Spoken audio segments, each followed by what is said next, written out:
You are now tuned into Then Radio. If you enjoy our videos, we ask that you consider joining our Patreon to support our channel. Don't forget to like and subscribe so that you never miss a new video. We hope you enjoyed today's episode, and as always, thank you for watching.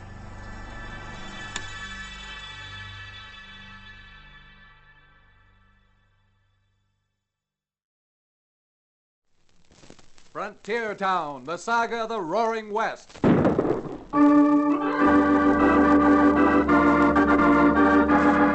Frontier Town. El Paso, Cheyenne, Powder River, Tombstone. Frontier Town.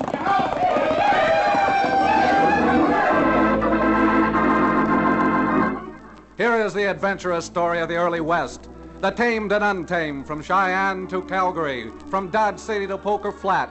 These are the towns they fought to live in and lived to fight for, teeming crucibles of freedom. Frontier Town!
Frontier town, huh? Yes, I guess that's what most folks would call Dos Rios.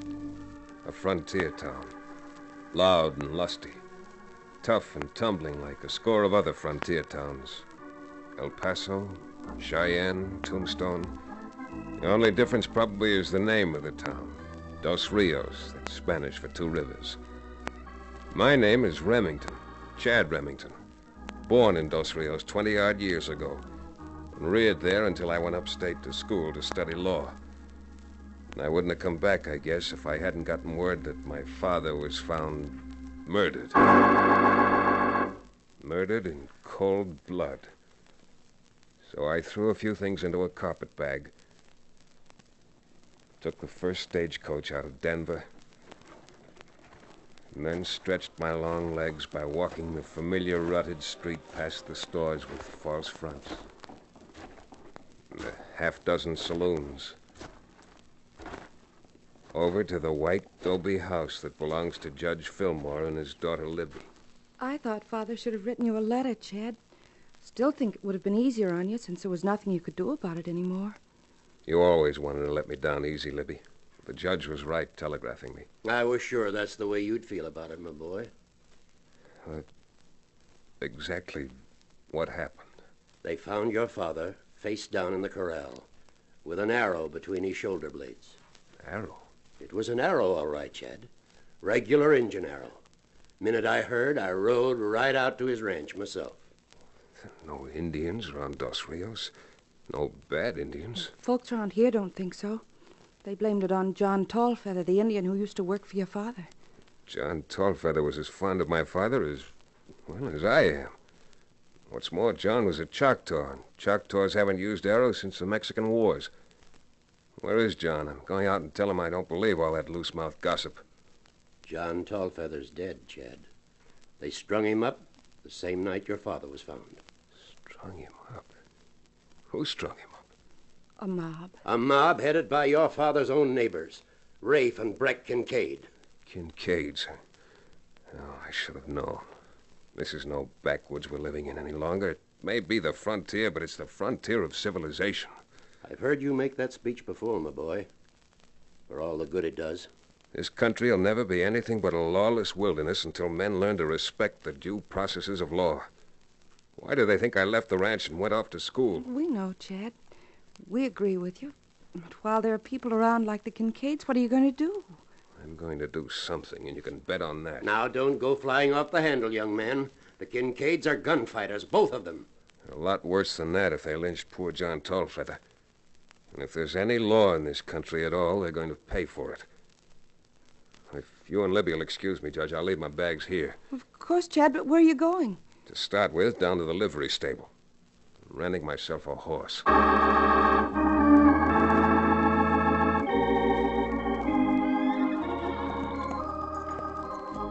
Chad, not only can you have a horse and the best horse the livery stable provides, but you can have money in a bottle. What am I saying? And the shirt right off my back. Cherokee, you haven't changed one bit. You sound just the way you did when I met you for the first time, peddling genuine Cherokee rattlesnake oil off the back of that big wagon. Yes, Chad, you remember, don't you? Yes, sirree. Now, if you just gather around closer, friends, I want to call your attention to this little preparation I hold here in my hand. This little bottle is sold regularly for $3 everywhere. Now, you want to know what this little article does, and I'm going to tell you. Mm-hmm. It removes warts, blemishes, bunions, and freckles. Cures colds, rheumatism, Whoa there, you old horse thief. Horsey? Your Honor, I'll amend my complaint. I'll just make it Dr. Cherokee O'Bannon. Thank you, counsel. Objections sustained.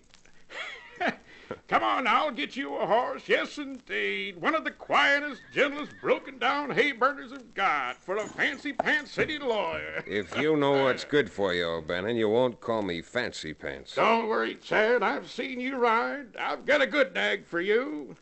But do you mind, my boy, if If what? I'd like to ride along with you, if it's all right with you. Well, come along, Cherokee. I'd enjoy having your company. Now, if you'll just get the horses, I'd like to be on my way.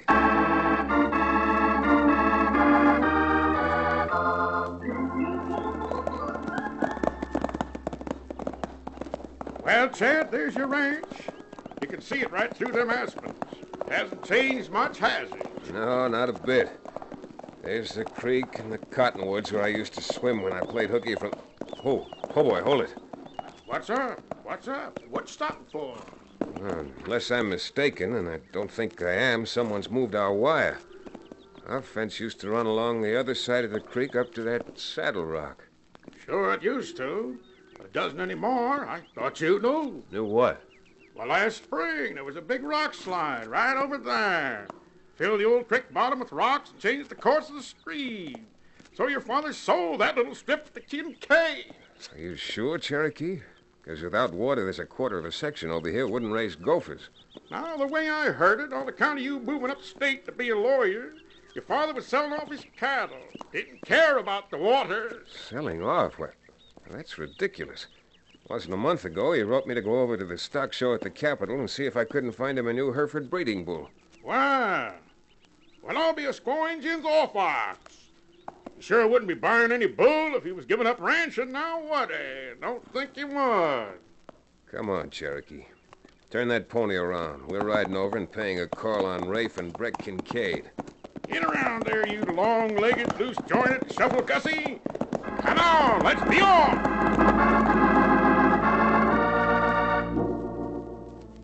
Neither Rafe nor Breck seemed surprised to see me. But they did seem a little shocked when I started to ask questions about this strip of land Cherokee said my father had sold them. Well, maybe shocked isn't the right word at that. They were indignant. Indignant and downright hostile. You mean to say you think I'm lying, Remington? I'm not meaning to say anything, Rafe. I just asked you and Breck a very simple question. What do you mean, simple question? You asked us to show you the deed your old man signed when we bought that property from him. I know what I asked, Breck, but I still have to see the deed. Why, I got a good mind. If you really had a good mind, Rafe, you wouldn't go reaching for your gun. I'm not wearing one. Yeah, I forgot. You're the holier-than-thou gent who didn't like the way your neighbors ran your hometown. You went away to college. Sure, he was too good for us. I can force you to produce that deed, you know. Oh, you can. Well, you wouldn't like to try it, would you? I don't mean beat it out of you. although I believe I still could. He believes he still could, Rafe. Whether you two realize it or not, we have a court in this county. And I could make you produce the deed in court. I just didn't think that'd be a friendly thing to do. You're not getting no place trying to butter us up with that friendly talk. Ah, let it go, Breck. The deed's over in the table drawer. Get it and show it to Mr. High and Mighty. I'd appreciate it very much if you would. Your father would turn over in his grave. He knew what a dude he had for his son. The less you two have to say about my father, the better off we'll be. All of us. Here, look for yourself. That's the deed. That's the deed, all right. Well, now you satisfied? Yeah, I'm satisfied. This signature's a forgery. Why, you low-down mealy Go on, mouth- Rafe. Squeeze trigger if you want to. I don't think even you would want to go into court for gunning down an unarmed man. Yeah? Well, who's to say you weren't packing a gun? Rafe's right. He's got me as a witness. You're a lawyer. You know what witnesses are, don't you? Chad, you called me a liar. You said I forged that deed. Nobody calls me them names and goes on living. And I imagine you've killed men for a lot less, too. Well, if you got the salt to shoot while I'm standing in front of... What? Hey, what's... Drop that gun, Rafe! Rafe, it's Cherokee. Chad must have left him outside. Yeah, I'd forgotten I had, but... Well, Rafe? You gonna let that shooting iron go or not? The next one won't be just a warning. And even my Cherokee Indian rattlesnake oil never cured one from 5 bullet holes. Go on, Rafe. Cherokee's got the drop on you. That's better. Come on, Chad. It's time you were leaving. You're right, Cherokee. Go on, slope. And the next time you come up here, I'm shooting you for trespassing. Thanks for your advice, Rafe. And for your help, too. I'll be seeing you again. Soon. Remington, next time I see you, you better be packing a gun. Because I will, and I'll be looking for you. I intend to be looking for you, too. Both of you. Adios. Doggone it, Rafe. If he goes around town and shooting off that big mouth of his... Shut up, Breck. Huh? I ain't afraid of no man who's scared to pack a gun. He had his chance while he was here, and he throwed it. Yes, sir. I always knowed it. That one's yellow. Yellow clean through.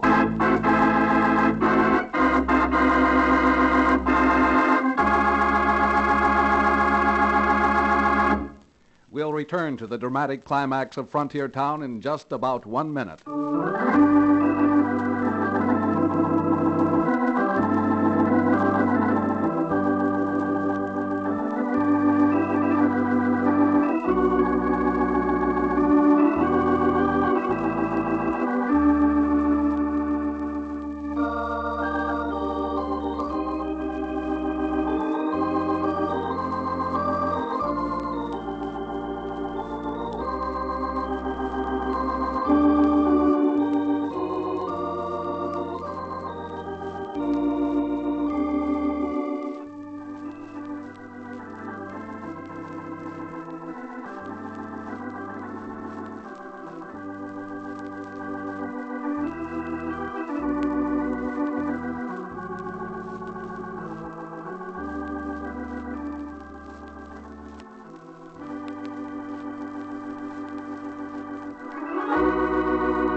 And now, Frontier Town.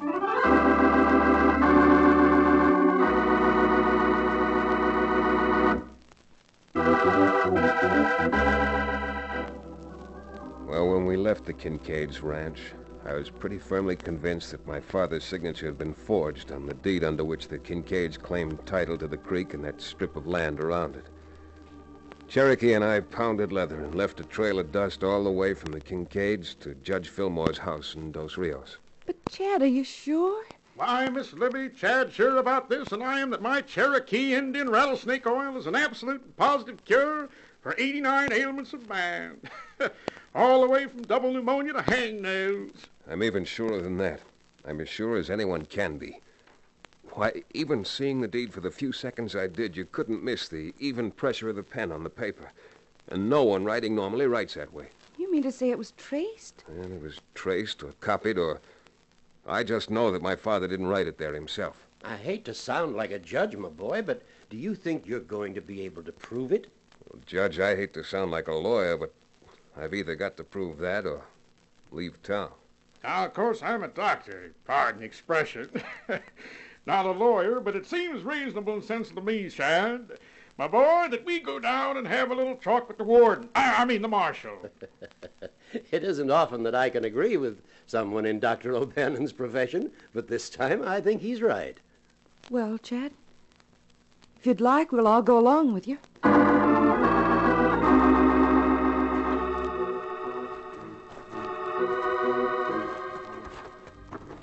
Look, Chad, the marshal must be in. That's his horse tied off in front. Good, because I'm in no mood to waste any time. You know what he means by that, Miss Libby? He's aiming on getting back upstate, not staying here. Oh, Chad, not really. I'm afraid so, Libby. This lynching, these threats from the Kincaids, nothing's changed here. It's still the same boisterous, belligerent frontier town. Well, now, Chad, it's not as bad as all that. Here, let me open the door for you. And if you don't mind, I'll wait for you here outside. I always feel a little strange when the door closes behind me in a marshal's office. With what's on your conscience, I'm not surprised. After you, Libby. Well, Chad Remington, I was expecting you'd come back to Dos Rios, but I'm downright sorry that it had to be under these circumstances. Oh, howdy, Judge, Miss Libby. Hello, Marshal. Marshal, Chad would like to ask you a few questions about his father's death. My father's murder? You're sure right about that, son. That locoed Injun hit him smack between the shoulder blades, like a target was painted there. I suppose you know the Choctaws gave up bow and arrow fighting years ago, Marshal. Of course they did. John Tallfeather reckoned that knowing it, we wouldn't blame it on him. But when I found that bow hidden under his bunk, I had him dead to rights. You found the bow? Well, I got it right here. There. That's the thing that done in your father. Oh, thanks. Well, it takes a mighty strong man to bend this bow. John Tallfeather not only was old, but he'd been sick for years. Well, he had enough strength left to pull it once. Marshal, how is it since you found this evidence you didn't arrest John and bring him in here? There was 3 or 4 boys with me when I rode out to your father's place, and then the Kincaid brother joined us. And, well, I reckon there's no reasoning with a bunch of angry men, especially when right's on their side. In other words, you just stood aside, let him take your suspect and string him up? Suspect nothing. I tell you, we had him dead to rights. Well, you wouldn't have had him dead to rights in my court without more proof than that. Oh, no use getting excited about it now, Judge. Did you find anything else that day, Marshal? No, I can't say that. By cinders, I did bring something else in that you probably want. Your dad's belt, holster, and gun. I got him right here in the desk. Yes, Marshal, I'd like to have his gun. Well, here you are, son. And I hope you understand. Yes, I'm starting to understand. A lot. I'll see you again soon, Marshal. Come on, Libby. Doggone it, Chad, I almost went in to get you. Guess who just rode into town? Never mind, I'll tell you, Rafe and Beck Kincaid. Were they looking for me? Could be. That's good. Very good. Chad, you don't mean that you're going down Make a and... target of myself for him, Libby? No. But I am going to strap this on. Oh, now, don't look at me as though your eyes are going to pop out of your head, Libby. I'm fully grown now. I'm reasonably able to take care of myself. Chad, you'll be careful. I'm being doubly careful. I'm taking a bodyguard with me. If Cherokee and I find what I hope we'll find, you can get out your law books, Judge, because we'll be having a case for you to try in your court mighty soon.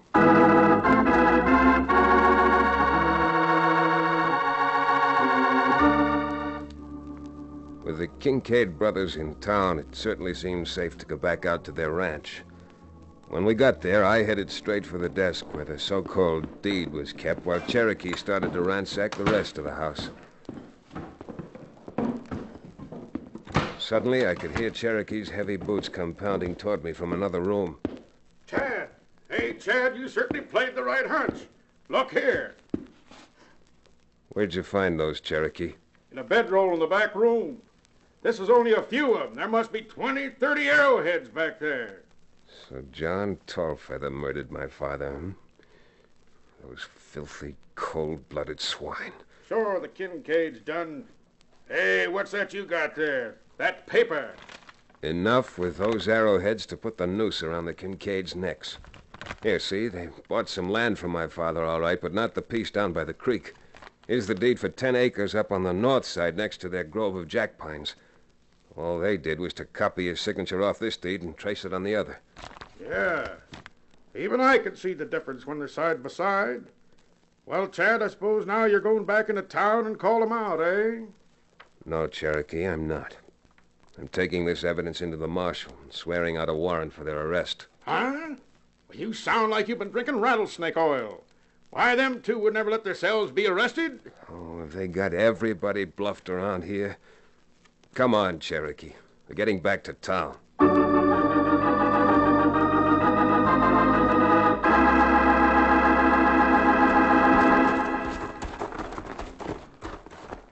Come on, Cherokee. There are only 2 places we haven't been to, and... Well, there are the Kincaid's horses tied up in front of the Lucky 7 casino. You see the brands, K-Bar-O? You're darn right I do. Why, the bushwhacking buzzards? Go fetch the marshal.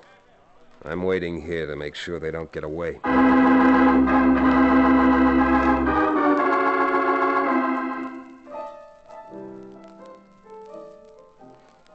You can see them both from here, Marshal, at the faro table. Well, doggone it, Chad. This ain't no time to try to haul them to jail. They've been drinking. And, well, them two is ornery enough cold sober. I'm sorry you don't like your job, Marshal. But maybe if you liked it a little better, it wouldn't be necessary to do things like this here in Dos Rios. Now, you see here, Chad Remington. I don't take lip like that from no man. You'll be taking a lot more than that if you don't get busy. Now, come on, we're going inside. Well, but mark my words, we're not having no shooting scrapes. Marshal, if I were you, I'd start moving. Come on.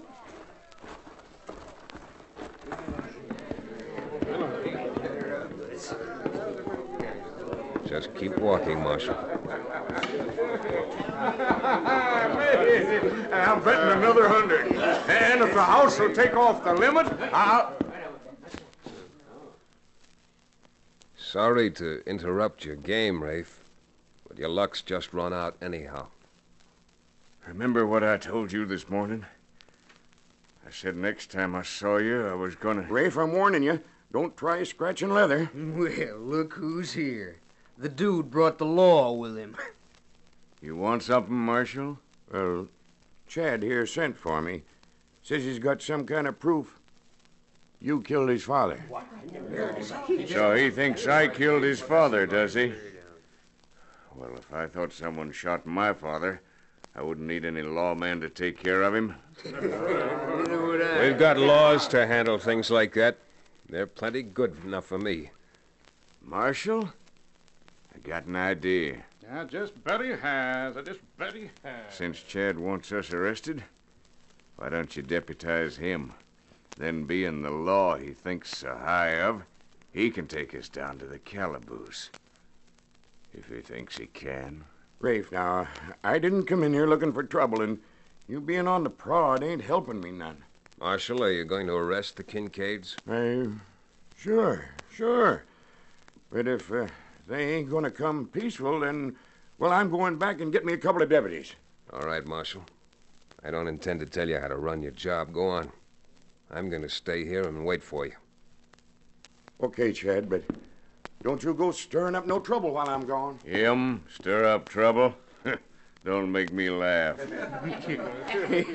That marshal's a card, ain't he? Real brave hombre. Couldn't wait to run out. I didn't run out. Remington, this morning you called me a liar and a crook. Now you come in here calling me a murderer. That's right, Rafe. I called you a liar, a crook, and a murderer. And we haven't even started yet. Mister, I got only one thing to tell you. Go for your gun. Sorry. That's one piece of advice I can't take. You're right, Rafe. This Jasper's yellow. Sure he is. Yellow. Clean through. You're gonna find out, Rafe, if I am or not. Yeah? How? You gonna hit me with a wet handkerchief or something? You ain't got the salt to clear your holster. The only time I draw a gun is in self-defense. I don't know why you don't fill your hand. Why should I? Well, because I called you a liar. I've called you a crook, and I'm calling you a cold-blooded, sneaking murderer. Why, even I wouldn't let a man call me that to my face. Go on. You got quite a reputation for slinging guns. What's stopping you now? Blast you. Get out of here before I blow you out. To blow me out, you'll have to draw. And I'm waiting. Rafe, I knew you were everything miserable a man could be, but I never thought you were as spineless as a gutless coward. Why, you dirty... Hey, you let him draw first. You still beat into the... Chad, Doc, Breck behind you. Slow down behind me, will you? Breck, drop that gun, Breck. Drop it before I have to break you. All right, Breck. Now we don't need the marshal. The one Kincaid that's left is going to jail anyhow.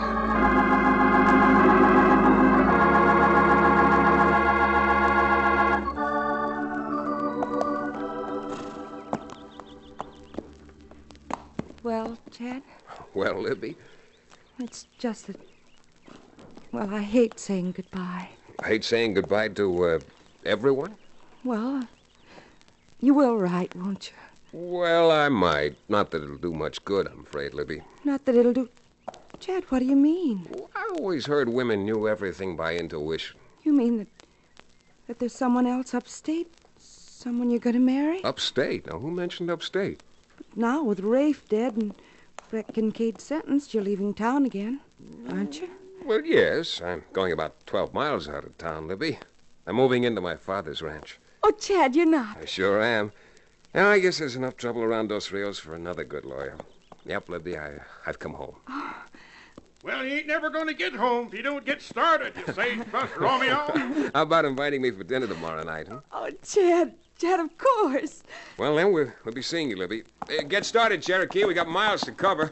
Hey, up there, boy. Make tracks. And don't forget, Libby, my weakness is apple pie.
Frontier Town, starring Tex Chandler, came to you from Hollywood.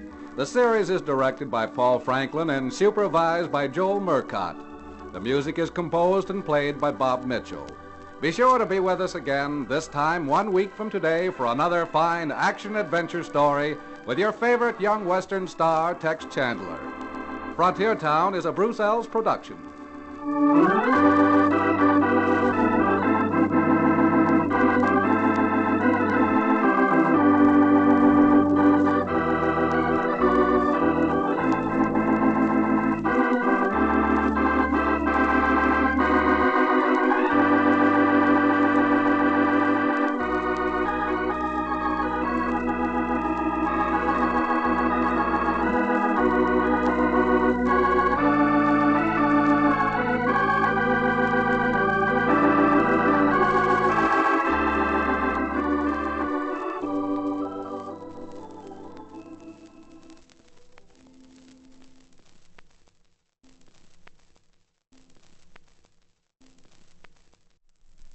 Frontier Town, the saga of the Roaring West.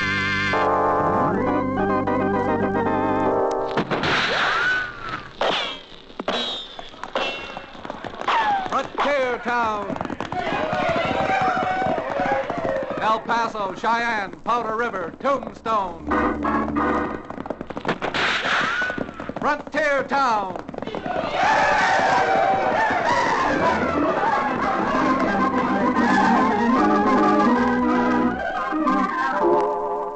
Here is the adventurous story of the early West, the tamed and the untamed. From the Pecos to Powder River, Dodge City to Poker Flat. These are the towns they fought to live in and lived to fight for. Teeming crucibles of pioneer freedom. Frontier Town!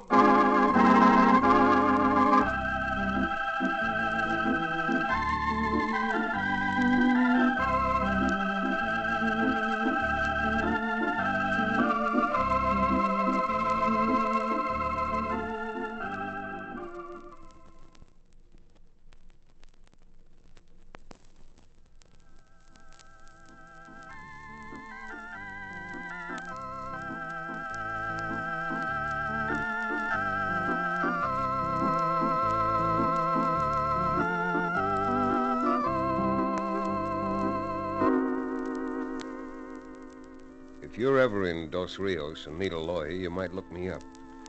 In a cow town or frontier town, I don't need much of an office. But if you really want to find me, my one-room suite is upstairs over Cherokee O'Bannon's livery stable. And there's a sign out on the side alley with my name on it, Chad Remington.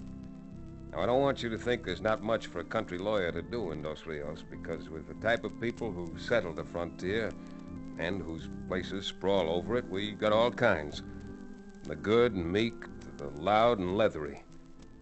Take just last week, for instance. Not only did I get a client, but I earned myself plenty of trouble. Came close to being shot to death. I guess the best place to start is when I was over at Judge Fillmore's house, chatting with the judge and enjoying a few understanding smiles and looks from his daughter, Libby. Chad, no matter what you and I and Libby think about it, we've got about as much real law out here on the prairie as a porcupine has pin feathers. Well, you know, I don't always agree with my father, judge or not, but this time I must. Well, Libby, I don't disagree with you two Fillmores, but I feel we can't just accept the facts because they're facts.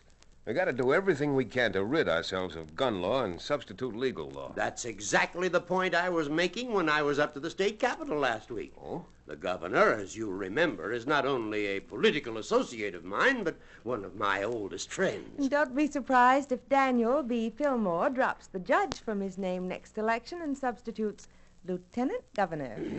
Well, and I suppose the daughter of the lieutenant governor would consider herself slumming if she went out with a cowtown lawyer. Oh. That is, if he asked her. Now, don't forget, Chad. As good a friend of mine as the governor may be, your father was the closest friend I ever... That sounded like an explosion. Those sound like shots. Judge, someone just held up the bank. Great day in the morning. The bank. Libby, you wait here. Come on, Chad. Let's get down there fast.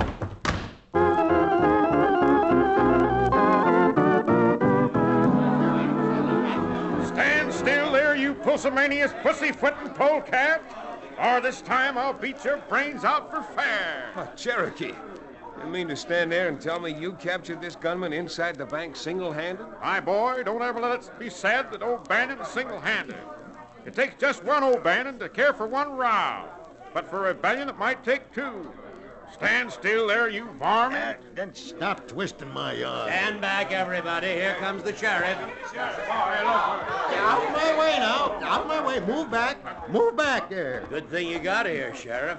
But there's no hurry anymore. One-man army O'Bannon caught your man for you. Well, so you thought you could get away with holding up the bank all by yourself, did you? Well, I wasn't asking just to hear myself talk. Well, maybe he's not answering on advice of counsel, Sheriff. What's your name? Smith. John Smith. Huh. Why don't you just make it John Doe?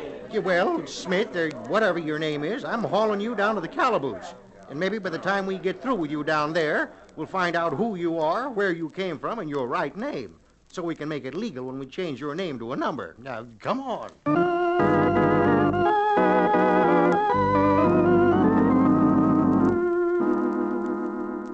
Cherokee and I helped the sheriff down to jail, then waited in the outside office while the sheriff tried to get a slightly better identification than the convenient name of John Smith. While we were there, knowing Cherokee, I took occasion to do a little investigating of my own. By the memory of my sainted mother, Chad, I am telling you the truth, the whole truth. And very little of the truth. Now, Cherokee, I'm not saying you didn't catch the rascal. I'm not saying you're not a hero. All I'm saying is, since you didn't have a bottle of your Cherokee Indian rattlesnake oil with you, what did you drink to give you that much Dutch courage? Upon my honor, Chad, I was cold sober. Well, cold anyhow. But, what? I must admit that I was just passing by the bank when that thieving no-good Buzzard Smith backed out and tripped over me, and when I landed on top of him, it knocked all his wind out. Oh, well, now we're getting places. And since we've gotten the true facts, counsel will excuse witness from... Well, Sheriff, what did you find out? Well, nothing. All he'll say is his name is John Smith. But there's a label in his shirt from a store in Houston. Hey, I thought I might telegraph down there with a description of him and see if we can't be identified. Well, say, that's a good idea. A fellow like that's probably wanted on 30 charges in 30 states. Might even be a little reward money. Reward money? This is getting to look like the brightest day of my ill-favored life. Think I'll go down and send that telegram to Houston myself. Oh, no, you don't, Cherokee. As the man who caught the prisoner, you're staying right here and answering a lot of questions for me. There you see, Cherokee. The wages of heroism is work. Now, I'll tell you what. I'll stop by the Western Union office and send the telegram for you myself.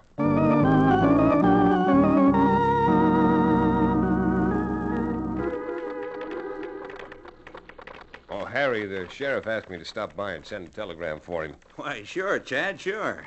What's it about? The fellow tried to hold up the bank? Well, you dabbed your rope right on it. What was that again, Chad? Oh, I forgot you've been out here in the cattle country for only a few years, Harry. To dab your rope on something is a cowboy's way of saying you hit the bullseye. Oh, I guess I'll never get used to the way you Well, here comes my wife with my lunch. Hi there, Miss Cummings. You bring enough lunch for the two of us? Oh, hello, Mr. Remington. No, but I'll be glad to go home and get some more. Hello, darling. Hello, Martha. Bring me something good? Well, there's a piece of that pumpkin pie we had last night and some cold fried chicken. I don't mean to interrupt the menu, but I think so I don't impede the wheels of justice. I'd better send this telegram to Houston and get along. To where, Chad? To Houston. Oh, maybe coming from Schenectady, you don't know that Houston's in Texas. Yes, we know Houston's in Texas. Hey, well, what's going on here? The minute I mentioned Houston, you both started to look as if you'd lost your last friend. Oh, no, there's nothing wrong. It's just that, well, seems to be some trouble on the line to Houston lately. Oh, now, mind you, Harry, I'm not calling you a liar, but that's really a little flimsy. Harry, what's the use? Mr. Remington knows you're lying. Tell him the truth. Now, Martha, you keep out of this. I'm not going to. We've had this thing hanging over our heads for years now, and I'm tired of it. Some nights I can't even sleep. Afraid of my own shadow. Well, I'm willing to listen. What's the trouble with or in Houston? Go on, Harry. Well, 9 years ago, I got thrown in jail in Houston. I was working for the railroad then, as telegrapher. There was a holdup, and they felt Harry was mixed up in it. You weren't? Well, not mixed up the way they meant. I recognized Martha's kid brother, and, well, I could have stopped him, but I didn't. Uh-huh. And then what happened? Well, they sentenced me to 7 years. After a year, I broke out. I see. But I still don't understand your reluctance to telegraph. I don't know if you know much about us telegraph operators, but, well, we all have a certain touch. Another telegrapher can recognize a man's fist just the way you can recognize someone's voice. You see, Mr. Remington, about 10 days ago, when Harry was sending a message to Houston, the man on the other end thought he recognized him and asked him if his name wasn't Harry Cheeseborough. Cheeseborough's our real name. Chad, I'm scared. I served a year I shouldn't have served. They're not going to put me back. Believe me, they're not. Now, look, Harry, as a lawyer and as a friend, the best possible thing you can do is turn yourself over to the sheriff. What? Listen to him, Harry. I don't want a red cent. I'll handle your case, and I'm as sure as a man can be that I'll get you off. Harry, do what Mr. Remington says. Living like this is just like living in purgatory. Now, come on, Harry. You and I are going down to jail.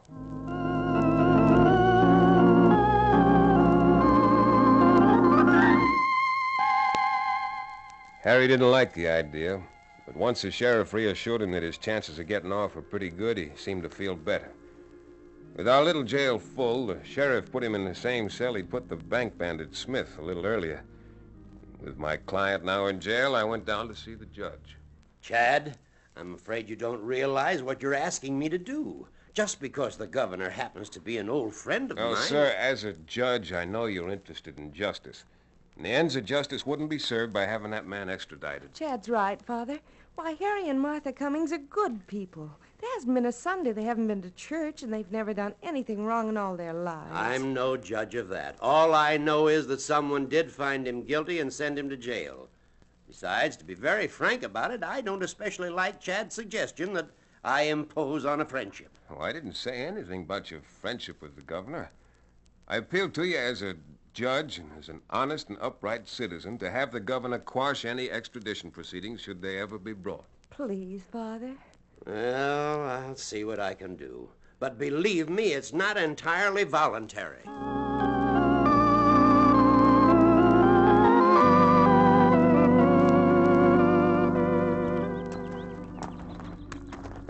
Believe me, Mrs. Cummings. Please, not Mrs. A friend like you've been can certainly call me Martha. All right, Martha. Now, if you just lean on my arm, I think we can make the 2 blocks to the sheriff's office in no time. I just can't wait to see the look on Harry's face when he sees this telegram you've gotten from the governor. Me too. From now on, neither you nor Harry's going to have to worry about Houston or any other town on the face of it. Chad, those shots! Yeah, Martha, come on. Those shots are coming from the jail. Chad! What is it? Can you see? All I can see is some horses tearing out of town. Sheriff! Hey, Sheriff, what happened? Oh, nothing happened. Nothing at all. That bank crook, John Smith, Cherokee Court, just busted out of jail. Well, stop huffing and puffing. You'll catch him again. That's not too bad. Well, maybe that's not too bad, but Harry Cummings busted out with him. Harry? Harry broke out of jail? Well, he sure did, man. Oh. Well, this serves me right. I get the man practically pardoned by the governor, and then what does he do? Breaks jail, makes a real outlaw of himself. And now there's no question about it. Harry Cummings is actually a fugitive from justice.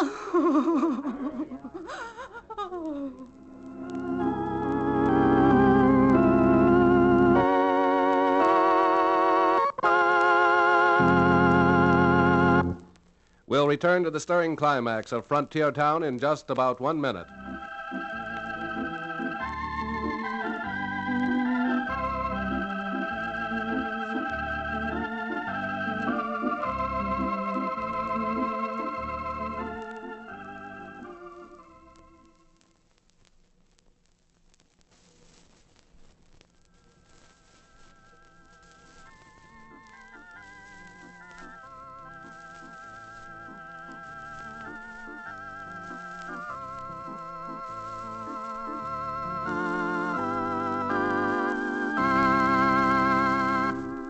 And now, Frontier Town.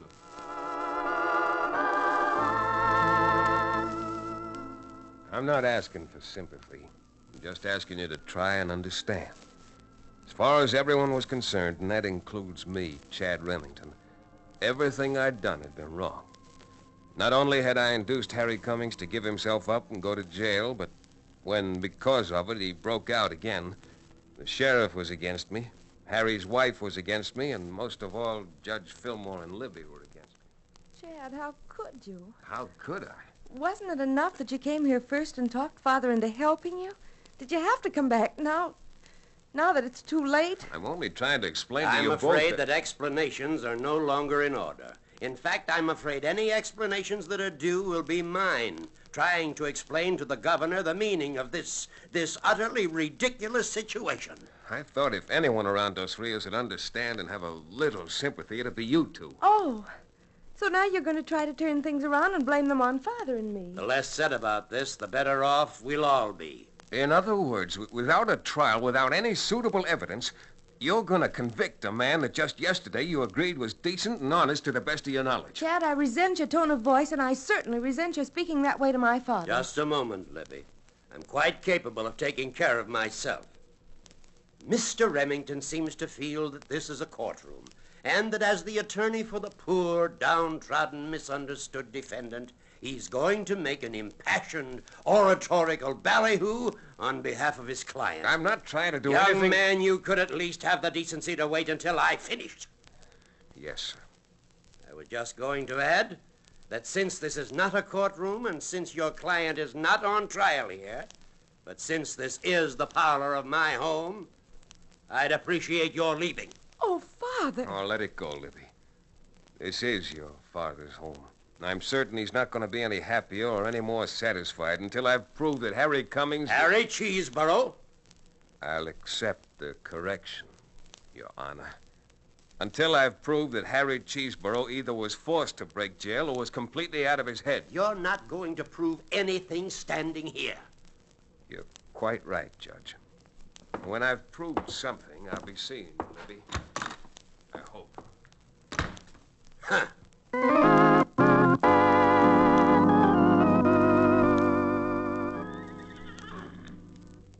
Cherokee, I appreciate you trying to buck me up, but it's a waste of breath. Now, just a minute, my fine, upstanding friend. Right here in my hand, I hold this little bottle of absolutely genuine Cherokee Indian rattlesnake oil. You say you want to know what this little article does? Well, I'm going to tell you. This astounding preparation not only cures dandruff and heaves in your favorite horse, but is sold with a money-back guarantee to cure morning after collywobbles. Blues that are bluer than the sky over the... All right, Dr. O'Bannon.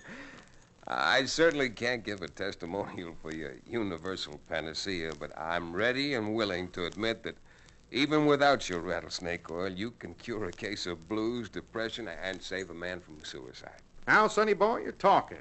So let's analyze your problem. You wouldn't have a trouble in the world if we could find Harry Cummings and clear this thing up. Just as simple as all that, is it? Even simpler. Now look at it this way. He broke out of jail with that John Smith character. Hmm? Who caught John Smith in the first place? Well, Never mind, I'll tell you I did. And if I could do it once, I can do it again. Well, if you think I'm going to wait until the two of them stumble over your legs this time, you're greatly mistaken. If you really want to help, throw a couple of saddles on two of those broken-down nags you rent here, and let's deputize ourselves a two-man posse to find them and bring them back. Find them? How do you propose to do that? I may be a lawyer now, Cherokee, but don't forget I was born on a ranch and brought up on a ranch. I can still read sign and cut trail. Now go on, get me a good horse and let's be going.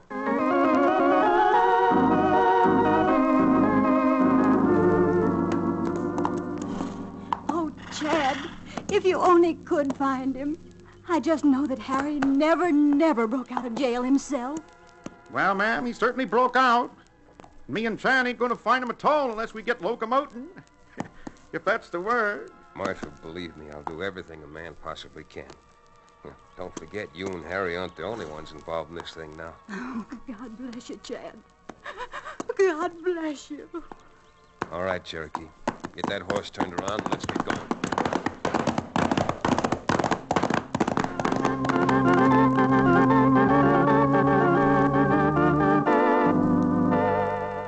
Ever look for a needle in a haystack?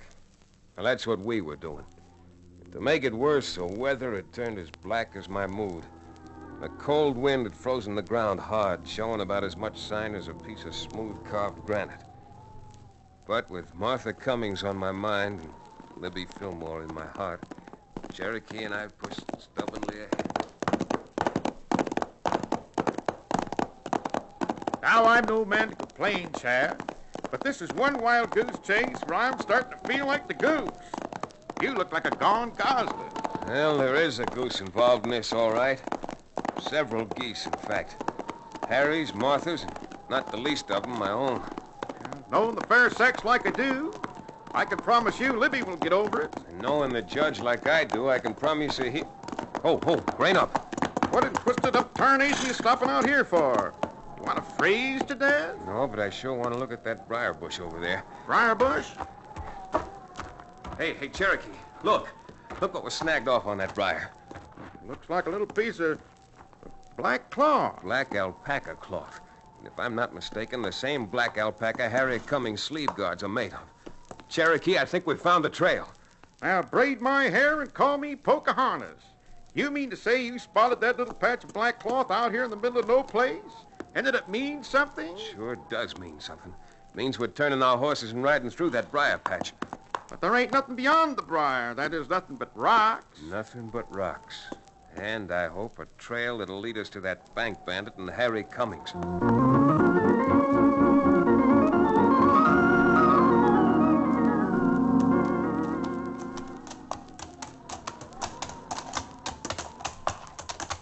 All right, this is good, Cherokee. Right here. Whoa, now. Oh, boy. Whoa, you elegant equine.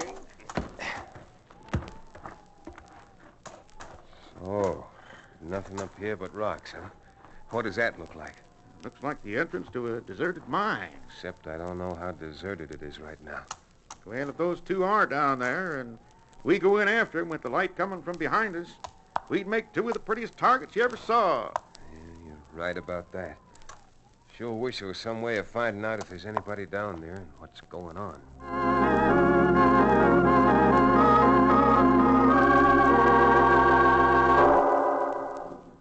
Smith, I tell you, we'll starve down here. We'd have been better off staying in jail. Why don't you dry up?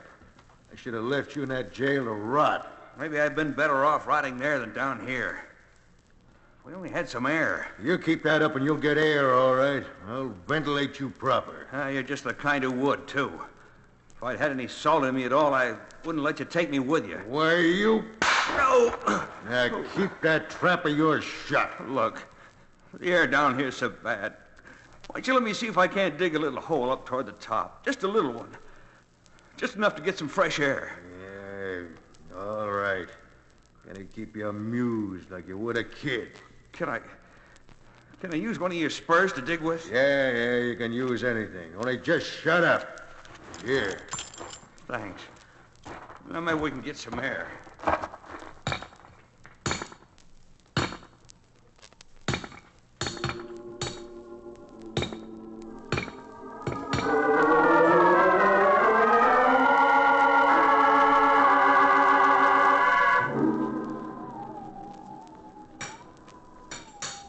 Hey, Cherokee, you hear that?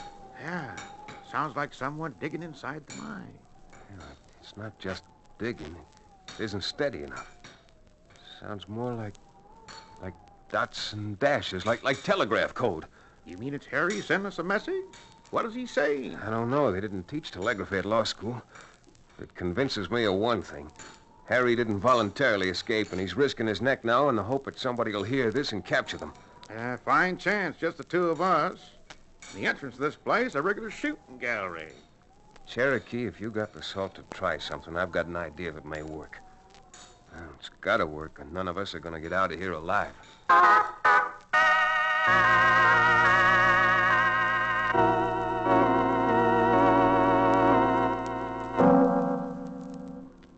If I hadn't wanted to save Harry, it would have been easy enough. We could have shot through the entrance to the mine and blasted him out of there. But a shot might have killed Harry. So I had Cherokee climb on top of the entrance and hang there like a possum by its tail. Then I gathered up some dry brush, trusting to the wind to carry the smoke inside, set fire. With the smoke blowing inside the place, I just waited. Then, after minutes, it seemed hours. All right, you got us. We're coming out. And keep your hands where we can see them. Watch it, Cherokee. I don't trust that Smith as far as you can throw a buffalo by its tail. I got you, Chad. Fell on him once, and I can do it again. All right, come on. Shake a leg or you'll both end up in there barbecued.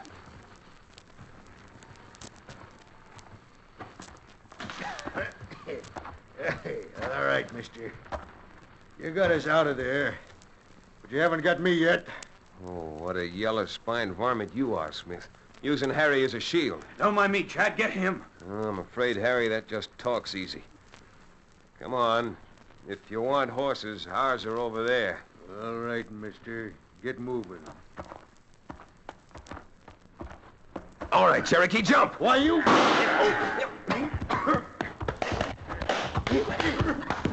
That's it, Cherokee. Now, hold on to it.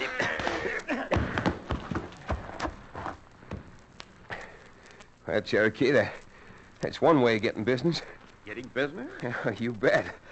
I can't think of a better customer now for your Cherokee Indian rattlesnake oil than Mr. John Smith. You might even do a wholesale business with him when he's up in his permanent home, the state penitentiary.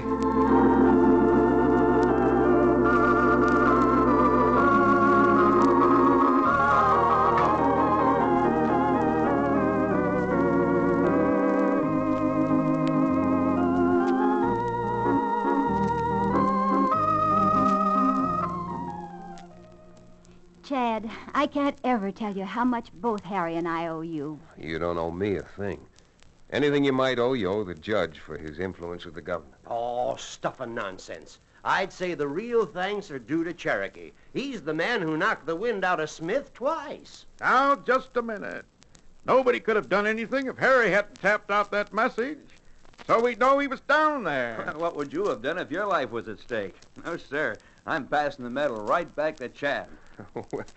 Libby, let's let them all stay here making their speeches. I think you and I ought to take a little walk. We have a few things to talk over. I haven't much to say, Chad, but if you think you have, I can be an awfully good listener.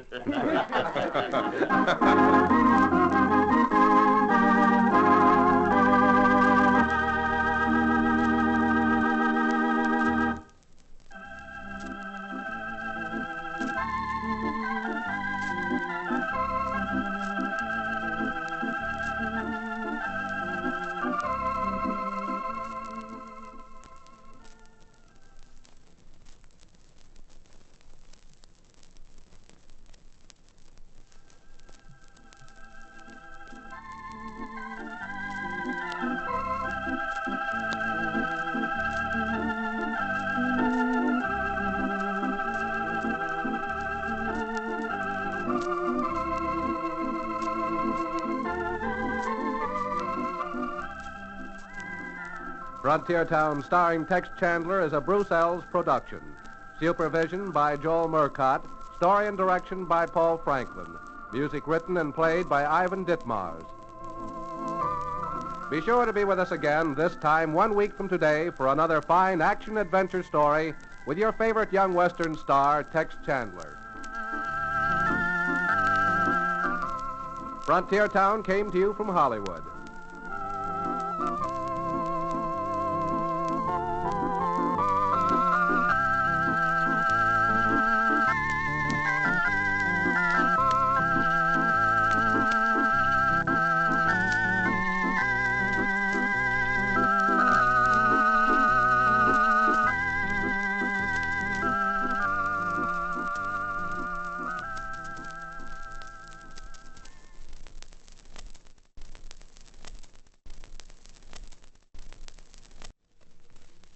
Frontier Town, the saga of the Roaring West.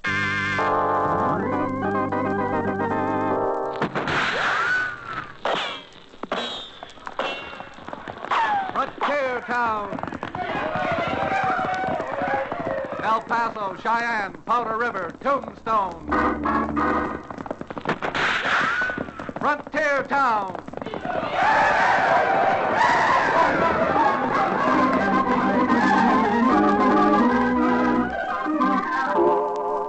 Here is the adventurous story of the early West, the tamed and the untamed. From the Pecos to Powder River, Dodge City to Poker Flat.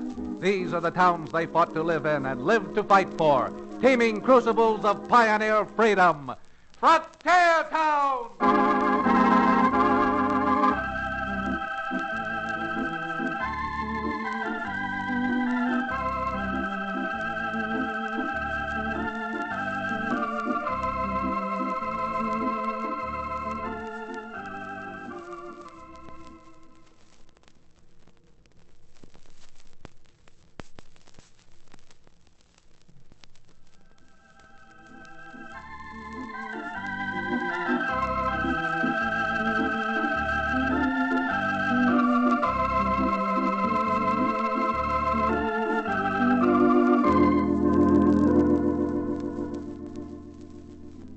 Howdy.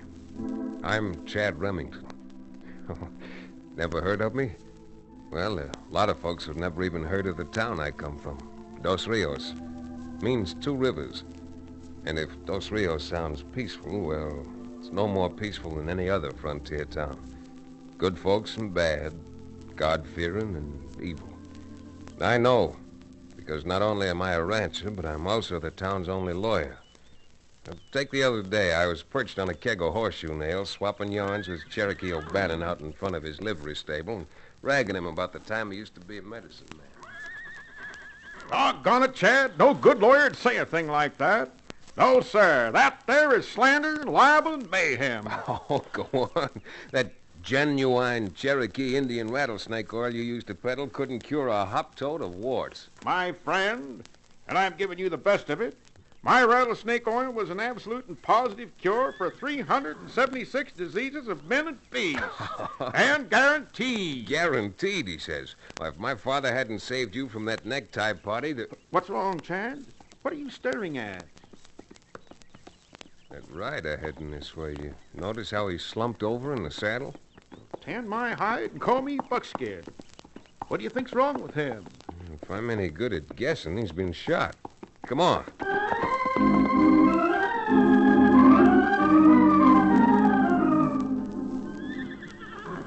Yeah, 6 inches lower, mister, and that lead would have gone through your heart. Guess this is my lucky day. Yes, sirree, Bub. You were playing in real luck. Not only that Chad spotted you, but that I just happened to have a bottle of my genuine Cherokee rattlesnake oil. Here, take another little swallow. Oh, no, wait a minute, Cherokee. It was all right pouring it down his mouth when he fainted, but no conscious man's going to drink that stuff. I'll have you know it's very tasty stuff. Besides, I wasn't going to charge him for it, Chad. I'll say you weren't. Not with me here. Oh, what was that you were saying outside about filing for a piece of land?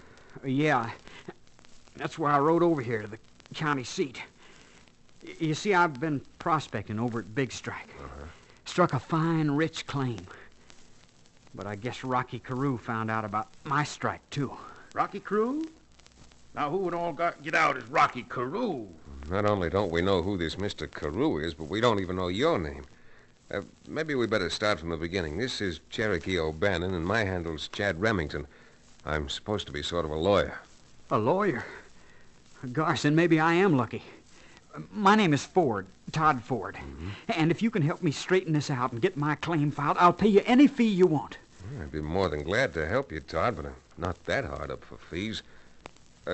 Who's this fellow Carew you mentioned? A black-hearted buzzard who moved into Big Strike about a month after they struck gold. I see. He claims to be a miner. The only thing I've ever seen him do is hang around the town saloon, the Bonanza Bar, spending money and living like a lord. Well, you can't knock that to me. That Carew character sounds like he's plenty smart. I'll say he's smart. Never working, never prospecting. But he owns 6 or 7 of the richest claims over there. It's mighty funny the way certain prospectors have either vanished or have been found with their toes pointing up in the air. Oh, I thought we'd seen the last of claim jumpers. You think Carew's responsible for that bandage we just put on your shoulder? Of course. Why, it's as plain as the nose on my face, and just about as red. It's an open and shut case. Cherokee, you stick to your doctor and leave the law business to me.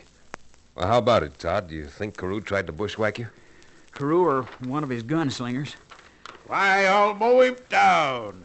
I'll drill him so full of holes that when he stoops over, he'll wheeze like an accordion. I'll fill him so just full a minute, Cherokee. You may get your chance later. But not till we first try to settle this under the few processes of law that we enjoy out here. First thing I suggest doing, if Todd's able to walk, is to escort him down the street to the recorder's office and doggone well file his claim.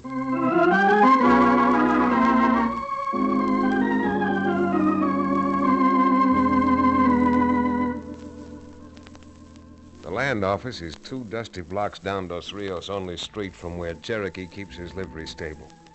With Todd Ford's shoulder bandage, we walked slowly past the familiar stores with the false fronts, a half-dozen saloons, which even in the early afternoon were going full blast. We just passed Ben Minton's Lucky Horseshoe Cafe when I felt Todd's arm stiffen under my hand that was holding me. His steps, which were slow to start with, suddenly faltered to a halt. Hold it, Chad. Wait a minute. Now, if you're getting weak, son, it just happens that I brought along a bottle of my famous Cherokee rattlesnake oil. No, it ain't that. You see that big fella just tying off that black horse? Yeah. He's from over my way. Name's Big Jake. Hangs out with Rocky Carew. Yeah, from the sweat on that horse, I'd say he'd been pounding leather to get over here. To get over here in a hurry. Well, like you say, I'm not a barrister. But if there are only 4 shells left in that 6-gun of his, he's the vulture who plugged Todd Ford. I bet he is. I just know it. Well, we're not getting any place standing here gawking at him. Let's walk. When Todd spotted Big Jake, we were about 100 yards away from the land office.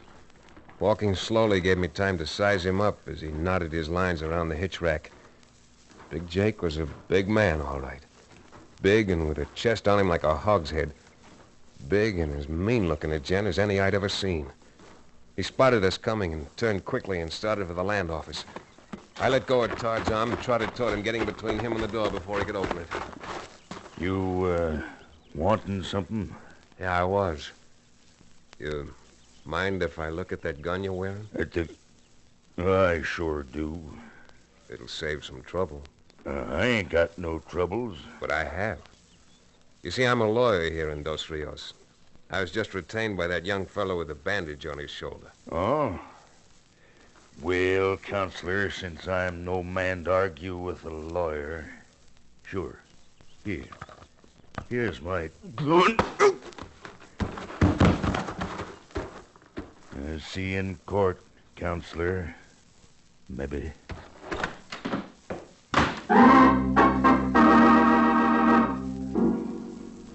Like I said, Jake was a big man. And I had a lump on the top of my head the size of a mallard's egg where he'd hit me with the butt of the gun I'd been fool enough to ask to see. By the time Todd and Cherokee ran up and I came to, Mr. Carew's gun hand had had enough time to get into the land office, record his claim, and out the back door. The land office registrar was sympathetic enough for all the good it did. Well, I believe you're right enough, Chad, but as a lawyer, you ought to know that the first fellow to get in is a fellow whose claim we got to recognize. Of course, but like all other rules, there are exceptions to that one, too. Exception's my eye. Where Rocky Carew is concerned, this way of getting claims is a rule. What's that name again, young fella? Carew, Rocky Carew. Yeah, that ain't the name he filed in. It's the name of, wait a minute, let me see here. Yeah, the claim's filed in the name, Jake Hunbright. Sure, that's his name. Big Jake Hunbright. You'll have to excuse me batting my long eyelashes like this, but it sure seems like this polecat Carew gets out of this as free as a lark on the wing. He might, but not if Jake sells Carew the claim later. That's legal, good and legal. Well, if that's legal, and Cherokee's right, Carew gets out scot-free. Carew gets out scot-free if and providing we're unable to prove that he hired Jake to dry gulch you on the way over from Big Strike and instructed him to file on the claim you'd discovered. And that, believe me, ain't going to prove easy. No, sir, it ain't going to prove easy at all. Yeah, you're right about that. Since we can't prove anything here in Dos Rios, I think we'd better be Chad, I sure appreciate you wanting to help. But I reckon it's just a waste of time. I guess mine is just another claim Carew and his gang got the jump on. No, my interest in this isn't entirely unselfish now. When Big Jake clubbed me with his gun, he didn't raise just a bump on my head. He brought out my bump of curiosity. Now, come on, we're going back over to the livery stable and pounding up dust on the trail to Big Strike.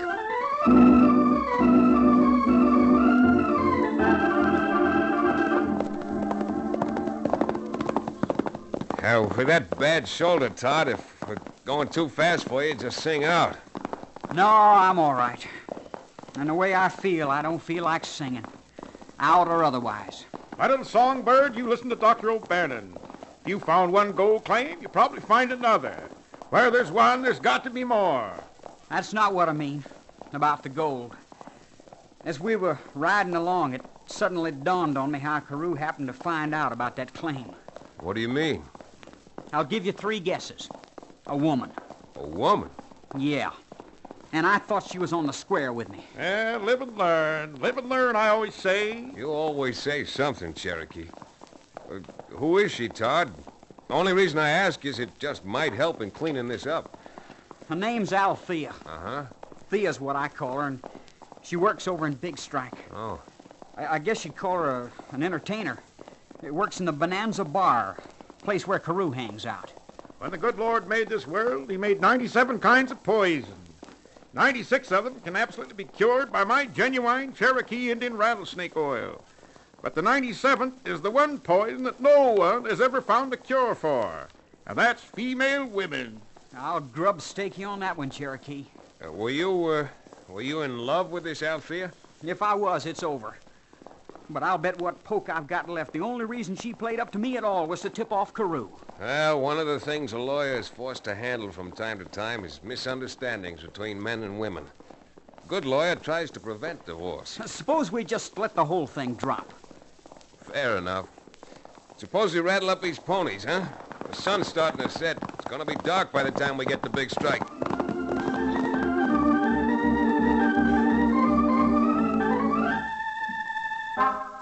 It was dark, all right, by the time we got to Big Strike.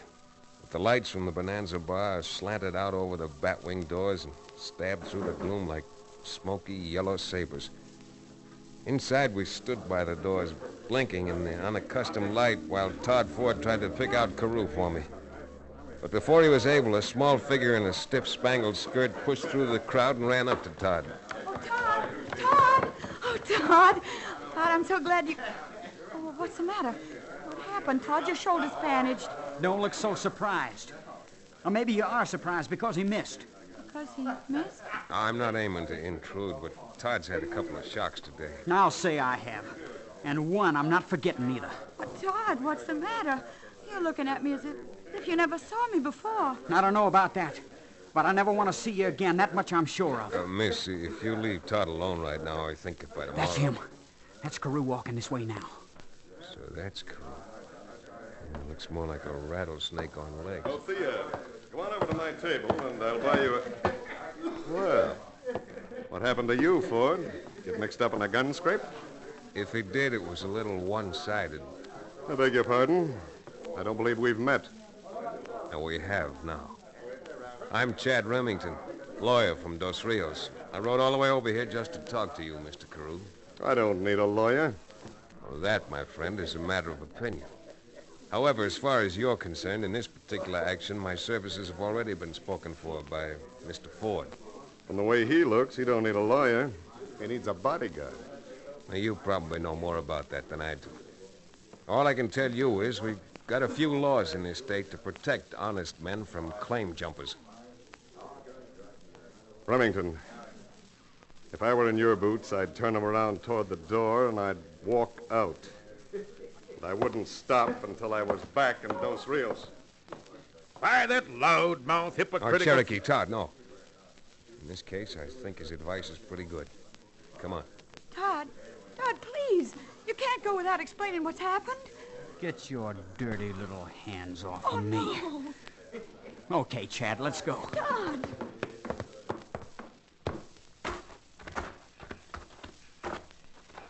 Wait a second. Back against the wall. Chad, who flanked that shot? Oh, lawyer'd call him a couple of death warrants. Got two men. See them? One's in the shadows between the alley and the saloon. Other one's in that doorway across the street. Chad, what are we going to do? What can we do? We can try shooting it out. But my best guess is we've all got a pretty good chance of spending the rest of our lives right here in Big Strike, up on the shady side of Boot Hill.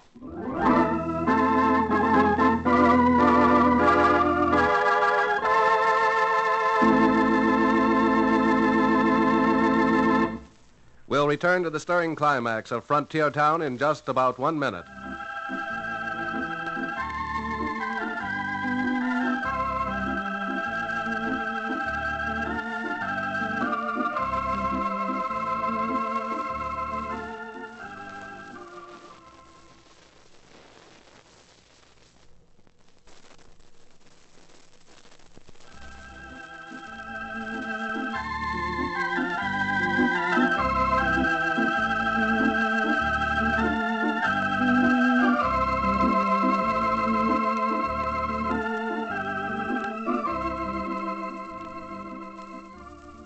And now, Frontier Town.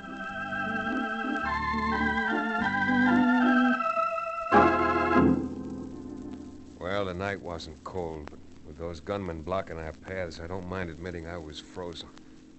Frozen stiff.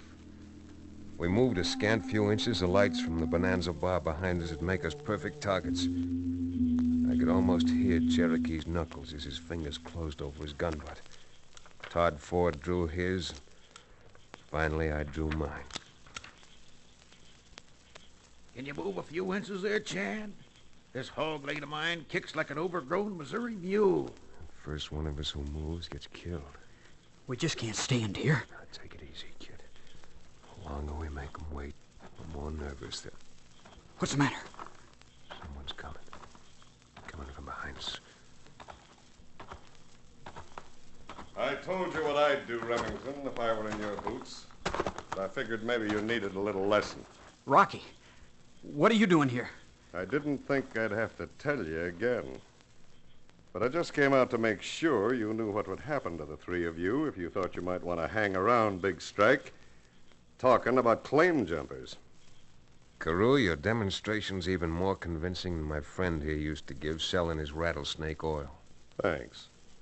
But on the other hand, I never bought any of Cherokee's rattlesnake oil. That's for you to decide.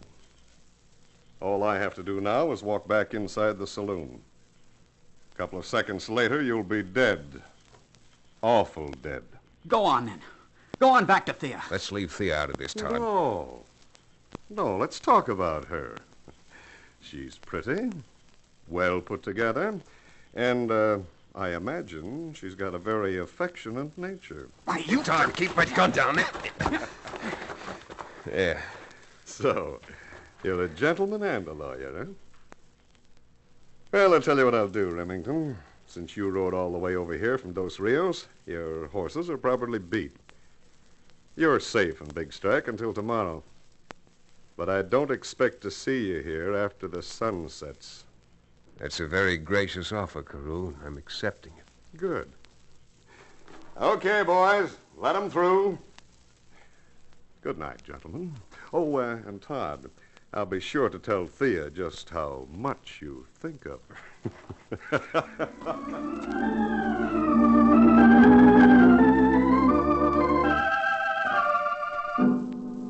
Well, with the high court, the criminal court, granting us a stay of execution, the three of us rode back up to Todd's diggings. It was hard and cold on the ground, but I slept like a baby.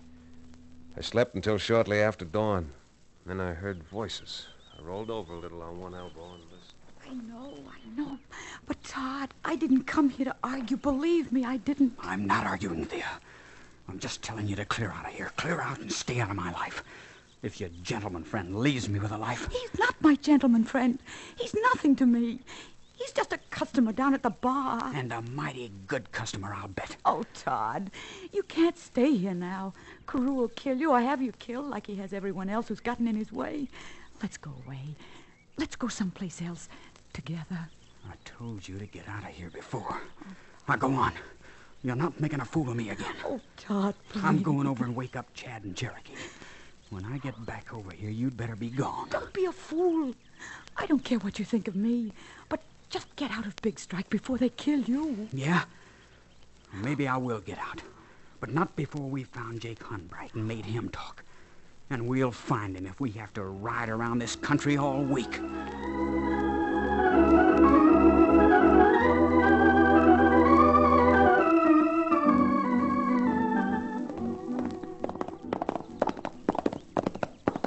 How long are we going to ride around looking for Big Jake?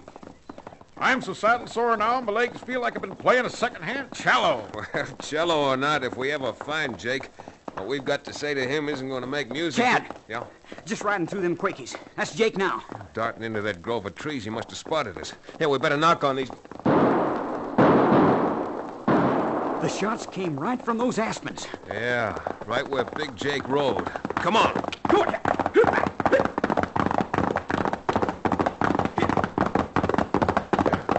Easy now. Oh boy. Hey there.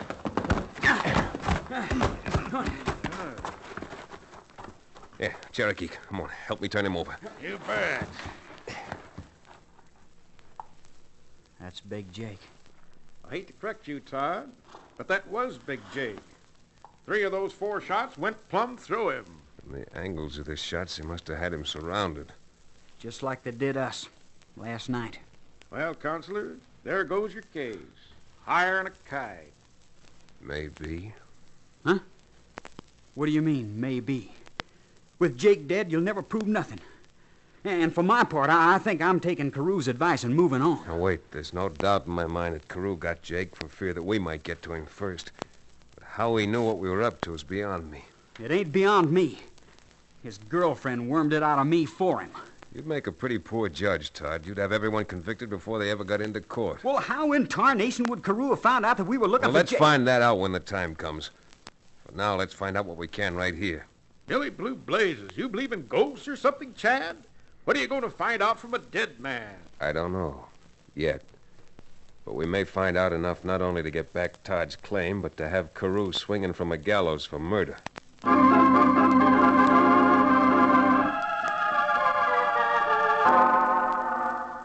Being a lawyer, I don't usually play hunches, but this time my hunch was right.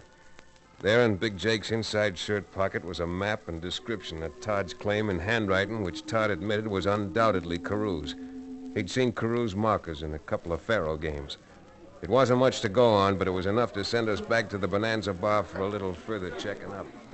I'd invite you all to sit down, but I know you 3 gents are leaving town in a few minutes. Soon gonna be sunset. It soon is at that, Carew. I made a suggestion to Todd that he wants to talk to you about. Yeah? Well, I better be quick. It'll be quick, all right. You jumped my claim, and we know it. The sun's setting right now. Maybe my eyes ain't so good, but 2 minutes from now, it's gonna look dark again, if you know what I mean. Your eyes were good enough to see Big Jake's back out in that grove. That'll be enough, Todd. Todd, please don't be crazy. Get out while you have a chance. I'm not telling you again. Keep out of this, Thea. There's less than 2 minutes left now. Now, look, let me do the talking. Whatever money Todd had, he used up prospecting for the claim that Jake Hunbright filed on. Yeah.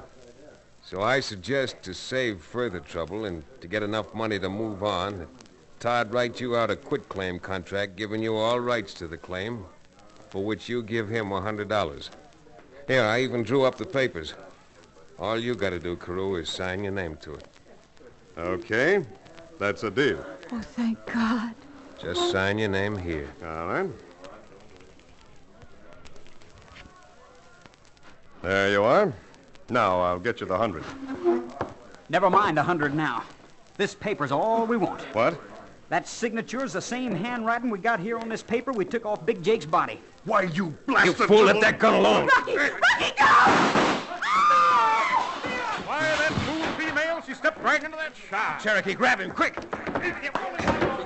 Better drop that gun, Carew, or I'll drop it after. Why, that blame fool, he just about committed suicide. Pulled the trigger just as I pushed the gun barrel up by his neck. Todd, is Thea... I'm afraid she's... Come on, Cherokee. Let's have a look at her while somebody goes out and finds a doctor.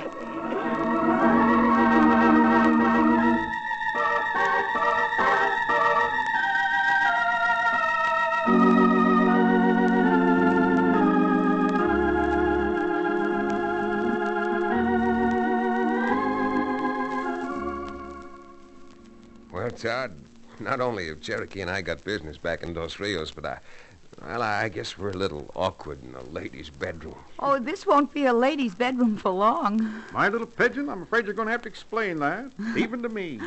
I just mean that as soon as the doctor says I'm able, this lady's bedroom's going to be out at Todd's diggings. Well, they say that marriages are made in heaven. Yours certainly comes as close to proving it as any. Sawbones told me that if Carew's shot that Thea stopped had been a half-inch further to the left, that, well... Well, even my Cherokee Indian rattlesnake oil couldn't have done any good for her. Now, don't forget, you two. Cherokee and I are expecting a piece of the wedding cake to put under our pillars. Yes, indeed. Yes, indeed. Ah, those pleasant dreams. Wedding cake, bottle of good old Kentucky bourbon under my pillow. And let this be a lesson to you, Todd. The most important thing that glitters doesn't have to be a nugget. It's usually a woman with a heart of gold.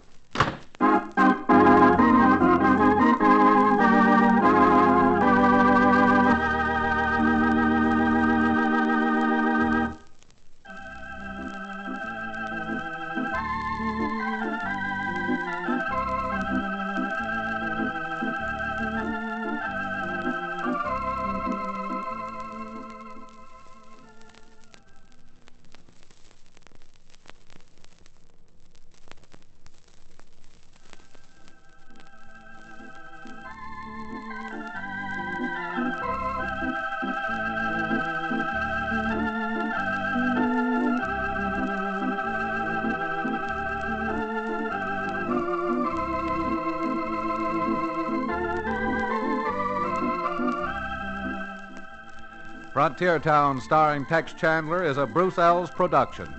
Story and supervision by Joel Murcott. Direction by Paul Franklin. Music written and played by Ivan Ditmars. Be sure to be with us again this time 1 week from today for another fine action-adventure story with your favorite young Western star, Tex Chandler. Frontier Town came to you from Hollywood.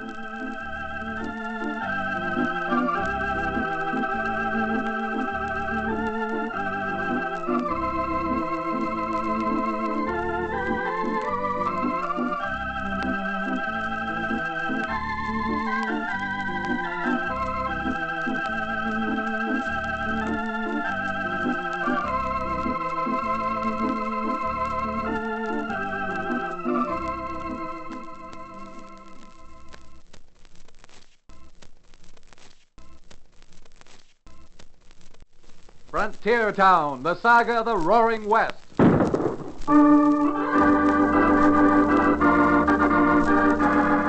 Frontier Town. El Paso, Cheyenne, Powder River, Tombstone. Frontier Town.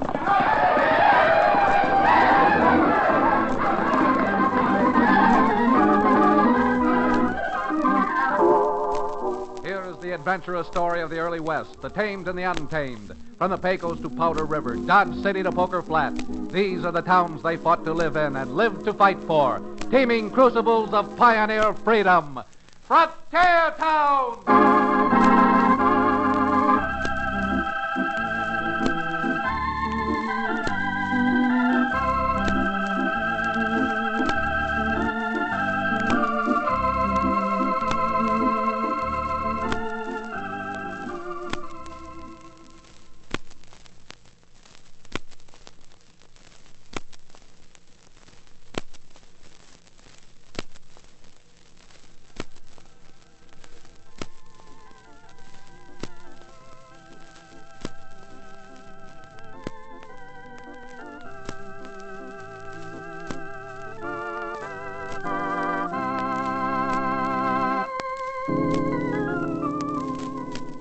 You folks ever hear of a town called Dos Rios?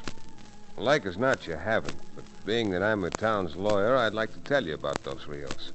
A sprawling, lusty, and raw-boned frontier town. All kinds of folks here. Although some of them aren't all bad, there are some of them who aren't all good. Take my last case.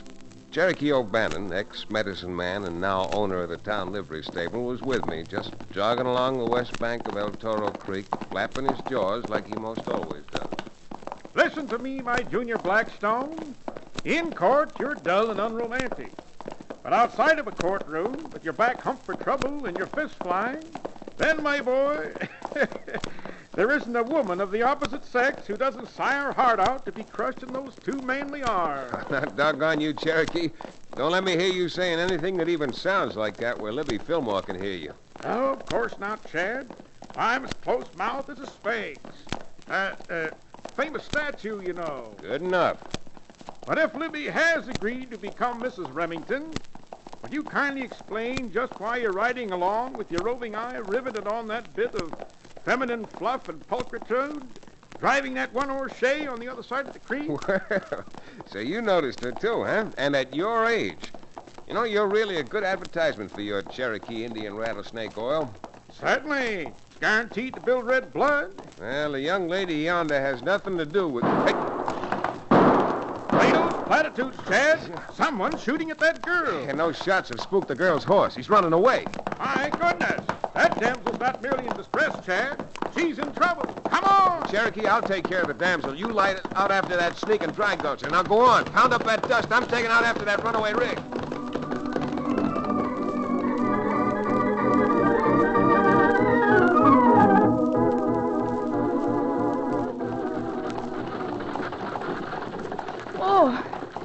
Now, slow down. Please slow down. Hey, watch out. You're heading that buggy straight for the creek. What? Oh, whoa there.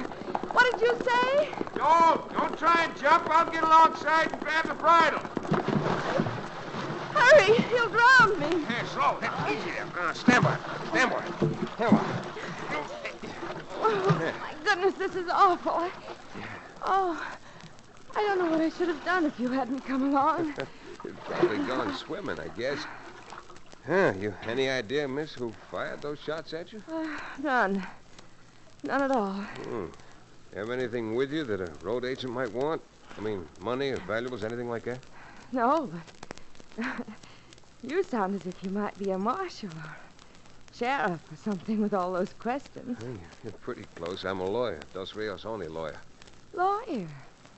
Then you must be the man I was driving over to see. You're Chad Remington. I guess there's nothing to say but guilty as charged, Your Honor. Chad Remington at your service. Mr. Remington, I'm Marie Hoxie. Miss Marie Hoxie. When can I see you? Well, it seems to me you're seeing me right now. Although I don't usually conduct my law business standing in a creek next to a rig with 3 bullet holes through the dashboard.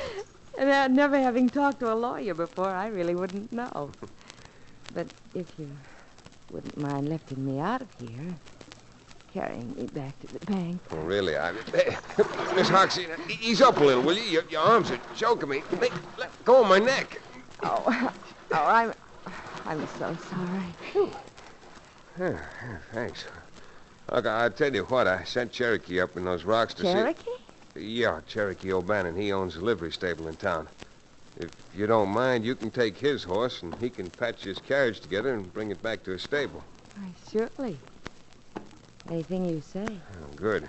Since you're soaked from the splashing you've had when we get back to Dos Rios, you better get a hotel room and change your clothes. You're the most thoughtful man. Thanks, Miss Hoxie. Are lawyers all so formal? My friends call me Marie, Chad.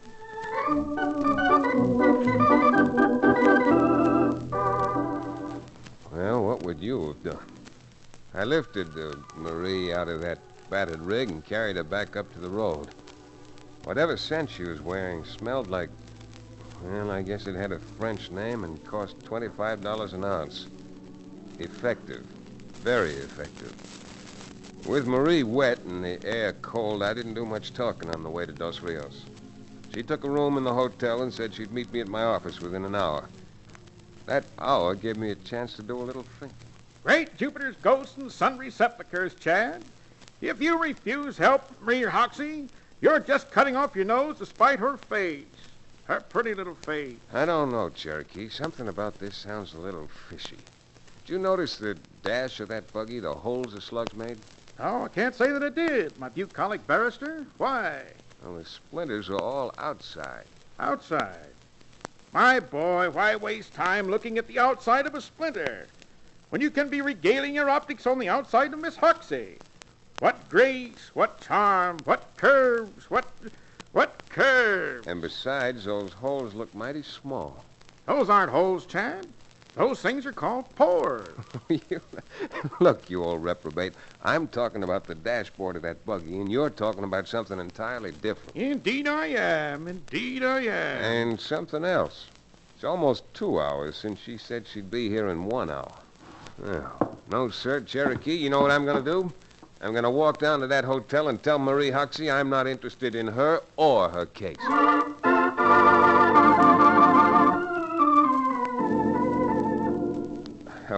Believe me, Miss Marie, I'm not at all put out about you being a little late. I just came down to the hotel to see if there was anything I could do to help you. There's a lot you can do to help. You're so tall and so strong-looking that... Well, here. Sit down. Yeah, No. Over here. Because what I have to tell you is in complete confidence, and I don't want anybody outside to hear it. Outside? You saw that man shooting at me today, didn't you? Well, I did hear the shots. Chad, believe me, I won't be safe until I get back the map to the Lost Continent mine. Map to the... Well, now, look, Marie, if I'm going to be of any help to you at all, you better start from the beginning. You will forgive me, but I just seem to be all at loose ends. Well, my father, Dan Hoxie's a mining engineer. I see. After 3 years of looking, he finally relocated the Lost Continent mine. Mapped it. Went back to Leadville where I was waiting for him. Oh, how did he lose the map? It was stolen. And we know who stole it.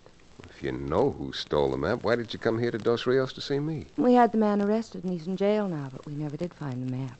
And you want me to go back to Leadville and play detective? Oh, no, Chad, of course not. But the man who stole it has a brother living here in Dos Rios, and we're as sure can be that he sent that map down here to him. Who's this brother? What we heard, he's a professional gambler. Name of Folsom. Pharaoh Jack? Why do you look surprised? Don't you believe me? Maria, I hate to disappoint you, but as much as I sympathize with your problem, yours is scarcely a case for a Cowtown lawyer. I'm sorry. Chad, don't go yet. Yeah? Don't you see? Don't you understand? There's no one I can turn to. You're making it a little difficult. Chad, please. Please don't walk out on me now. You've got to help me. You can have everything and anything you want. You better sit down. Yeah, I suppose I had. Do you have any ideas how I can get that paper for you? It's worth $5,000 to us, if you do. Maria, I've got to admit I can't do any thinking at all that close to your perfume, so you take off that negative, whatever you call it, and put on a dress, and by the time you're through, I'll be back here with my answer. Chad. No, I'll be seeing you, Marie. Later.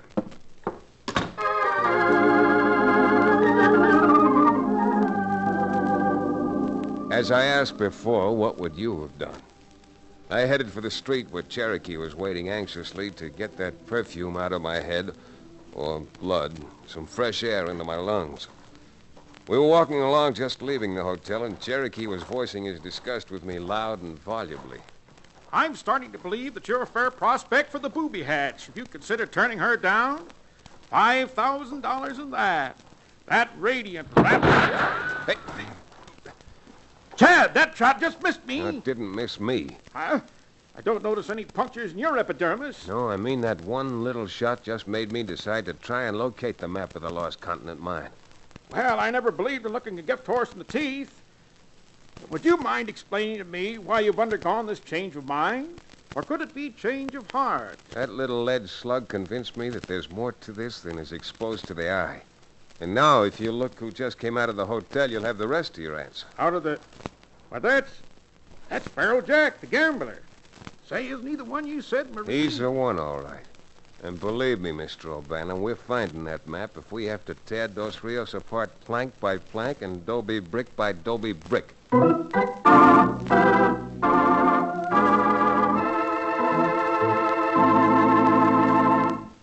We'll return to the exciting second act of our frontier town adventure in just about 1 minute.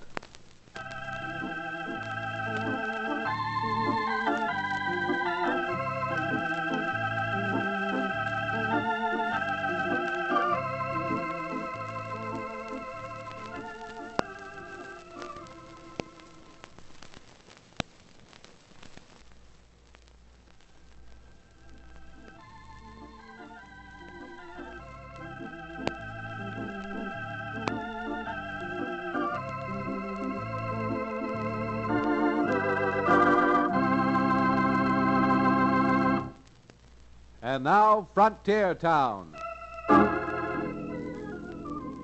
Well, with that shot from the general direction of the hotel going past my ear a little too close for comfort, and then seeing Pharaoh Jack Folsom leaving the hotel, I decided the better part of valor would be to get off the street before the sheriff and a crowd collected.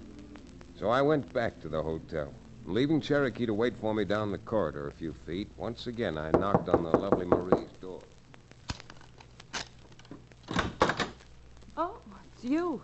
Why, were you expecting someone else? I thought you were a stranger in Dos Rios, Marie. I am. It's just that I didn't expect you back this soon. May I come in? Certainly.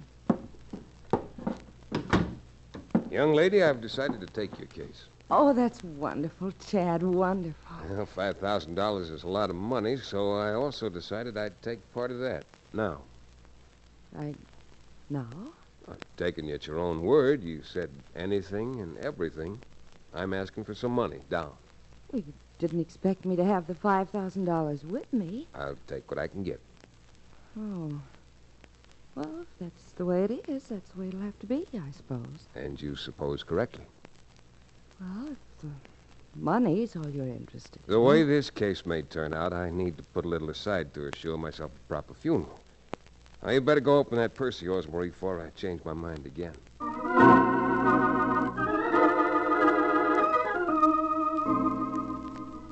Although Miss Hoxie's pocketbook was fat and bulging, she only managed to produce $100. But while the bag was open, I did manage to peek inside, and what I saw in there satisfied me that this was my kind of case. As soon as I left Marie's room, I beckoned to Cherokee, and we took advantage of being in the hotel by easing ourselves into Folsom's room. I don't mind saying that I was more than a bit surprised when, tucked inside one of his frilly shirts, I found the map to the Lost Continent mine. Careless of him, wasn't it? But then I guess gamblers always do take chances. Then, instead of turning the map over to my client and demanding the rest of the fee, I grabbed Cherokee and hurried back to my office. Mr. Remington, I am by nature a very patient man. But with that gorgeous creature waiting to hand you the best part of $5,000, why in the name of Gilhooly's goats don't you give her the map and collect the long, green, folding wherewithal? I don't know yet exactly. All I know for sure is that in the bottom of her little pocketbook, I spotted a .25 caliber handgun. 25 caliber? 25 caliber, a little gun. A gun which shoots small slugs and make little holes. Holes that I think will match those in the dashboard of the buggy she was driving. You mean to stand there with your mouth hanging out trying to say that she shot it herself? I'm just meaning to say that for the time being, I'm going to make what seems to be an exact copy of this map and put it back where we found the original one.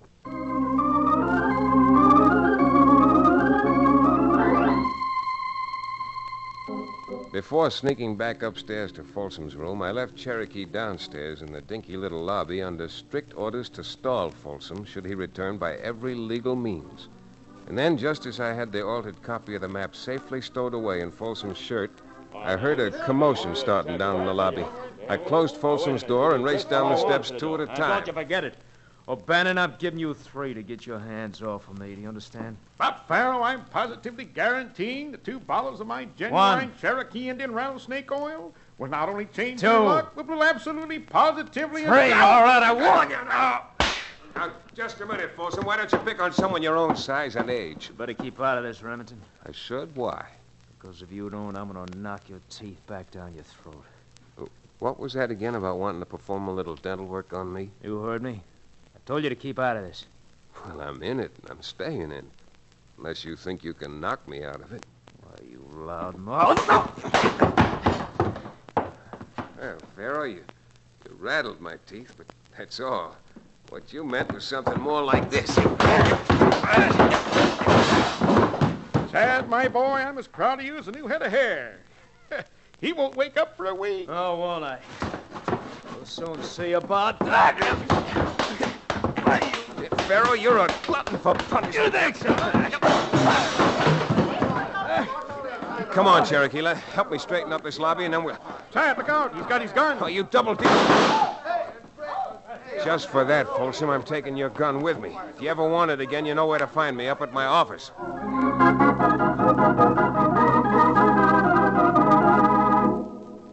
If you'll only listen a minute, Cherokee, I'll explain as much as I can to you. You mean if you're able to?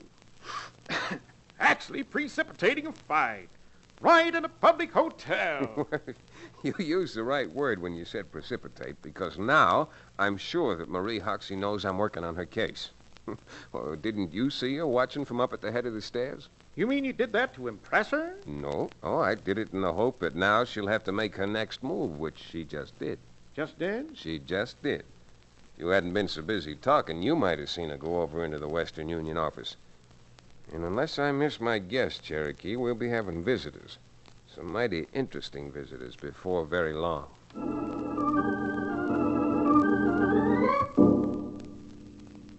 Chad, whether you like it or not, I've got to have a libation. Practically locked up in this office with you for 6 hours, just waiting, has taxed my nerves beyond the bounds of even... Shh, quiet, Cherokee. Someone coming up the stairs. Someone coming? By the ever-living George, so there is. Come in. Dad, I do hope you don't mind my coming here this time of night. My dear young lady, you not alone deprecate our perspicacity, but you do yourself a great injustice. Here, let me get you a chair. You were right about Folsom having that map.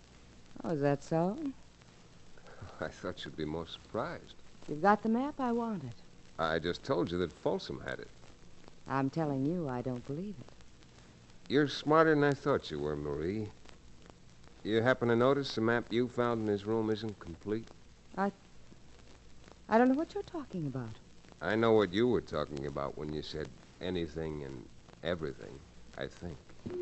Perhaps you've done too much thinking, Mr. Remington. Say now, please, don't leave so soon. Why, this barren little barrister's office hasn't smelled so good since it's opened. Livery stable, you know. Oh, I'm not leaving. But fortunately, my father arrived in town, and perhaps he'd better talk to you. Father, come on in. I was hoping we wouldn't have any trouble.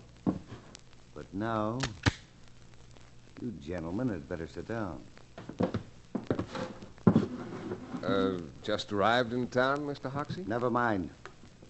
You got that lost continent map, and we want it. I rather expected you after I saw your beautiful daughter slip into the Western Union office. If you happen to think it's strange that a lawyer should have his office over a livery stable, that's the reason. Wonderful view of the entire street. If you're a smart lawyer, Remington, you'll dig up the map. Quick. So many people seem to want this map. It should be worth a great deal more than $5,000. Oh, so that's your play, huh? Think you're going to hold us up and gouge a bankroll out of us? Well, since I didn't take the other things Marie offered me, it seems I'm entitled to a higher fee. After all, this was riskier than I thought. Someone shot at me, didn't you, Marie? Chad, you mean to sit there and say you think that Shut beautiful... up, flannel mouth. Remington, I'm not planning on being here in town very long. Maybe 2 more minutes. You got one to hand over that map. Oh, it's too bad you're leaving so soon, but I can't say I blame you. If your partner, Pharaoh Jack Folsom, happens to see you in Dos Rios, there's apt to be a little shooting affair. Maybe you are smart. Folsom was my partner, but that map belongs to me. To me? Not to us? You and your enchanting daughter? You're pretty smart yourself, Hoxie, if that is your name. Hiring Marie to pose as your daughter and come down here to get that map because Folsom had never seen her. She's not his daughter? Why, of all the cheap chicanery? All right, now look. Now that you know that I know where you stand, and since this is just a business deal, why don't you let your money do the talking for you? Any talk from now on, this 45's gonna do. Oh, too bad Marie didn't have a 45. What do you... That little handgun you let her carry gave me my first tip. Right from the time I saw those holes she shot through the dashboard just to make me think she was in trouble. Then when she threw that shot at me from the hotel... Remington, I mean it. I'm gonna kill you to get back that map. You see, Marie? He'll kill me just to double-cross Jack Folsom, and then I wouldn't be surprised if he killed you. Are you turning over that map? I guess I'll have to. Won't I, Pharaoh? Drop that gun and Remington. Where did you... And drop it. You folks, kind folks, don't mind. This office is getting so crowded, I think I'll leave. You take one more step, Cherokee, and you will leave.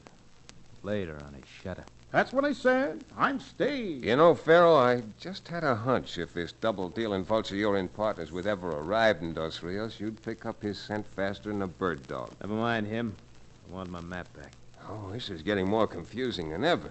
It's a matter of pure and simple justice. I don't know who to give the map to now. Well, maybe this will make your mind up for you. Here, I've got the money I promised you in my bag. Nobody's buying that map, do you understand me? Why not? Chad can use this money just as well as...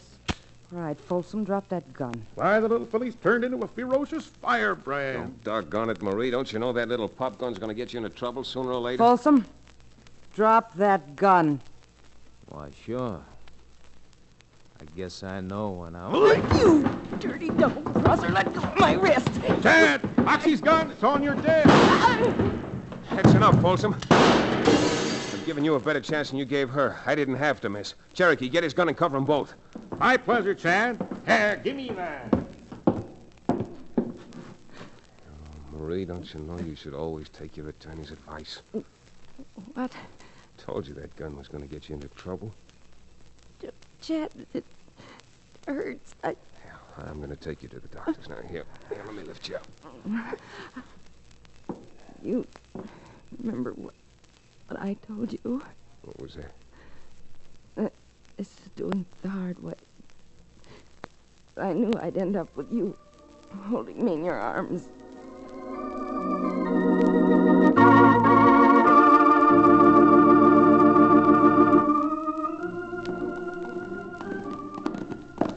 What's wrong with you today, Cherokee? The air's wonderful, the birds are singing, the fish are all jumping in El Toro Creek, and you just haven't opened your mouth for a half hour. My cold-blooded counselor, you grieve me and fill me with bitter disappointment. How's that again? Here we are, perched on the backs of these high-priced equines, riding along El Toro Creek Road in the very same place where just a week ago your roving eye spotted Marie Hoxie. Uh-huh. You sat there supinely in the saddle, making casual comments about the climate and the flora and the fauna. Have you no heart? No red blood in your veins? Never mind, I'll tell you. What you probably need is a double dose of Dr. O'Bannon's famous Cherokee Indian rattlesnake oil. At least you don't need it. The memory of Miss Hoxie's perfume seems to act on you like a tonic. That reminds me, Chad. Did you ever find out if Pharaoh Jack Folsom ever did have a brother in prison over in Leadville? Well, Judge Fillmore found out for me. He hasn't even got a brother. Dan Peacock, alias Dan Hoxie, gave that lost continent map to Pharaoh Jack after he'd won it in a stud game in lieu of cash. You mean he didn't realize how valuable it was, the fool? Oh, he didn't even know it was a lost continent mine until later. Then when he found out, he tried to get it back from Pharaoh and couldn't. Then's when he decided to double-cross him and hire Marie to pose as his daughter. What do you think's going to happen to the curvaceous charmer? Oh, Marie? Well, from what the judge tells me, whenever they release her from the hospital, she's due for about 5 years at the state's expense. 5 years? Well, by that time, she will have reached the full bloom of beautiful maturity. No doubt. And if you lay off the libations of that rattlesnake oil, you may still be around to greet her, you old fake. Well, my boy, even in me, hope springs eternal.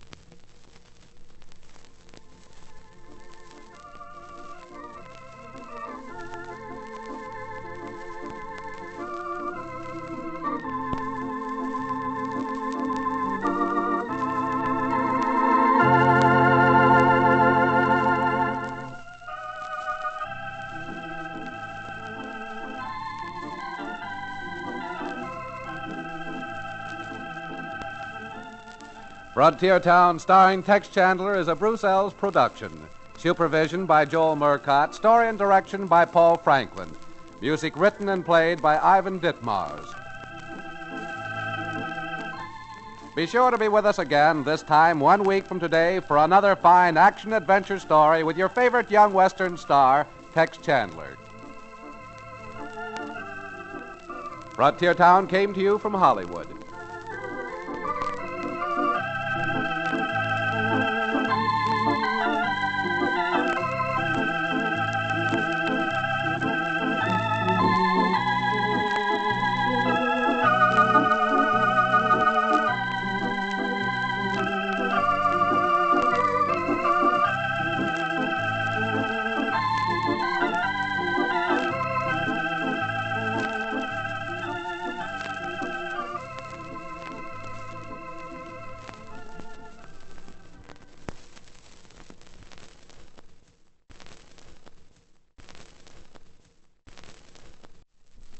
Frontier Town, the saga of the Roaring West.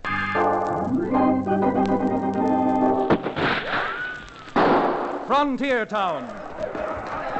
El Paso, Cheyenne, Calgary, Tombstone. Frontier Town.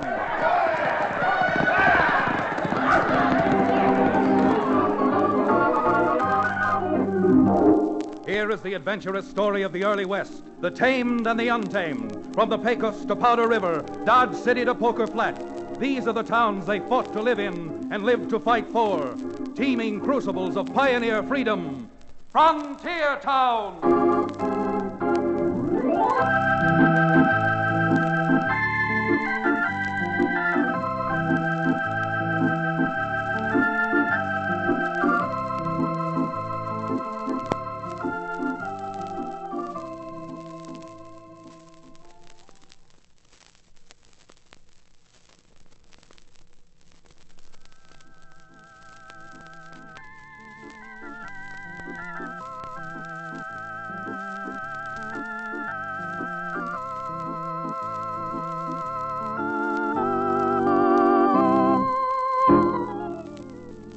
Ever hear of a cow town called Dos Rios?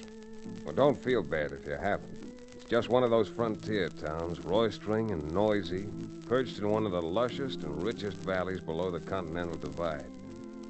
Me, I'm Chad Remington, the town's only lawyer. But like everyone else, I've got my own ranch with the typical well-fed, slab-sided herd of cattle for which our valley is so famous. And just because these cattle are valuable, well, it gives some men ideas. And that makes plenty of business and trouble for a saddle-stop lawyer. It wasn't too long ago that I was riding in toward Dos Rios from my spread. Cherokee O'Bannon, he runs the town livery stable. Now that we've talked him out of peddling his genuine Indian rattlesnake oil, Cherokee was riding with me as we cut across some open range trying to get to Dos Rios before sundown. Hey, look at those Herefords, will you, Cherokee? Someday, with a few more head, I might even be able to burn up my law books and retire. And I use the term with the twinge of conscience, you must have bats in your belfry. Looking at a bunch of cows like that. For shame. What have I done now to offend your artistic integrity? What has he done now, he says? My boy, you've been casting sultry, longing looks at a bunch of blank-faced cows, when half that emotion spent on a proper female woman would return to you tenfold, nay, 100-fold. Oh, don't you go biblical on me, you old reprobate. And something else. Unless a man has a few head of good beef, he can't afford to cast long, lingering looks at a woman. Chad, my boy, your total lack of sophistication and experience hurts me deeply. A man who has some money in his jeans doesn't need to bother with the distaff side. He can go out and woo old John Barleycorn. Cherokee, the older you get, the more unregenerate you become. Your total lack of appreciation for a herd of cattle is something that I... Hey, Cherokee, rein up. Slow there, girl. Oh, boy. Easy. What in Billy Blue Blazes happened to you, Chad? Oh, you see that waterhole just ahead of us? Yes, sir. Isn't that a tin can lying next to it, lying on its side? Yeah. Unless my optics deceive me, that's an empty 5-gallon can. But what about it? It's a lead pipe cinch. It didn't contain old spiritus fumenti. That's drinking liquor to you. No, it's a lead pipe cinch. It didn't contain anything that pleasant. I got an awful feeling it did contain 5 gallons of enough stuff to poison every steer that drank out of that waterhole. Why, if I ever catch the pussyfooting polecat that did that, I'll darn well destroy him. Come on, girl, get up!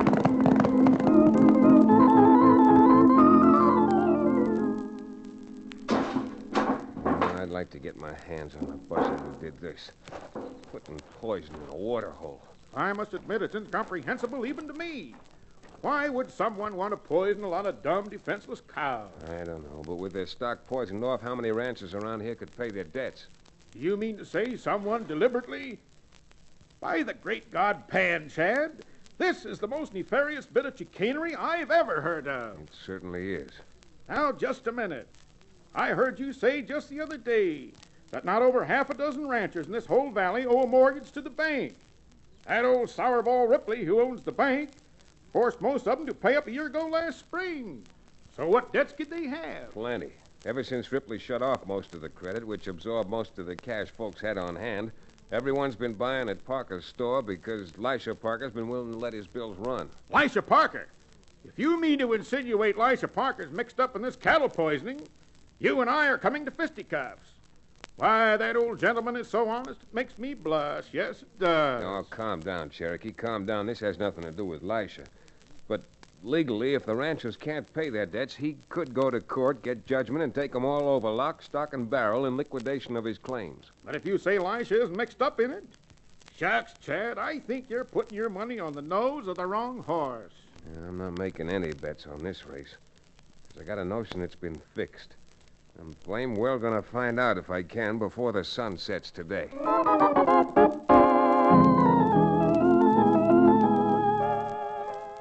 If I sounded like a boastful kid, well, that's just the way it turned out. Because after talking to Lisha and Sarah Parker, not only didn't I find anything before sundown, but I didn't find out anything for the best part of a week. Waterholes continued to be poisoned. Strangers drifted in and out of town.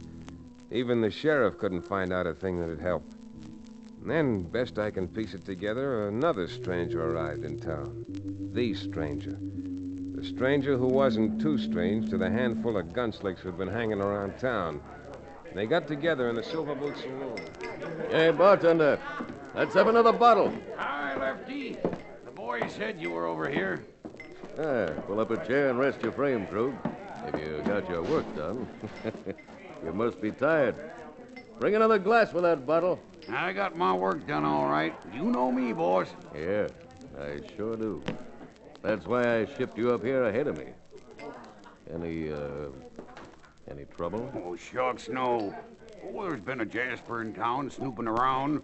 A lawyer named Chad Remington. But he ain't found out a thing, Lefty, believe me. He'd better not find out anything if he wants to go on practicing law. Because I'll get him just the way I'm going to get Parker's store. Now, look, Lefty, you ain't ever been here in Dos Rios before. Me and the boys have been here for more than a week. And I'm telling you, that there Lisha Parker is a stubborn old goat. He'll never sell. No? Well, let's just suppose that Parker won't. Don't you think his widow will? Widow? That's what I said, widow.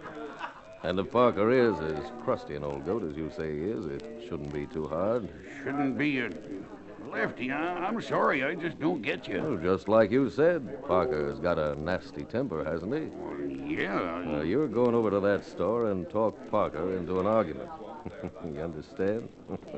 Poor Parker, with that temper of his, gets sore and grabs for his gun. That's all, mister. He grabs for his gun, only you outdraw him. Hey, you really got something there. Don't let nobody tell me Lefty Slaughter ain't got brains. Yeah? Well, instead of wasting your time trying to butter me up, you better be getting over to Parker's store, because once he's out of the way, it's still going to take time before I'm the owner of all the choicest ranches in the Dos Rios Valley. Now, go on. I'm getting so anxious, my tongue's hanging out.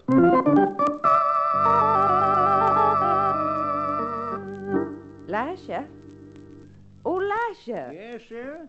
Oh, want me to put that bold calico up on the shelf for you? Would you please, Lisha? You're a dear. After 42 years of what we've been through together, sir, certainly doesn't take a... Well, looks like we got a new customer coming in. Howdy.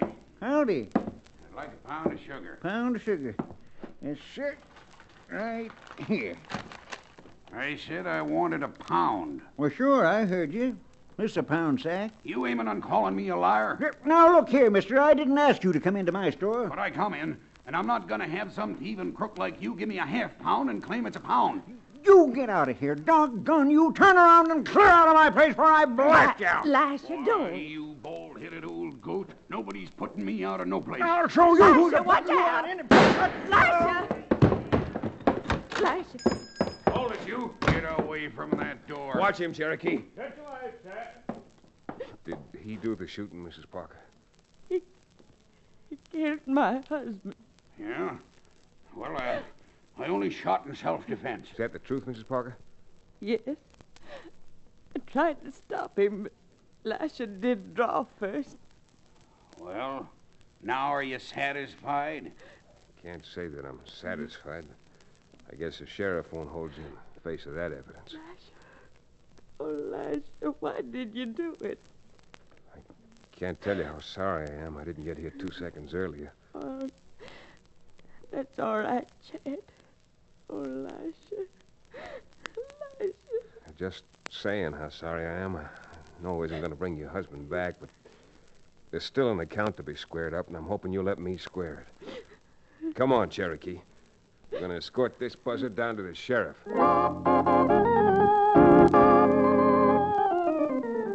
It was a foregone conclusion that the sheriff had released Krug, but not before we found out that he had something to do with the stranger who'd arrived in town, Lefty Slaughter.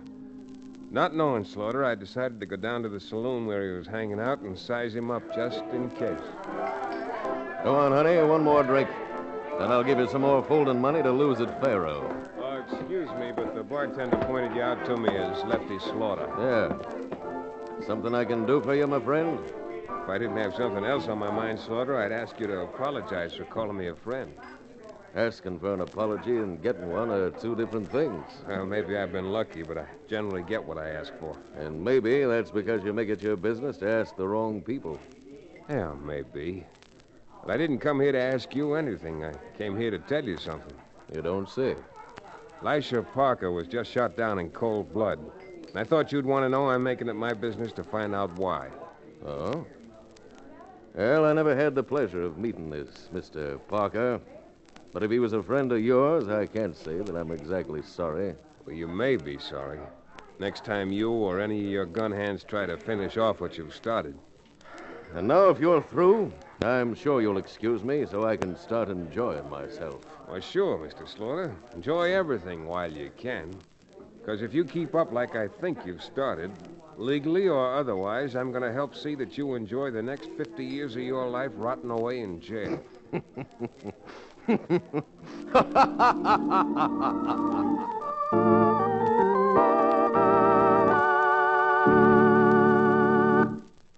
We'll return to the exciting second act of our frontier town adventure in just about 1 minute.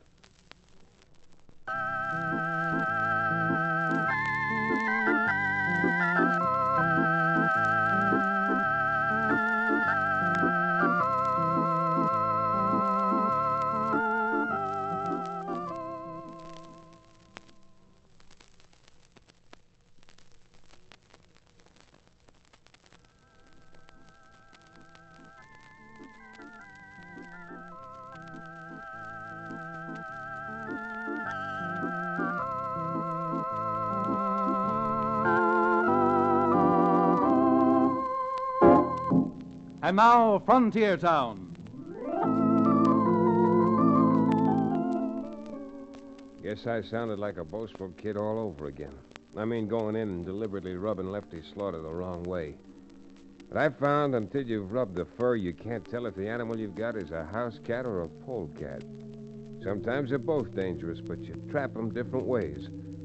Well, I found out in short order that Slaughter was as cold and cocky as they come. Knowing that, there was nothing more I could find out until such time as he chose to make his next move. So Cherokee and I sat for 4 more days in my office up above Cherokee's livery stable, looking out the window and watching the entire street. Then late the afternoon of the 5th day, Cherokee turned away from the window suddenly. Chad, look there. That double-dyed, dirty gunslinger who terminated Elisha Parker's mortal existence is walking down the street with Lefty Slaughter. He was walking with him. Now Krug's turned off into the saloon and... Hey, you see what Slaughter's doing? He's heading straight for Mrs. Parker's store. If that's the case, and it certainly seems to be, then what are we doing loitering about this legal loggia? You're right, Cherokee. So grab your hat or your gun or both, and let's be finding out what business Slaughter might have with Mrs. Parker.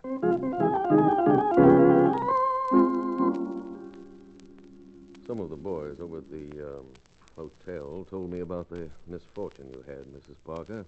I mean about your husband. Well, certainly mighty kind of a stranger to come over and pay his sympathies. And believe me, sympathy is just what made me drop in today. You see, I got to thinking about how difficult it might be for a woman like you to try and run a store alone. Yes. I'm afraid it really takes a man's mind to run a business right. Oh, isn't that the truth?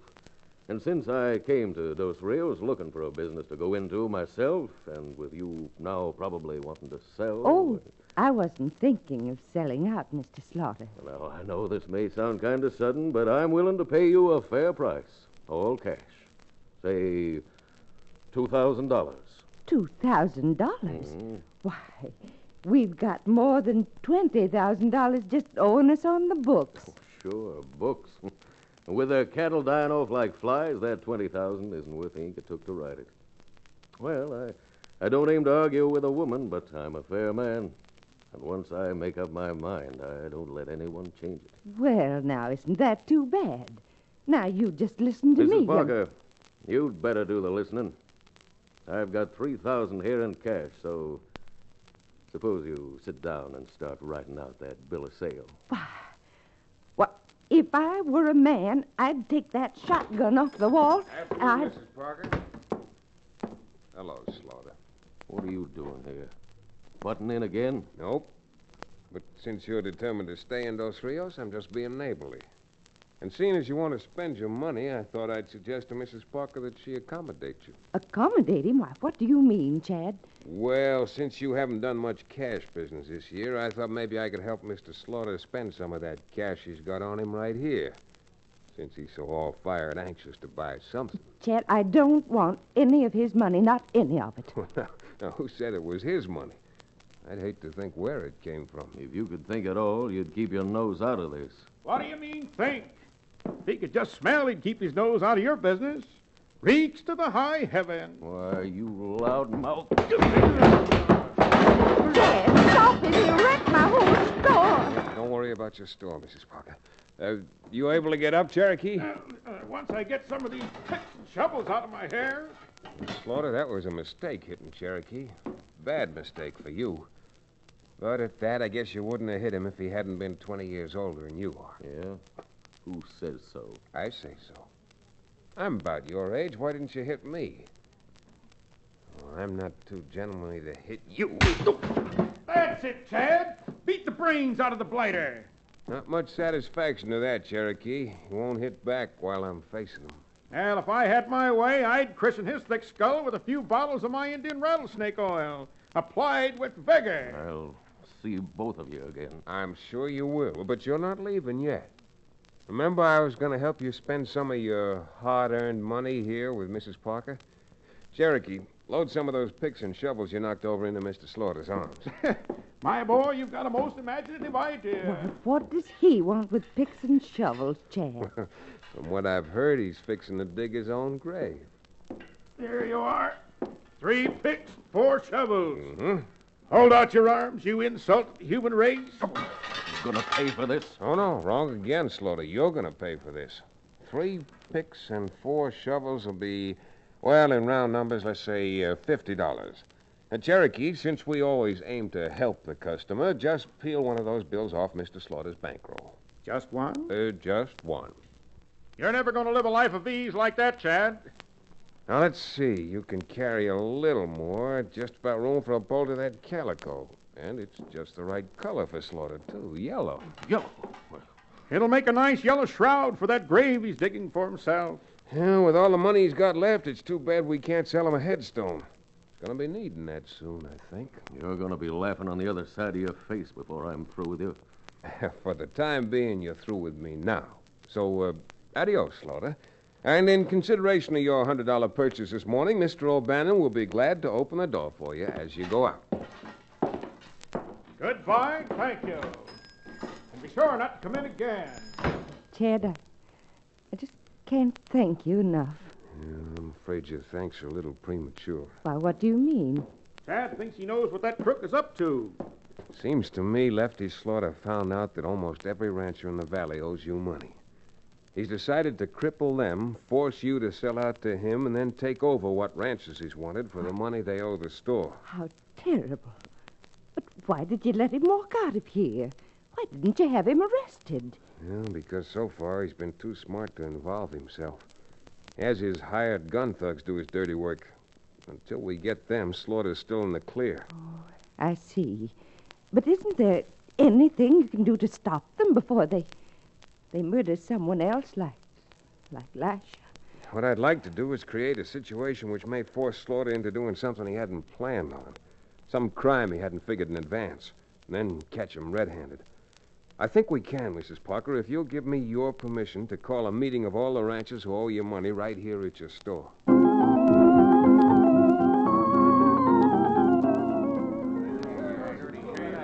Quiet, please. Suppose you stop acting as if you're running this whole show, Remington. Let Sarah Parker do her own talking. Now, there's no talking for me to do. I've sold this store and all of its assets to Chad Remington, and from now on, you'll have to do business with him. Go on and grumble if you want, but it isn't going to do any good. You owe this store money, and I want cash on the barrelhead. Or if I don't get it, I'm going to court and take judgments against every one of you. Remington, your poor father must be turning over in his grave. How do you expect us to raise money now? You can raise money.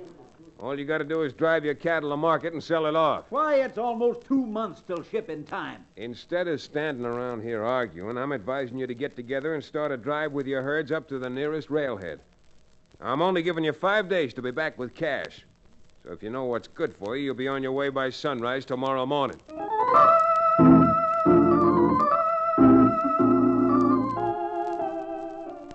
Are you loco, Krug? Remington buying out Mrs. Parker's store? Boss, I was there myself with the whole crowd, and he told them to get out and drive their cattle to market and be back with the money in 5 days, or else he was taking over every ranch in the valley. Well. There's nothing crookeder than a crooked lawyer. The funny part is, what he's doing is playing right into our hands. Playing into our... Sure, what happens? Those ranchers start driving their cattle to market. You and me and the rest of the boys are laying for them. We get the cattle. Remington don't get the money, and the ranches he takes over are worth nothing. Well, I'll be... That smart monkey is playing into our hands. What good are them ranches without cattle on them? No good. Krug, you go round up the boys. A thing like this calls for a real celebration. Lefty thought I was dumb, all right. The Dos Rios ranchers knew I was a crook. All I was sure of was I was taking a long, wild chance and hoping it would pay off. Next morning, just as I told them to, the ranchers joined up in one big trail drive and started for San Jacinto. From where we were perched, Cherokee, the sheriff, the posse, and I, we could see the cattle spread out along the trail almost as far as the eye could reach. I guess we waited more than an hour, every man Jack's eyes shaded from the morning sun, scanning the pass below us, waiting, praying for some sign of trouble. And finally it came.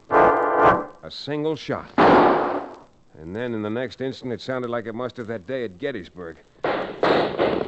We waited for a moment to make sure we were right. And then the sheriff unholstered his gun and turned to me. You sure were right, Chad. Look at them rustlers pour out of that canyon. There must be 1 million of them. 2 million, maybe. Yeah. All right, you posse men. Unholster those 45s and let's get to riding. Cut down through that arroyo. That way we can get between them and the cattle. And right in front of those rustlers' bullets. Say, Chad, haven't I got time for a little drink of my rattlesnake oil or something? All you got time to do is squeeze the trigger. Come on, let's go.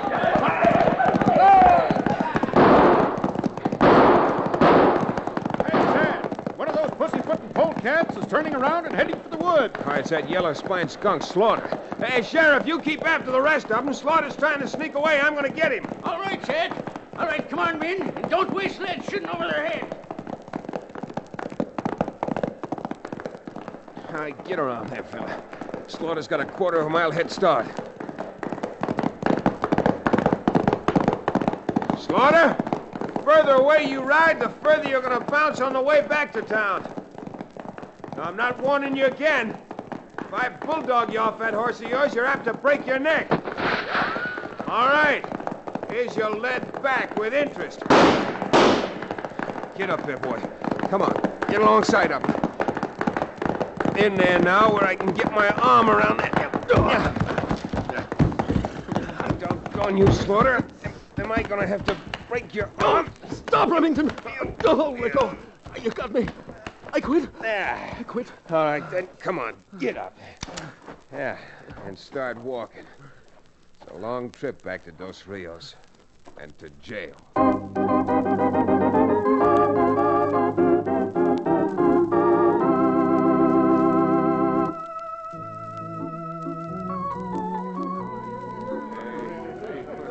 God blame you, Chad. Here you had us thinking you were a bigger crook than Slaughter. And all the time you were doing it for our own good. Yes, sirree. Just like a father with an unreasonable kid. Spare the rod and spoil the child. That's Chad's motto. What's your motto, Cherokee? Well, I guess you might say it is spare the flask and spoil the drink. By the way, isn't it about time for the libation right now? From the way I look after Bulldog and Slaughter off his horse, it's about time for me to take a bath and put on some clean clothes. Well, it's not premature to thank you now, Chad. Except I don't know how I ever can. Enough.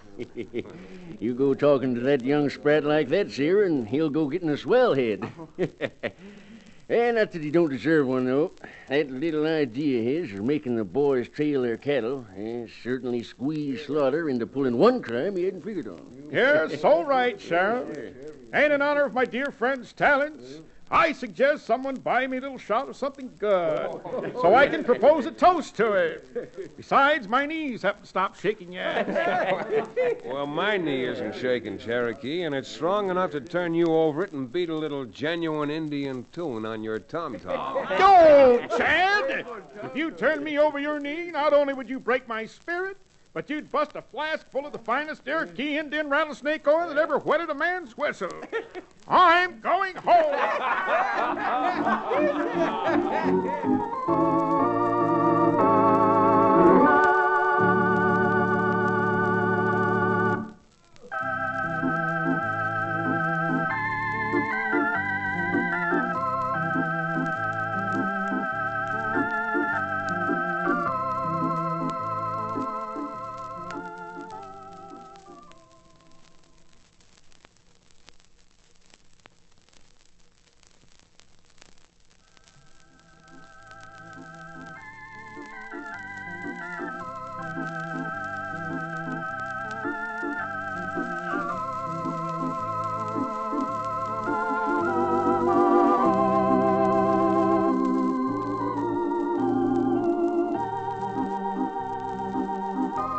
Frontier Town, starring Tex Chandler, is a Bruce Ells production. Supervision by Joel Murcott. Story and direction by Paul Franklin. Music written and played by Ivan Ditmars.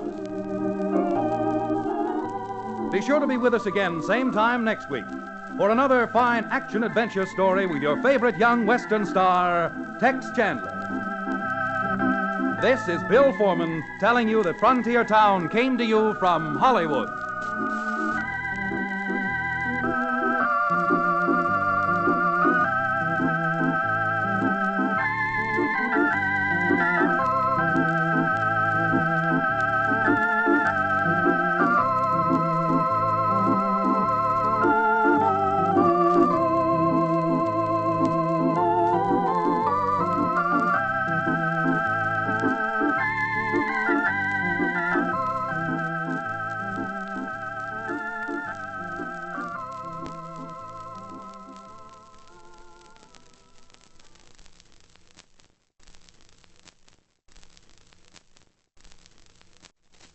Frontier Town, the saga of the Roaring West.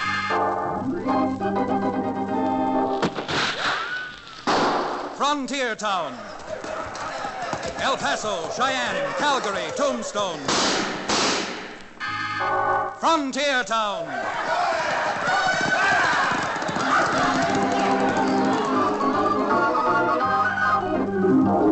Here is the adventurous story of the early West, the tamed and the untamed. From the Pecos to Powder River, Dodge City to Poker Flat. These are the towns they fought to live in and lived to fight for. Teeming crucibles of pioneer freedom. Frontier Town!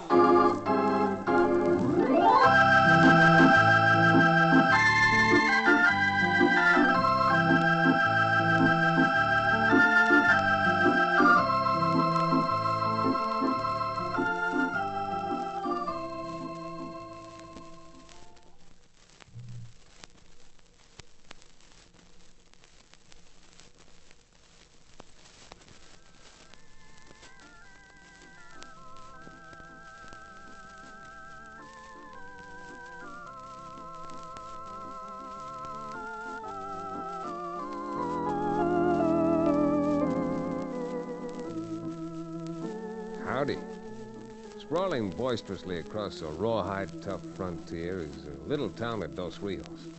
Not much of a town, to be sure. A few stores, a church, start of what someday will be a school, 9 saloons, and one so-called lawyer. The lawyer's name is Chad Remington. Well, that's me. Of course, there's not enough law business in the whole county to keep me busy, but I do own a ranch left to me by my dad when he died. Naturally, there wouldn't be a lawyer in Dos Rios if we didn't have a court. And with the court, it goes without saying, we have a judge. Judge Fillmore, whose daughter Libby happens to be a most special favorite of mine. Well, with the lack of law business, one day not so long ago, the judge and I decided to see what we could do about getting ourselves some wild turkeys. So we saddled up a couple of my horses, took 2 of my best rifles, and started scouting.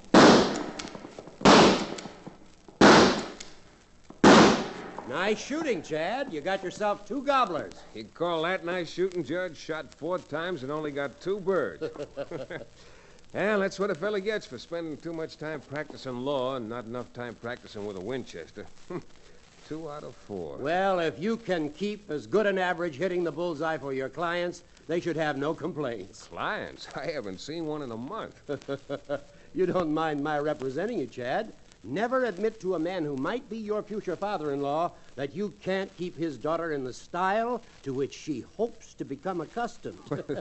That's good advice, Judge. And I'll be happy to pay your fee if my future father-in-law gives his consent someday.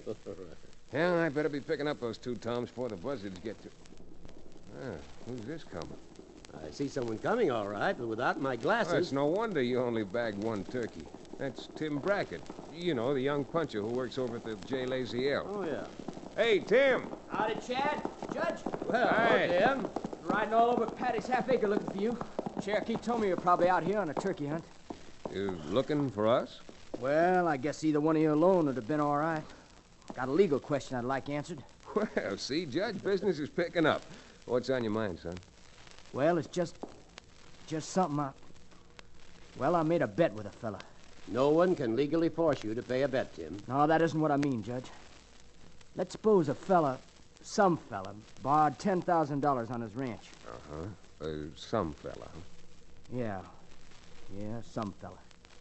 Well, suppose this fella paid all of it but $2,000 and then couldn't pay the $2,000 right off. Could the man with the mortgage take the ranch away from him?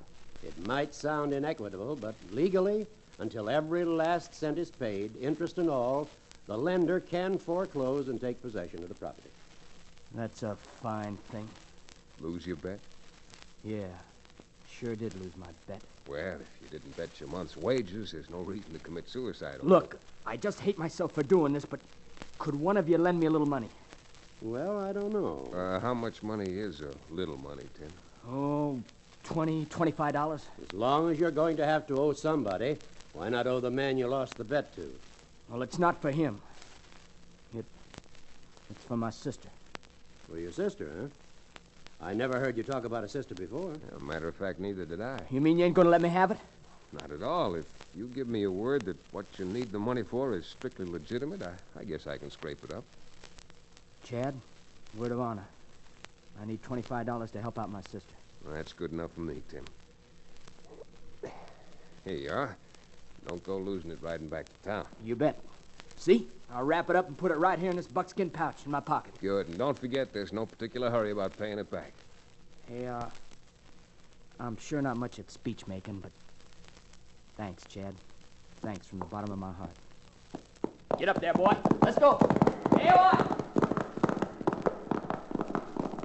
Chad, do you think you should have given that boy the money without finding out exactly what he needed it for? Well, he said he needed it for his sister, and that certainly was good enough for... Hey, wait a minute. He must have dropped something when he pulled out that pouch. You see it there? What is it, Chad? What is that piece of paper? This piece of paper is a letter. From the return address on the envelope, the boy has got a sister. Lives over in the next county in Dry Wells. Well, I'll be darned. I didn't believe that story about his sister being in trouble, but apparently it's true. You think maybe under the circumstances that we ought to open that letter and see what the trouble is? Well, if the girl's in real trouble, certainly $25 isn't going to cure it. All right, Judge, what do you say we read the letter and find out? Certainly. If she needs more money, maybe we can do something to be of real help. Well, here goes.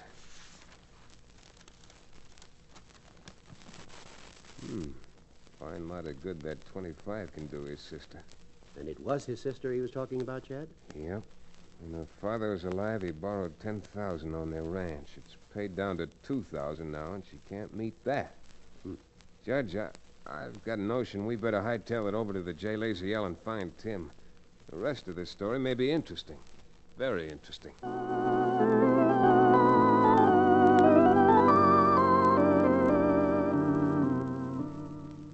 Nobody at the J. Lazy L knew where Tim was. He'd taken the day off. So the judge and I headed back toward town. When we got to Dos Rios, the judge went home. I went up to the offices I keep, located over at Cherokee O'Bannon's livery stable. Cherokee, not only my landlord and sidekick, but also a former medicine man, was gnashing his teeth over my letting $25 slip through my fingers so easily. Of all the impoverished, impecunious imbecility, you take the cake, Chad. Well, I've got a sweet tooth. I like cake. Well, if you would direct your elementary instincts in the proper direction, 1/5 of that amount would have set 'em up for everybody down at my favorite hostelry, the Lady Luck Bar and Grill. Instead of ranting that way, Cherokee, and worrying about your constantly unquenched thirst, you might give some thought to where we could find Tim. First, you give him legal advice. Then, instead of charging him for it, you... What did you stop for, Cherokee? Well, what are you staring at out the window?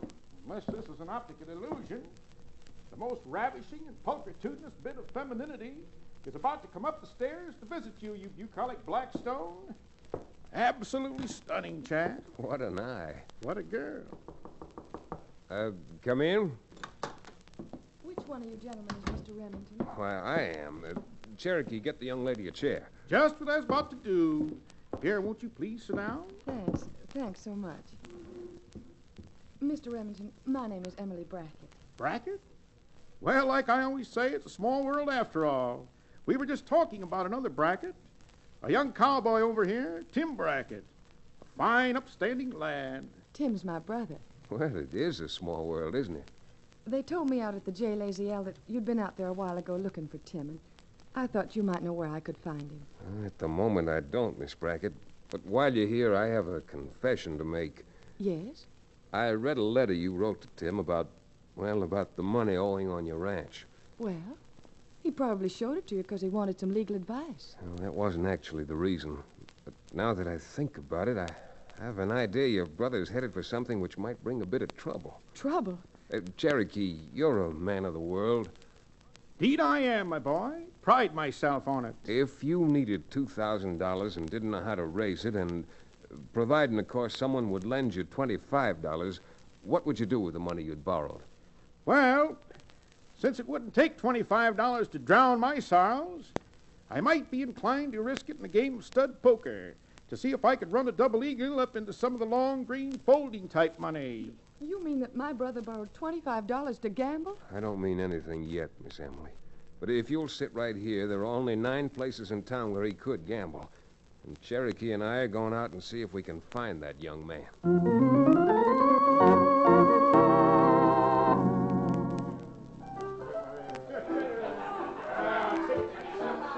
Staying in the pot, Tim? You're blame right I am, Duke. Staying in and raising you another 20. Hey, you must have another king in the hole, huh?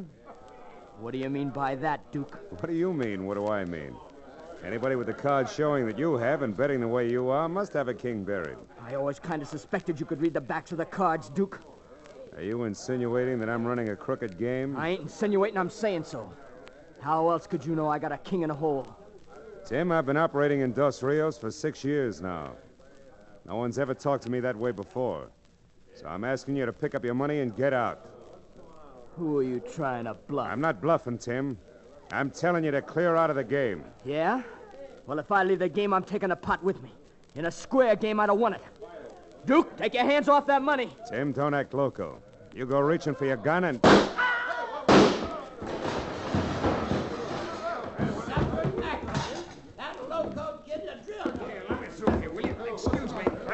Back here. Come on. Duke, who plugged Tim? I did, Chad. Why, you low-down, double-dyed... Now, just a minute sneaky- before you both go shooting off your mouths. Why don't you ask someone who was here what happened? It was Tim's fault, Chad. He called Duke a cheat and a liar and then went for his gun. And that's gospel. I tried to stop him, but when he threw down on me, there was only one thing I could do. I guess I did it. Yeah, I guess you did. All right, some of you men, pick Tim up and take him over to the undertaker's.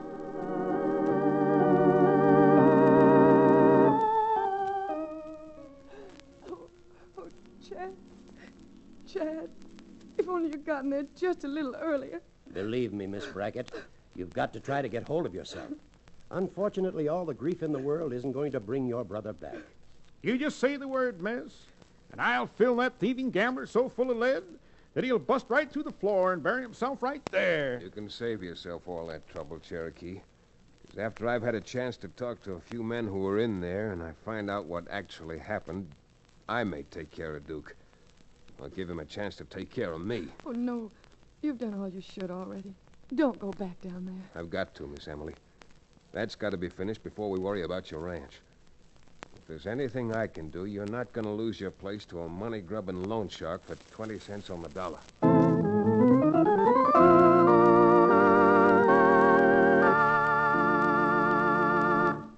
We'll return to the exciting second act of our frontier town adventure in just about 1 minute.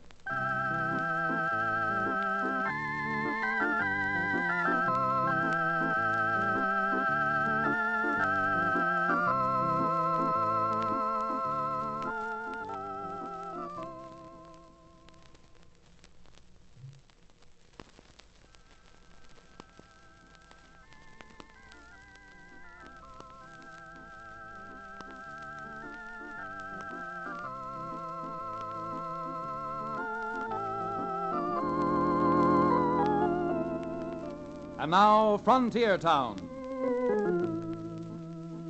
From all I've noticed, death, sudden and brutal death, is as shocking in a frontier town as any place else in the country. But somehow on the frontier, folks seem better able to pull themselves together and go on with the things that have to be done. And so it was that Emily Brackett, over her first shock at her brother Tim's killing, had regained some of her composure and was able to answer a few questions. Well, that's about all there is to it, Chad. Everybody around our part of the country had always borrowed from old Sam Tennyson and never had any trouble. It wasn't until Mr. Tennyson died that the man who took over all of his loans began to foreclose in wholesale lots. When you say took over all his loans, what do you mean by that? I mean, well, I don't know exactly, but this Mr. Sturgis bought the mortgages from Sam Tennyson's estate, I guess. Sounds crooked to me. Estate? Did Tennyson have any heirs? Sons or daughters? He had a son, but he died a few weeks later in an accident. A bridge he was riding over collapsed. Convenient, wasn't it? For Sturgis, I mean. What? How many ranches has your Sturgis foreclosed on already? Oh, goodness, I don't know, but I guess there isn't a part of the valley he doesn't own some acreage in. Well, I think we've imposed on you enough, Miss Emily. Right now, we still have a little unfinished business to take care of. Business with Duke Rafferty.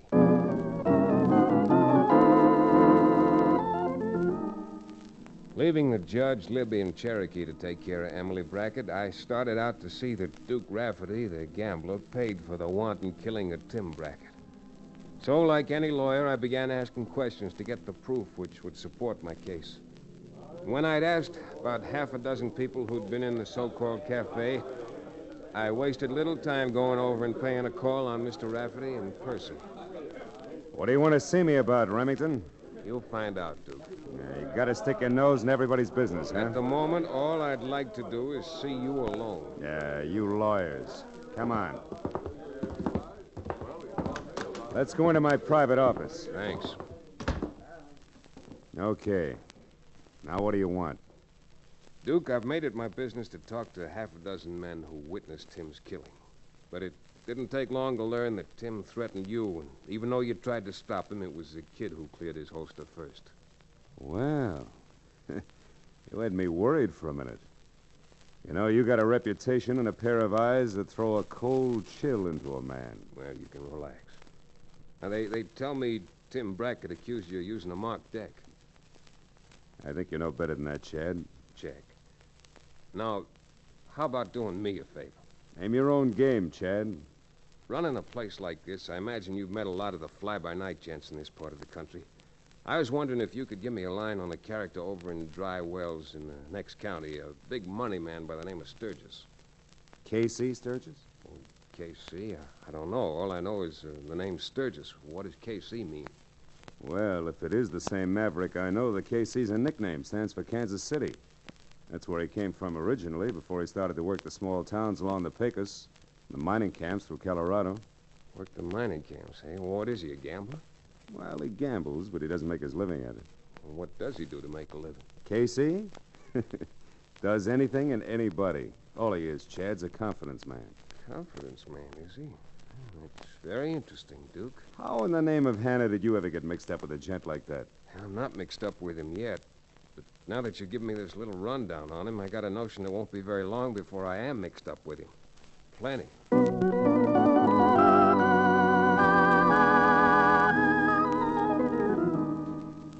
Great gilded glory, Chad.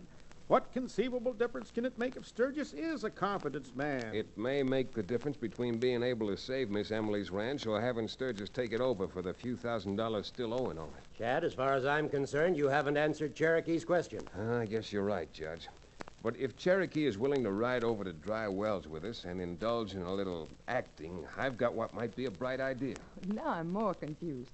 Confidence man and acting? Well, all right, then. Here it is in a nutshell.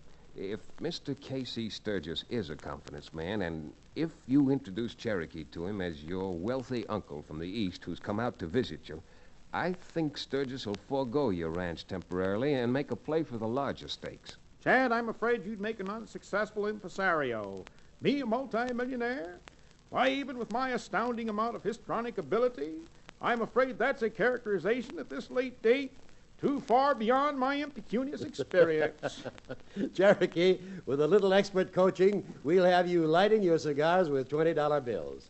And I must say, Chad, although your proposal is slightly extra-legal, it sounds as if it might work on a confidence man. Well, there's an old saying, Judge, takes a crook to catch a crook. Sir, am I to infer that you're branding me a crook? Oh, not on your life, Cherokee. I convict no man till he's proven guilty.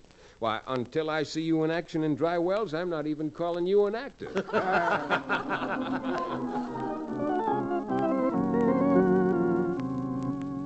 Well, we got to Dry Wells the next day and moved bag and baggage into the spare room in Emily Brackett's little ranch house. Then she sent word to Sturgis that she wanted to see him. When we saw Sturgis arriving, I suddenly remembered something I hadn't thought of before. That's Sturgis. Just riding in through the gate now, Chad. Oh, good. Then in that case, the judge and I'd better go into the kitchen while Cherokee demonstrates his histrionic Oh, good gosh. So one thing we hadn't thought of. What's that, Chad? Cherokee's name. Emily can't introduce him to Sturgis as her Uncle Cherokee. What is your right name, Cherokee? Come on. Sturgis is almost on the porch now. Surely your parents gave you a name when you were born. Yes, they did. And I still hate my revered pater for it. My name, my cognomen, my handle is Aloysius.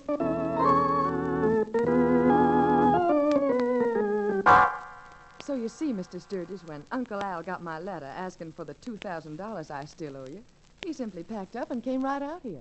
It was $2,000, but it's more than that now with the interest and default charges. My good fellow, what difference can that make? What difference can a few thousand make one way or another? No nephew, whatever a she-male nephew is called. Niece, I'm your niece. Thank you, Emily. No relative of mine is going to lose a ranch for a few paltry dollars. When I've got so much, I've got to keep it in 3 banks. In 3 banks? 3 banks and a private vault. What? Well, having been in the furniture business all my life, nose to the grindstone and all that, it's always been my dream to come out west. Out west where men are men and gold is where you find it. Well, I've known people before to come out from the east looking for gold and lose everything they had, but... Mr. Sturgis, if you're meaning to discourage me, you're not succeeding. Because if I can find a suitable piece of gold-bearing land, I'm prepared to pay upwards of $50,000 for it. Uncle, really, you should. Now, just a minute, Miss Brackett. Your uncle's a successful businessman. I'm sure he knows what he's doing. And if you're real serious about wanting a piece of gold-bearing property, sir, I know of one that's got a fortune on it. And I wouldn't be at all surprised if I couldn't get it for, well, for a little more than the figure you have in mind. Buy on figures. Take me to the property. And if I like it, I'll give you a draft on my bank. At least on one of them. Well, look, I'd better check up on this land first and see if it's still available. And if it is, I'll show you the most valuable piece of gold-bearing property since the mother lode was discovered.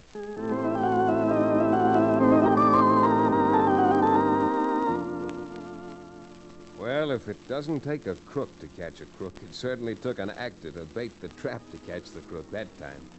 Sturgis practically ran for his horse and headed for town with the judge and myself trailing him cautiously. And there, after a while, we saw him come out of a mining claim office and head out toward the desert. About 7 miles out of town, with nothing around but rocks, cactus, and Joshua trees, the judge and I saw Sturgis dismount, kneel down, and burrow under some of the rocks. We didn't wait for him to mount up again, but we circled the location and came back afterwards. Late that afternoon, we saw him again approaching the spot in the buckboard, carrying Emily and Cherokee with him.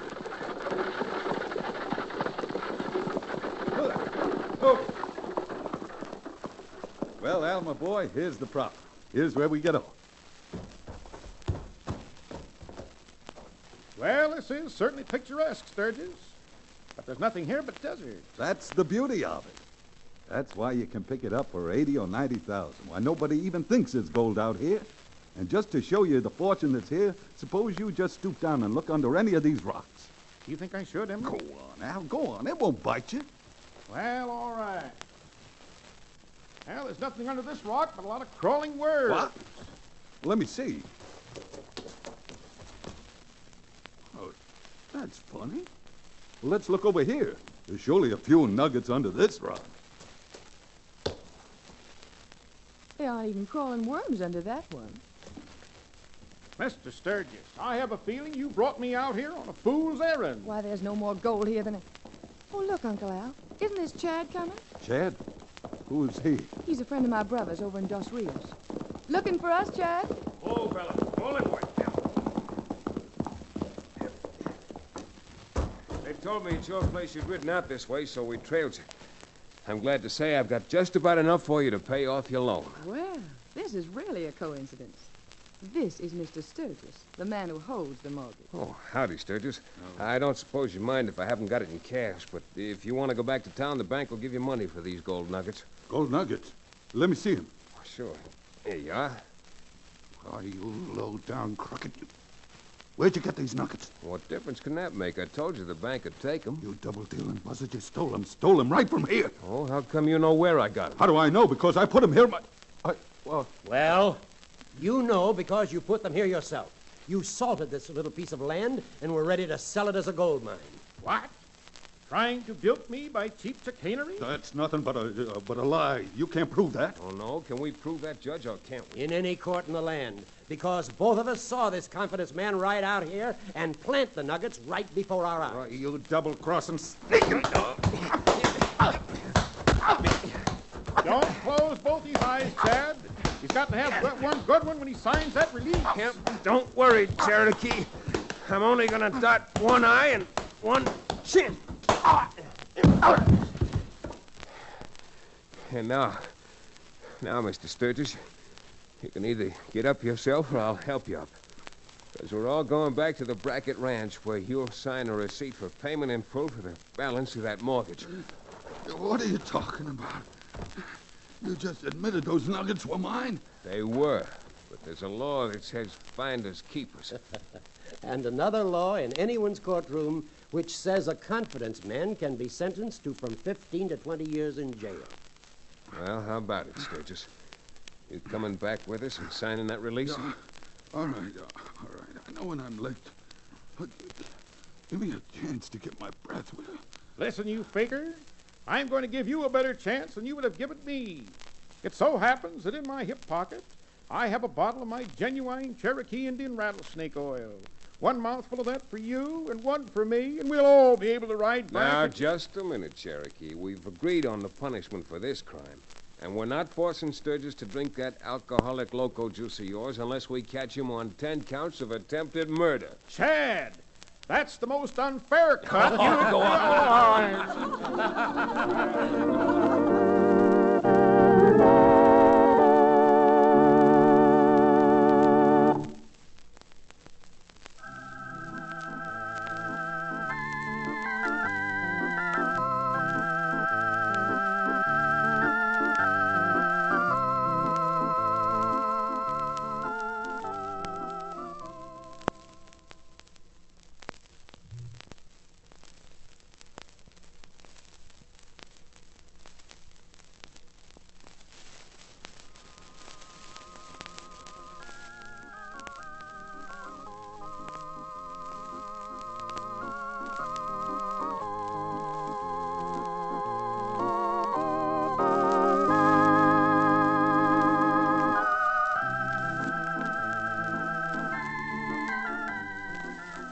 Frontier Town, starring Tex Chandler, is a Bruce Ells production. Supervision by Joel Murcott.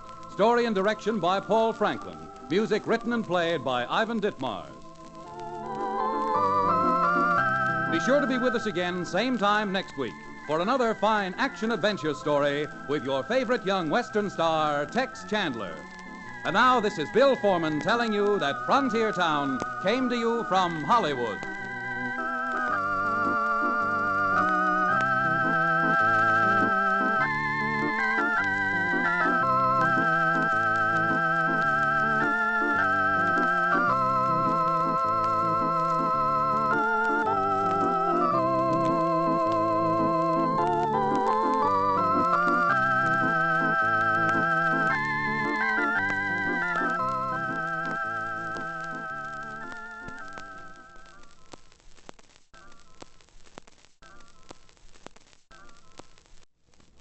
Frontier Town, the saga of the Roaring West.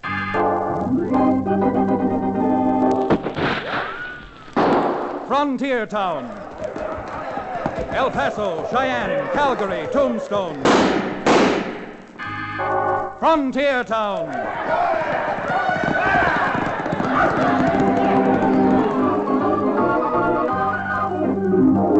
Here is the adventurous story of the early West, the tamed and the untamed. From the Pecos to Powder River, Dodge City to Poker Flat, these are the towns they fought to live in and lived to fight for. Teeming crucibles of pioneer freedom. Frontier Town!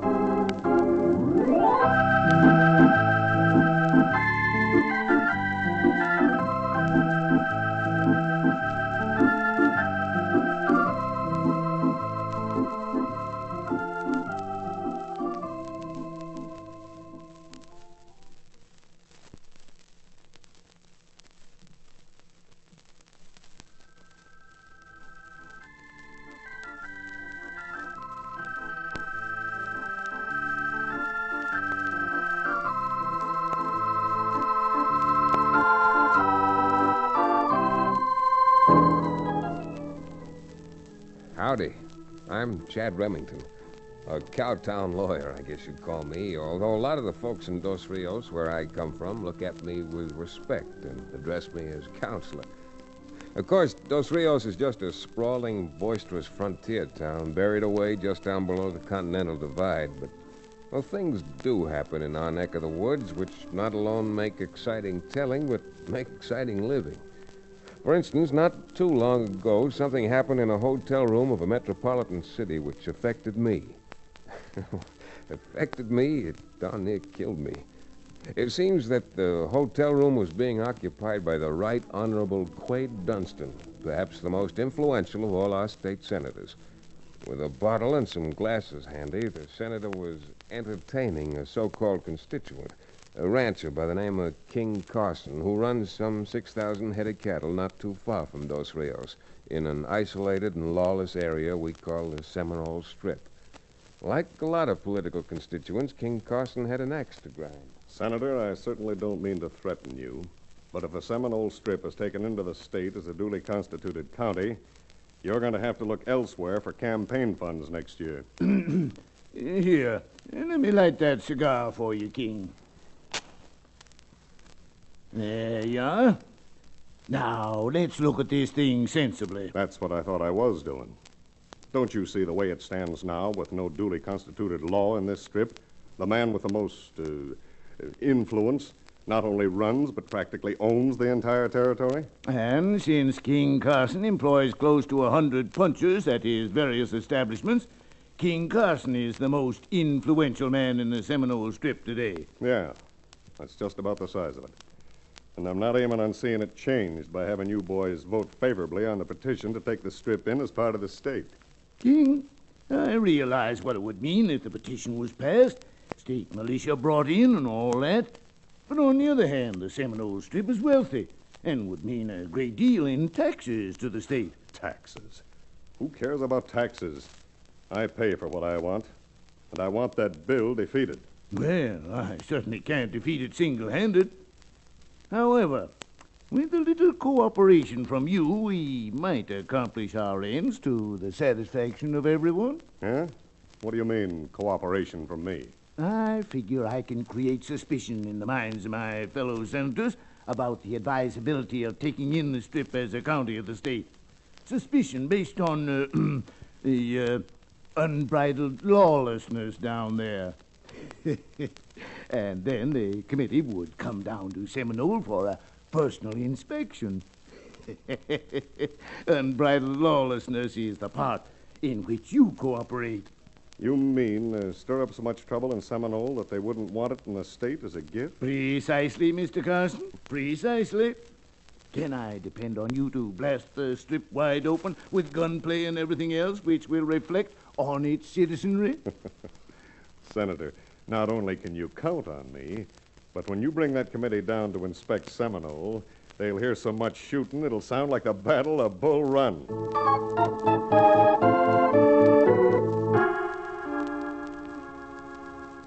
Well, if you'd like to know what that little conversation had to do with Chad Remington, I can only say it came about because of a quite normal cause. A girl. Now, I guess I better make that the girl. Because although Libby is Judge Fillmore's daughter today, I'm kind of looking forward to the time when her name will be Libby Remington. Libby got into this by going down to Seminole to spend a week or two with her mother's brother, Uncle Rufus Tomlinson.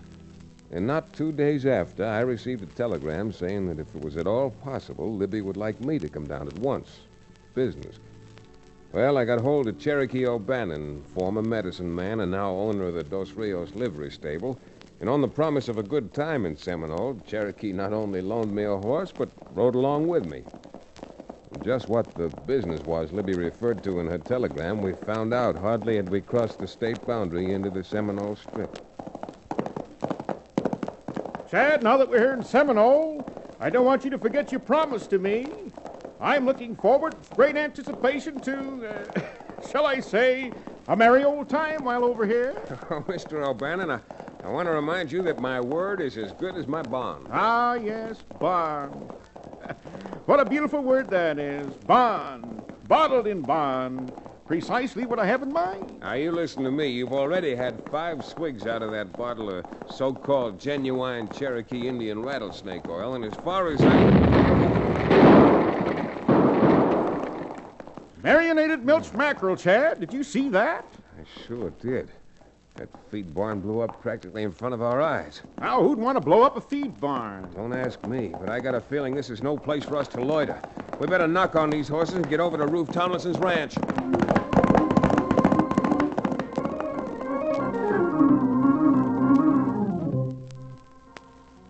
Ralph, I don't mean to doubt the veracity of a man like you, but what you're saying is totally unbelievable. Well, I don't blame you for not believing it, Cherokee, but every word of what Uncle Rufus told you and Chad is the absolute truth. Gospel.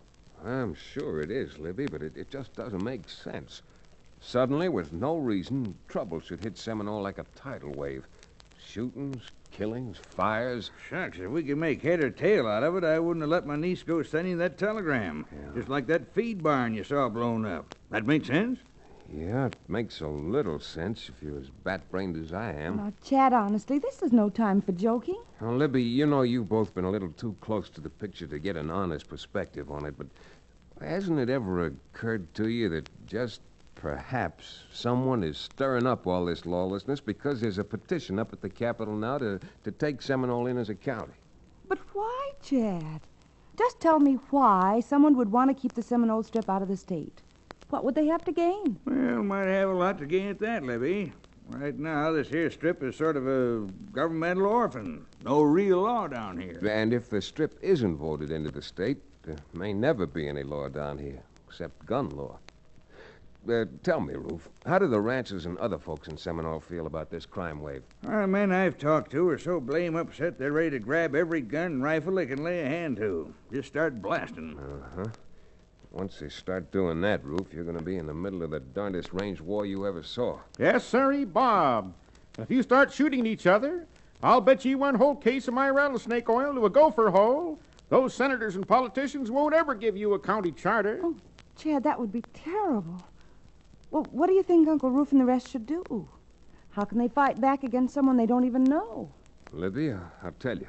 The first thing is to get the decent citizens of Seminole together and talk sense into them. Make them realize they're only hurting themselves if they fly off the handle and try to fight back right now.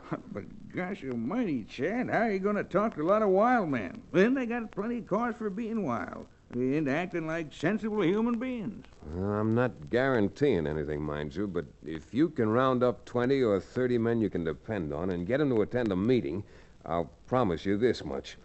I'll make the darndest speech any lawyer has since the defense of Benedict Arnold.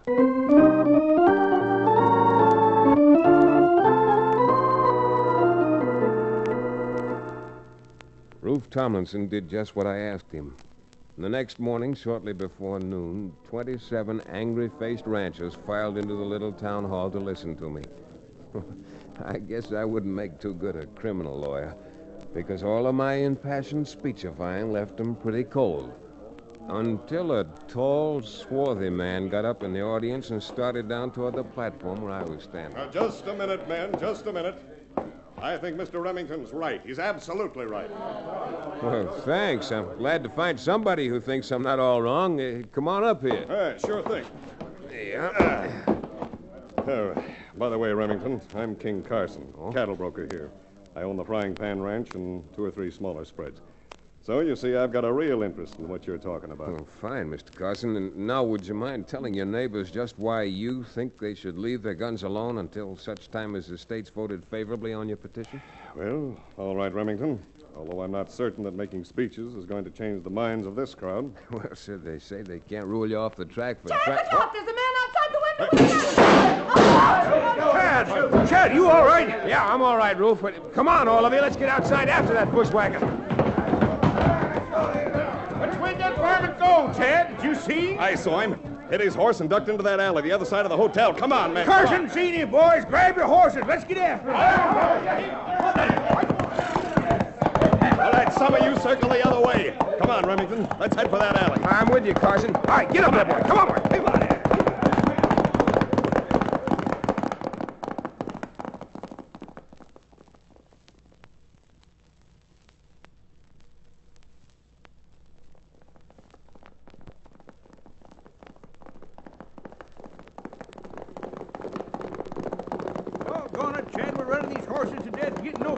Carson said he saw the man head this way. I certainly thought I did. Bring it up, boys. Hold it.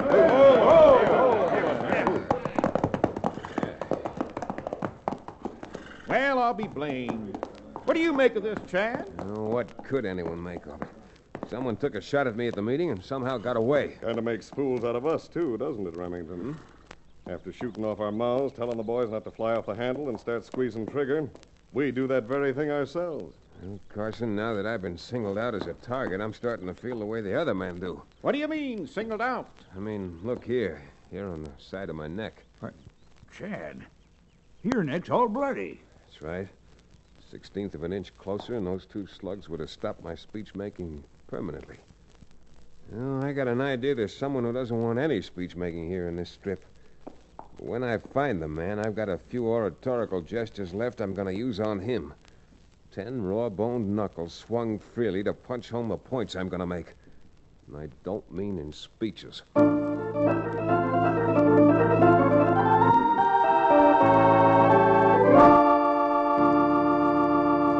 We'll return to the exciting second act of our frontier town adventure in just about 1 minute.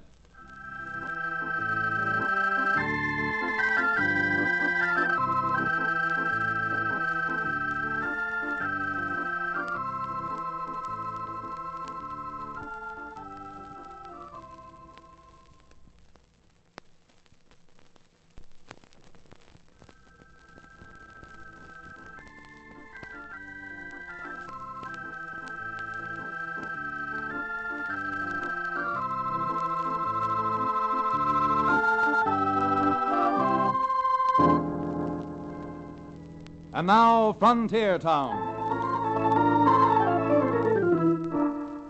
I imagine if a bullet creased your neck that you'd feel a little bit personal about it, too. I did. And I'll freely admit it made me not only more interested, but more than a little bitter. It seemed apparent my first guess was right. And moreover, that someone who knew about my guest could breathe easier if I left the Seminole Strip in a long pine box. Well, after our wild goose chase, Cherokee and I went back to Rufe Tomlinson's ranch and sat around with Rufe and Libby trying to fit this jigsaw together. Chad, I know how you feel, having been shot at. Nearly killed, that's what he was. Nearly killed. And I hope you won't jump down my throat for what I'm about to say. Jump down your throat, Libby? Not until I have the legal right. Well, what are you aiming to say, Libby? Just this. Has it occurred to any of you that the only man at the entire meeting who claims he saw which way that gun-toter went was King Carson? I don't know what you're driving at. King saw him ride into the alley. King said he saw him ride into the alley. Libby, now I know why I feel like I do about you. I think you hit the nail right on the thumb. King Carson, why not? A man who owns as much land as he does certainly could stand to gain by having the state reject Seminole as a county. You're right, he'd really be a king. The king of the whole Seminole domain. Well, supposing you three are right, and I ain't saying you are, how are you ever going to find out? I don't know for sure, Rufe, but I think if Cherokee and I rode over and paid a call on his lordship King Carson at his office, my legal training might give me a few questions to ask him that'd prove just a little embarrassing. Come on, Cherokee. You and I are riding.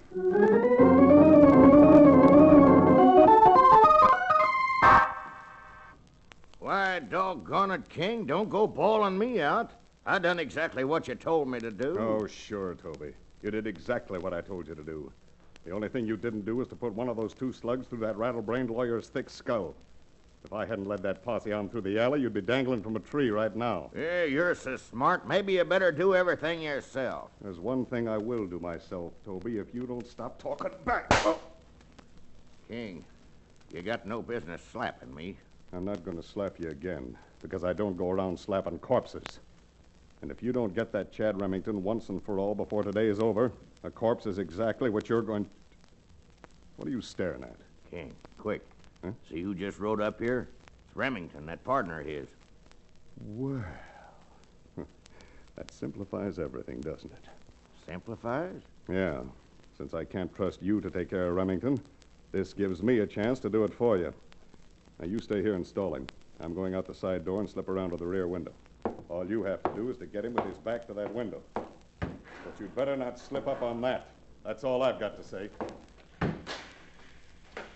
You black-hearted bag of wind. I got a good notion. I'll be right back, Cherokee. This won't take a minute. Oh, howdy, King Carson around? Why, King, be right back. Yeah, right back.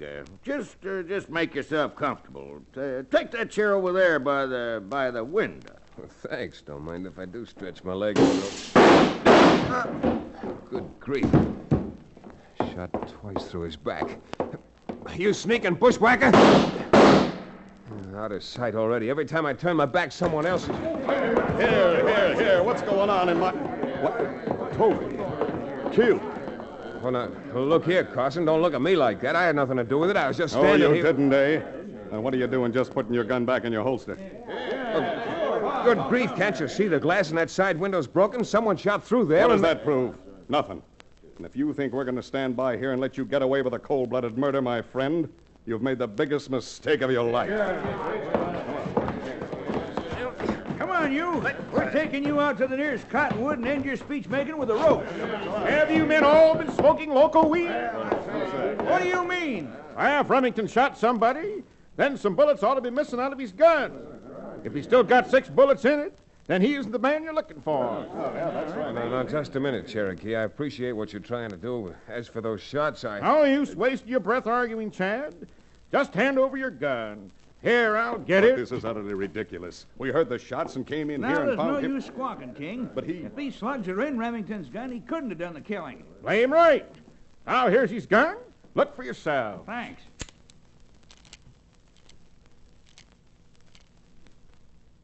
Well, I'll be hanged. There isn't one chamber empty. What? No, sir, not one. I'm mighty glad you spoke up, fella. We might have hung the wrong man. I'm plumb sorry. You're plumb sorry. Oh, friend, this is one of the happiest moments of my life. Of course, I'm sorry to disappoint Mr. Carson, because now he'll have to find someone else to charge with this particular murder.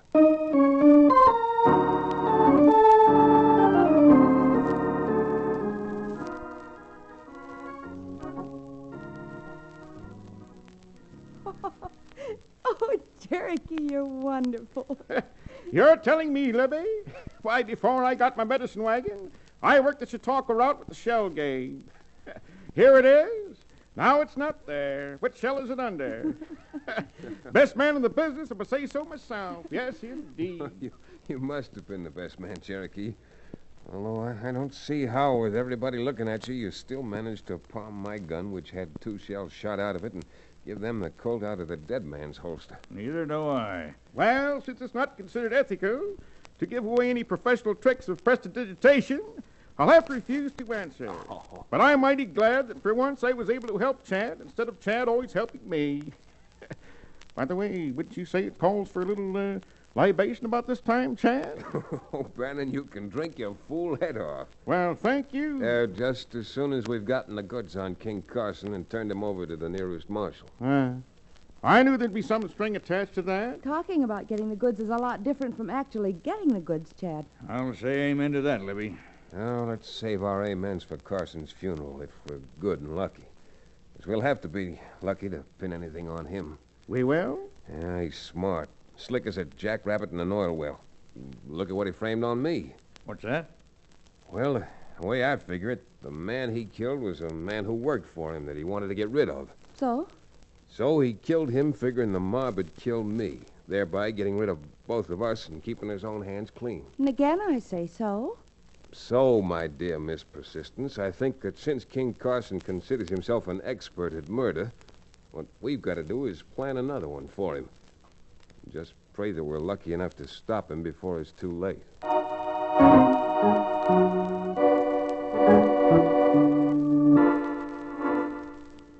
I didn't mean to sound enigmatic, but there wasn't much more I could tell him at the time.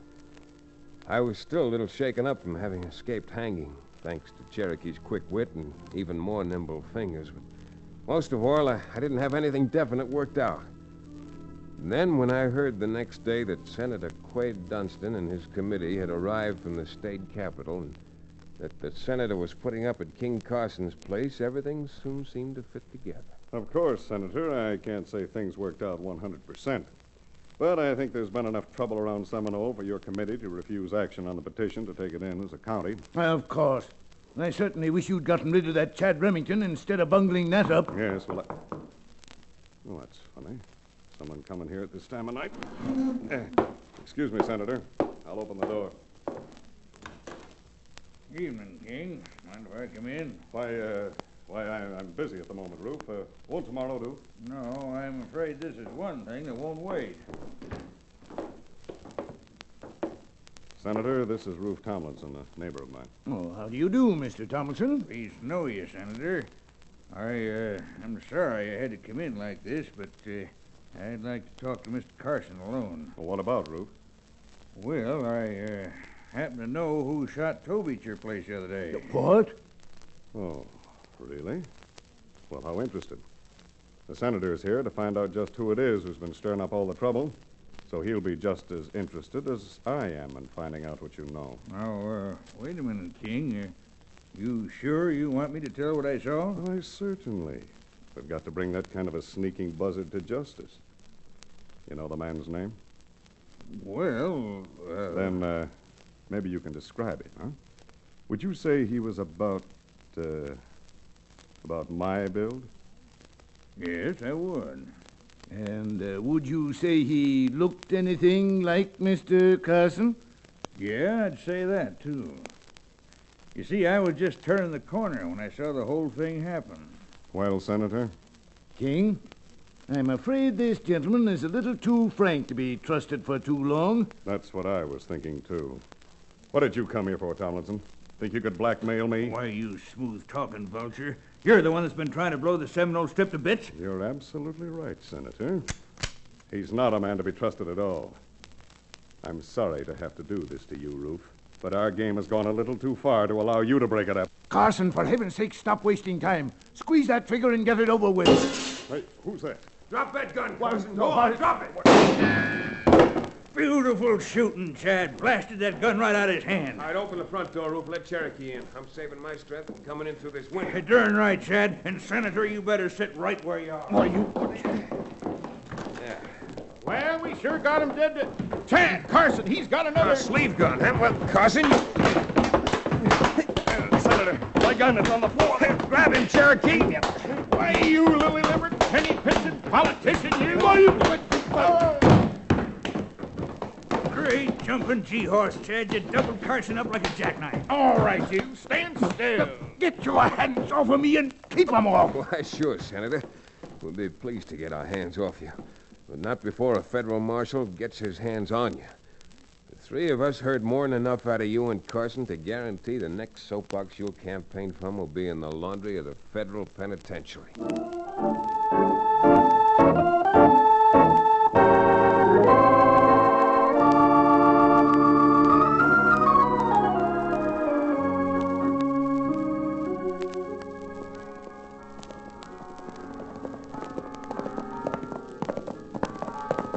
Now, listen to those bells. I'll bet both of you, the good citizens of Seminole, will keep the tocsin ringing until well past midnight. I'm sure they will. This is really a celebration for them finally getting the county charter. You're right about them, Libby, but I'm afraid that isn't what's on Cherokee's mind. He's all in the lather about not being able to participate in the celebration, the libation part of the celebration. Well, after he's practically saved your life by that sleight of hand he performed changing guns, I think he's entitled to a reward. Now you're talking. Yes, indeed you are. Well, I fully intend to see that Cherokee gets a reward, his just reward. That sounds more like it. You know what your just reward is? Having found out what a great magician you are, hereafter I'm just going to give you an empty glass so you can say hocus pocus over it and produce your own libation. Why, of all the nefarious schemes... Come on, Libby, come on. We'll never get back to Dos Rios if we listen to Cherokee singing How Dry I Am. With the election of a new senator coming up, I want to get home for the vote. All right, girl. Let's get stepping. Hey, I can't ride that fast. I've got a bottle in my hip pocket. Don't worry about that, Cherokee. If that bottle breaks, the drinks will be on the horse.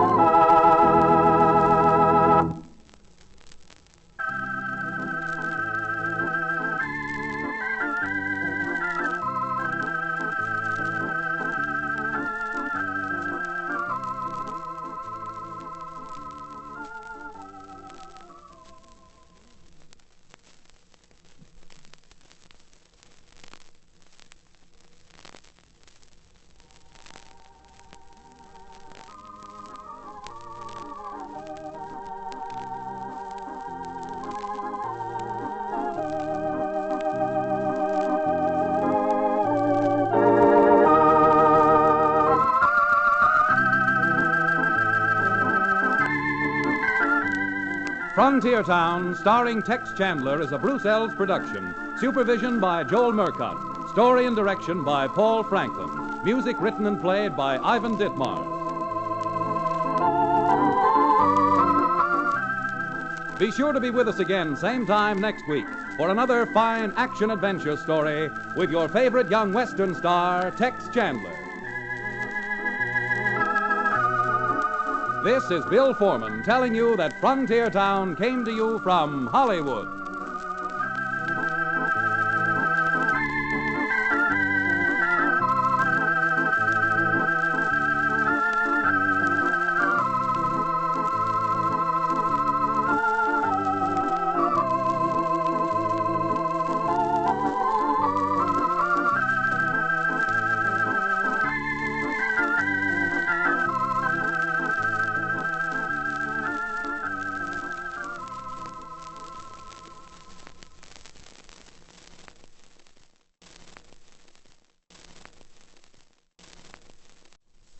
Frontier Town, the saga of the Roaring West.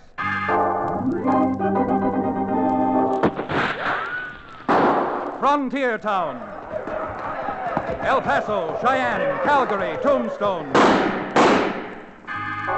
Frontier Town.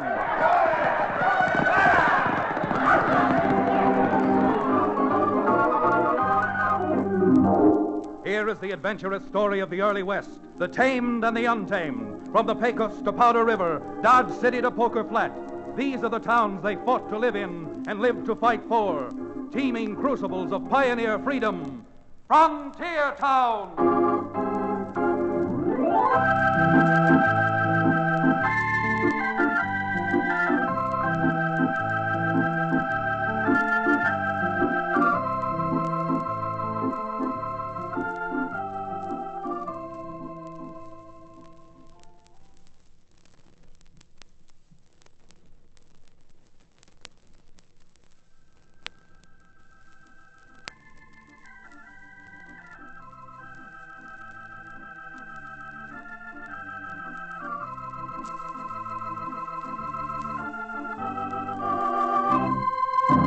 If you know anything about the frontier, maybe you know my hometown, Dos Rios.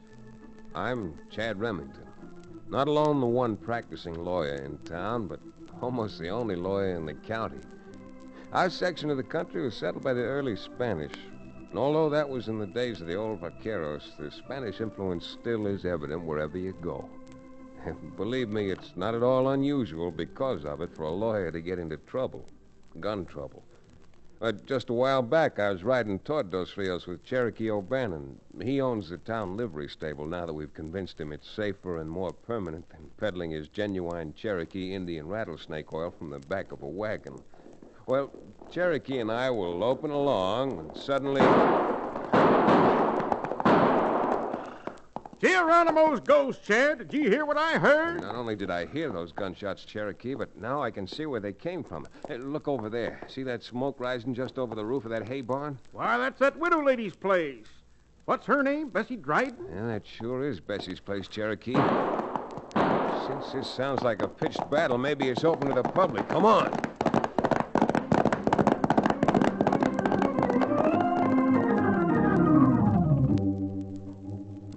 As we rounded the clump of aspens which shield Bessie's house from the road, we saw a sight which stopped us for a moment. Bessie was standing on her porch, a Winchester in her hands, its barrel aimed at two men who seemed to have stepped out of an illustration from some old Spanish book. And the team of two black horses which pulled the carriage they rode up in wore plumes over their silver-encrusted bridles. Well, Cherokee were off our horses and running toward the porch just as Bessie raised a rifle to her shoulder and took aim at the taller of the two strangers. Blast you to blazes, I'm not telling you to get off of my place again. Bessie! Bessie, put down that gun before someone gets hurt. You keep out of this.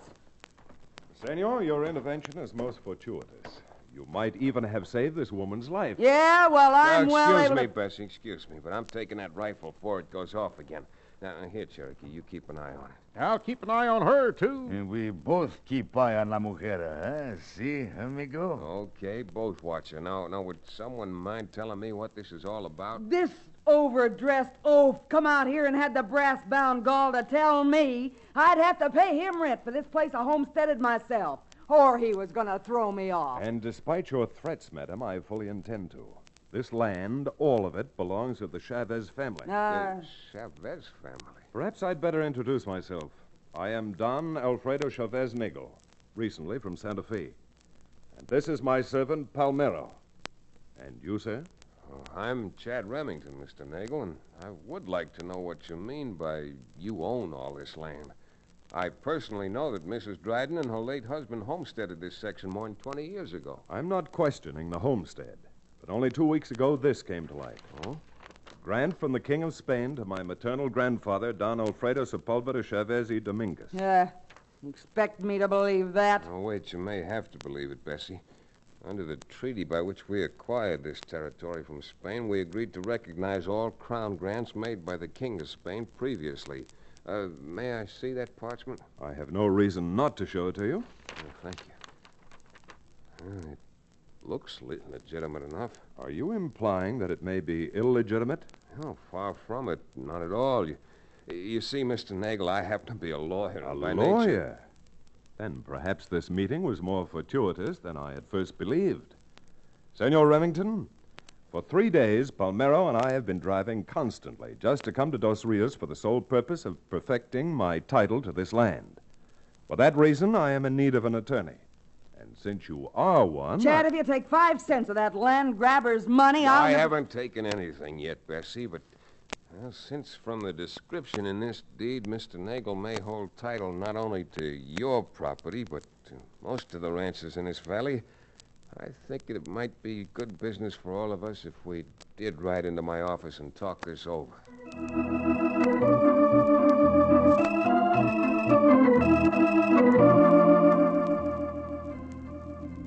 Don Alfredo Chavez Nagel rode into town alongside of his overdressed driver, Palmero, and rocked Dos Rios like an earthquake. Then we went up to my office over Cherokee's livery stable. And after Nagel explained how he'd found the deed in an old trunk just a few weeks ago, he went on to tell me of his plans. So you see, Senor Remington, it's not a matter of money with me, it's a matter of pride. Family pride. I see. I want this claim recognized so my sainted mother's family name of Chavez will be perpetuated. I don't want to appear stupid about this, but if it's not a matter of money, why this shooting fray out at Bessie Dryden's? Well, that old harridan didn't even ask how much rent I wanted before she grabbed for a gun and started shooting. You see, hers was the first place we came to on our way up from Santa Fe. So I told Palmera to stop in order that we could get acquainted. Well, how much money do you want for the land, Mr. Nagel? A token, a mere nothing. $1 a year will be more than enough to compensate me financially and at the same time legally make my deed effective. At least I should think it would under the law. Well, legally, you're perfectly right. If all of the people living on ranches covered by your Crown grant would pay you nominally $1 a year, it'd certainly be adequate evidence that they recognize your claim. And that, believe me, sir, is all I want. If you had ever known my mother, how beautiful and sweet she was, you would understand why I want to perpetuate her name by calling this the Ranchos Chavez. Well, slice me thin and call me jerky. Chad, this man is a real humanitarian. He certainly must be, Cherokee, because at $1 a year, the most he can make is something slightly in excess of $30. If you're saying that because you think it's too small an amount for me to pay you a fair fee, here, Senor Remington, a retainer of $200. Oh, now, just a minute, Mr. Nagel. Not only am I unable to take your retainer, but I'm unable to take your case until such time as we can establish the authenticity and validity of your deed. Oh? And how do you propose to do that? Well, normally it might be a long and tedious process. But it so happens that we have a judge living here in Dos Rios who not only has handled several similar cases, but, well, he happens to be an especially good friend of mine. Especially good, he says. Why, he's practically engaged to the judge's daughter, Libby. Well, if that's the case, we should be able to get through with this in just a few days. Oh, we might at that. And this being nearly noon hour, with the judge coming home almost every day for lunch, I think this would be as good a time as any to get his expert opinion.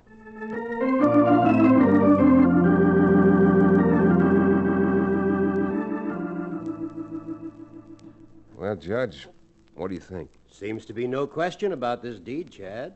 And, Mr. Nagel, everything seems exactly as it should be, even down to the seal and ribbons. Wouldn't those ribbons look lovely on a hat or a new dress? You'll have to pardon my daughter, Mr. Nagel. She's just like all women. No matter what it is she sees, she tries to figure out some way of wearing it. That's the way of all beautiful women. Well, thank you, Mr. Nagel. Did you hear that, Chad? Oh, I certainly did, Libby. And well, all I can say is, in this case, the client is speaking for his attorney. Oh, excellent, Mr. Remington. Very well put. I hope I can do as excellent a job in convincing the ranchers around here to pay you that $1 a year and not combat your claim. But even with Mr. Nagel charging them only $1 a year for rent? The folks around here, my dear Libby, have hair-trigger tempers, or else they wouldn't need a judge. Or a lawyer. I just got a thought. Most of the men affected by this Spanish grant will be attending the meeting of the Cattlemen's Association tomorrow to discuss driving their herds up to market. So if you'll come along with me and back me up, I think we can soon make them realize they're getting off mighty lucky.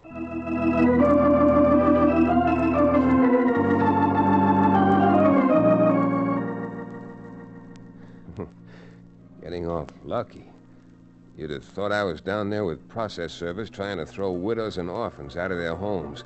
It took almost 5 minutes after I broke the news to bring any semblance of order back to the meeting. Folks, won't you please quiet down? Chad and I are just trying to tell you facts. And apparently you don't appreciate how fortunate you really are. Fortunate? Is someone else taking our land out from under us? Now, Kirby, no one's taking anything out from under anybody. Matter of fact, the land doesn't even belong to you. Never did. Except that now Mr. Nagel's willing to let you keep the land by paying him $1 a year. Yeah, but suppose he changes his mind 2 years from now. He can't, Bodine. I've drawn leases for everybody that guarantees $1 rental for 49 years. I've seen Mr. Nagel's deed. It grants to his maternal grandfather in perpetuity the 12,800 acres north of Navajo Pass, as well as the 18,000-odd acres to the south of the pass by the Arroyo. And instead of charging you $1 an acre, which would mean $30,000 a year to him, Nagel's just going to charge 27 of you ranchers $1 apiece. Good grief, men. My own father settled here before most of you did. The ranch he left me is north of the Navajo Arroyo on Mr. Nagel's property. You're no better off nor any worse off than I am. And I'm tickled to death to sign his lease, just as I'm recommending to you all that you should. Well, I'm not going to spend all week arguing about these leases. If we don't get our cattle up to market, the buyers will have gone back east. And then we won't even have the dollar to pay for the lease. You got the lease with you, Chad? I'll sign. Well, now you're really talking. If you'll step up here, Mr. Nagel, and sign these leases as owner of the land, I'll see that these men execute them as the tenants.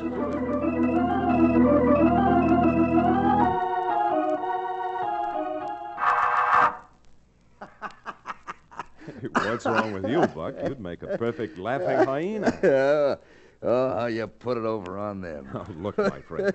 These lapses into your native English aren't necessary at all.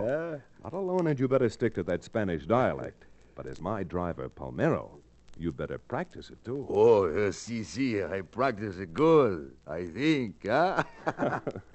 Yeah, you know, when that judge got up and started talking about the north side of Navajo Pass and then the south side, I thought sure the game was up. I thought somebody had tumbled to what you were going to pull. My dear Buck, I mean Palmero. I've engaged the finest lawyer in the county, and I have the support of the judge. They are reputable citizens. But what their reputations may be after they've found what we've done with Navajo Pass is something I'd rather not contemplate.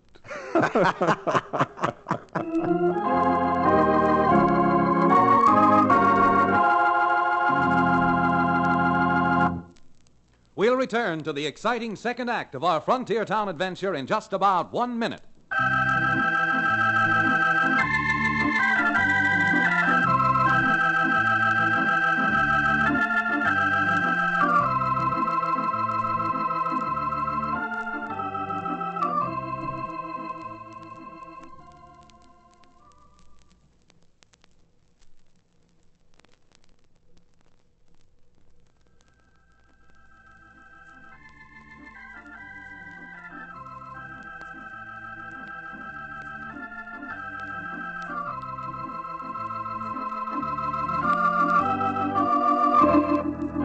And now, Frontier Town.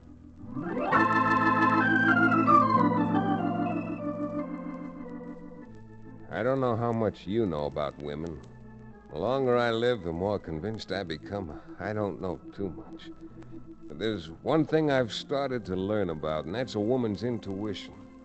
Take that night, the night of the meeting of the Dos Rios Cattlemen's Association.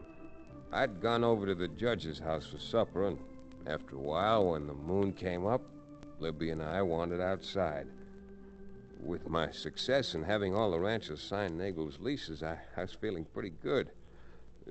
Not to mention that it was a soft summer evening and Libby was there. You know what I was thinking, Libby? You're like a honeysuckle.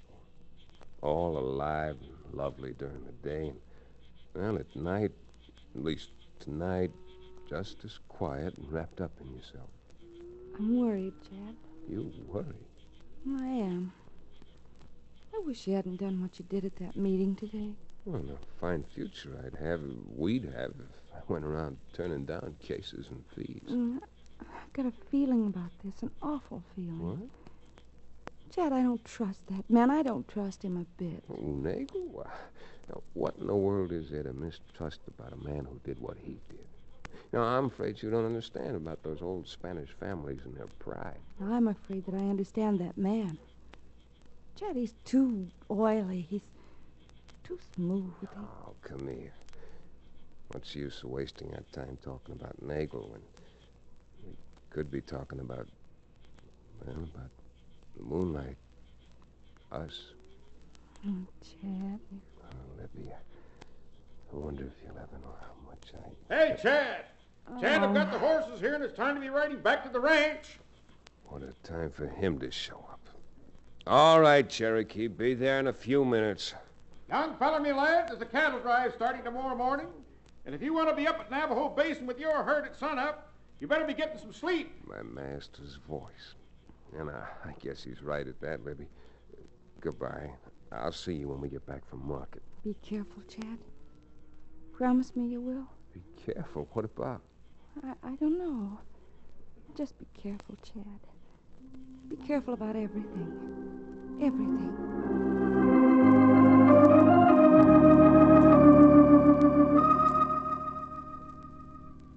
Be careful, she said. But by then it was too late. However, I slept well, and the next morning, Cherokee and I drove my little bunch of cattle that was ready for market up to Navajo Basin at the foot of Navajo Pass and joined the other ranchers. Chad, I doubt if I'll ever forgive you for taking me off of the back of that medicine wagon. Oh, maybe you'd rather have been lynched for selling that phony medicine. Phony or I, that rattlesnake oil is absolutely guaranteed 90 proof. I still think I'd rather have been lynched than to play nursemaid to a lot of cows. Yes, indeed. I really believe I would. Come on, Chad, you're late. One of the boys went up ahead already. Oh, must have been a wide-open rush, eh, Kirby? Who was it that couldn't wait and started off by himself? That was Jim Bodine. Said it'd be slow going through Navajo Pass, and we'd catch up with him anyhow. Oh. Everybody else here? Yep, now that you two are. There's Frank Sherman, Ty McCarthy, and your old friend Bessie Dryden. Hi there, Bessie. You look beautiful even in the early morning hours. That's the way you sell patent medicine. Well, don't you try to sell me none of it. Why should he? I'm paying him more as a cowboy than he made perpetrating that medicine fraud. One thing I don't like about cowboying is these clothes. What's wrong with the clothes? Well, only got pint-sized pockets, and I'm a 2-quart man. What we ought to do is dress you up like a Newfoundland dog and put a keg around you. Chad, them shots. Seemed to me they came from up Navajo Pass. Navajo Pass? Well, that's where Jim Bodine just went with his cattle. For the love of Pete, look, isn't that a horse coming with its rider half off down out of the pass? Hey, look. Jim Bodine appears like he's shot. Hey, I wonder what in blazes happened. Oh, we'll soon be finding out. Here comes that horse, wide open. Hey, Cherokee, come on, lend me a hand. Oh, there. Hold it, you. Slow down. Come on now. Stand still. There. Hey, Jim, what in the world happened to you? Pass is barricaded. Won't let no one through. Barricaded? Who barricaded the pass? Your friend, your client, Nagel. What? Why, doggone you, Chad Remington, I got a good mind to knock your brains out. Well, now, if Jim's right, Bessie, and Nagel did barricade the pass, I wouldn't blame you. That is, if I have any brains. Come on, Cherokee. We're going up into Navajo Pass ourselves.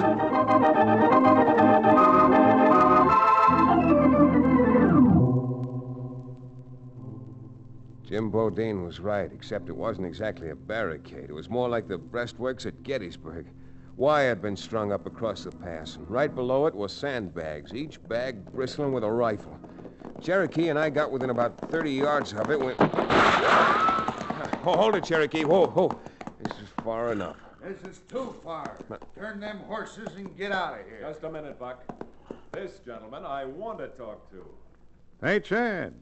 That servant of Nagel suddenly talks regular English. Yeah, I'm afraid they both know a good deal more about English than we do.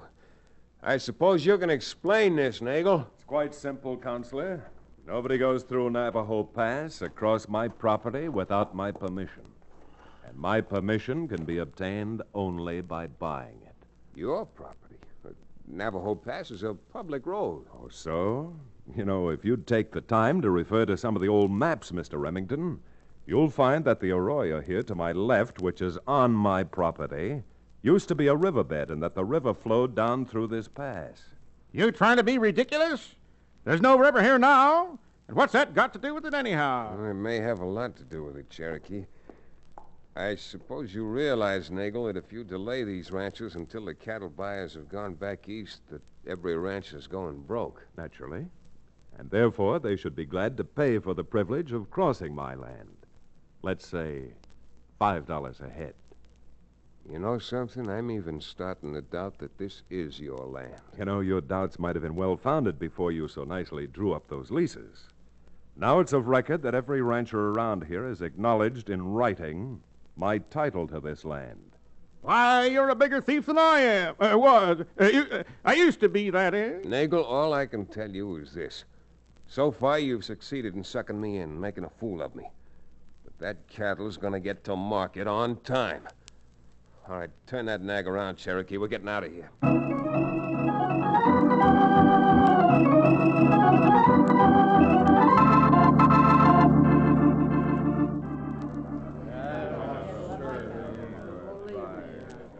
You mean he can do that to us, Chad? Hold us up for $5 a head? What do you think, Judge? I think he's a blasted crook.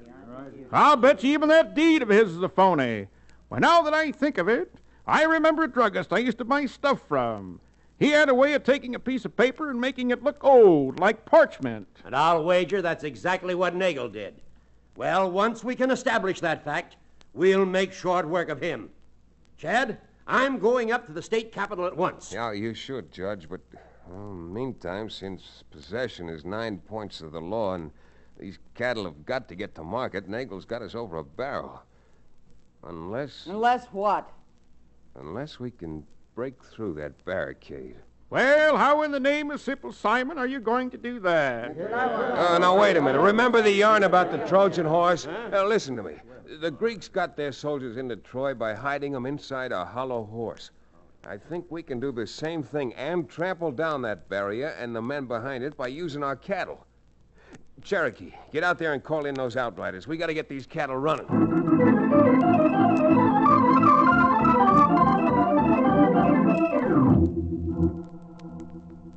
Why, after what I'd let them in for, they even listened to me doesn't make much sense. Because the idea itself was as wild as a coyote that's been feeding on loco weed. But this was a desperate situation, called for desperate means. I knew that 50-odd ranchers and cowpokes wouldn't stand a chance against those rifles that stuck out of the barricade like quills out of a porcupine's back. About the only thing that could blast them out of there would have been cannon. Or, I hope, the surging, irresistible charge of some 3,000 head of cattle. Well, since, as we lawyers say, time is of the essence, we didn't waste time arguing. We lined up the herds about 8 abreast, packed close enough to just fill the pass so there'd be no turning back. And then with one wild whoop and the echo and roar of 6 guns, we started those cattle toward the barricade at a dead run. Hey,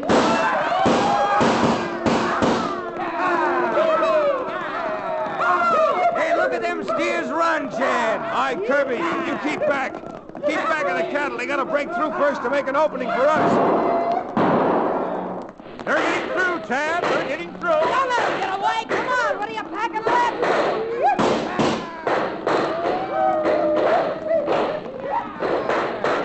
Hey, the wire's down, Chad. Them gun hands and Nagels are giving up. Cherokee, you come on with me. Nagel and Palmero are scrambling up those rocks like mountain sheep. Come on, you vagabonds. After Chad, up to those rocks.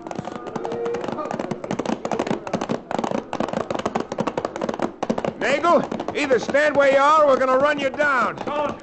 I haven't even got a gun. All right, hold it, Cherokee.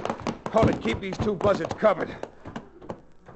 Remington, this is something you're going to pay for personally.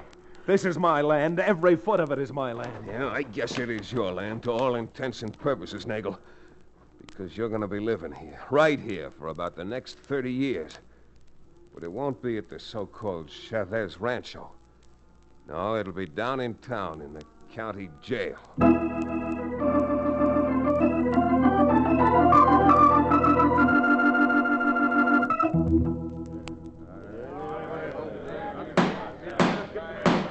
Quiet! Quiet! There'll be silence in this courtroom while I pronounce sentence on the prisoners. Alfred Nagel, you will rise. This court finds you guilty of forgery, attempted homicide, and of operating a bunco game, and sentences you and Buck Palmer, alias Pomero, to state's prison for from 20 to 50 years at hard labor. Court dismissed.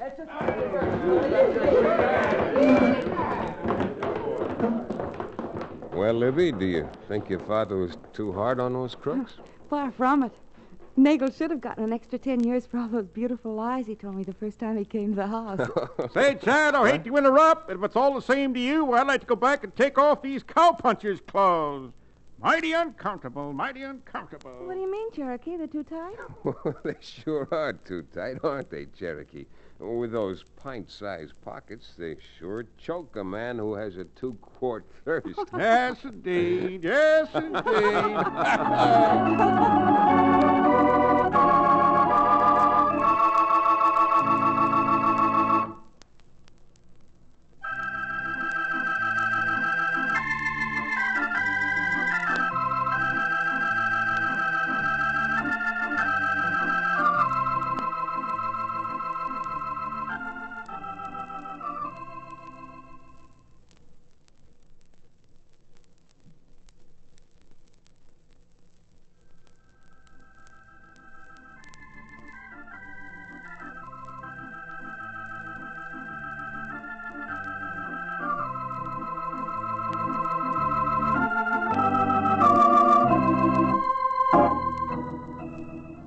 Frontier Town, starring Tex Chandler, is a Bruce Ells production. Story and supervision by Joel Murcott. Direction by Paul Franklin. Music written and played by Ivan Ditmars. Be sure to be with us again, same time next week, for another fine action-adventure story with your favorite young Western star, Tex Chandler. This is Bill Foreman telling you that Frontier Town came to you from Hollywood.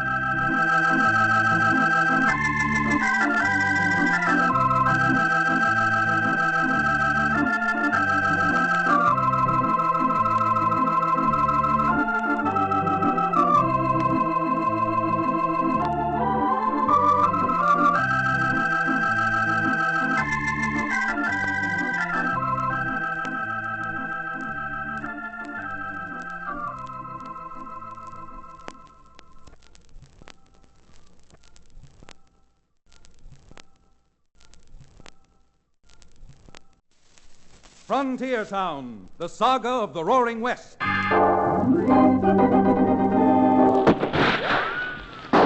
Frontier Town.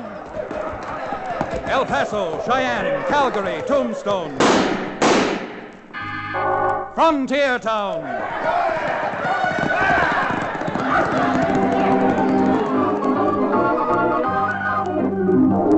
Here is the adventurous story of the early West, the tamed and the untamed. From the Pecos to Powder River, Dodge City to Poker Flat, these are the towns they fought to live in and lived to fight for. Teeming crucibles of pioneer freedom. Frontier Town!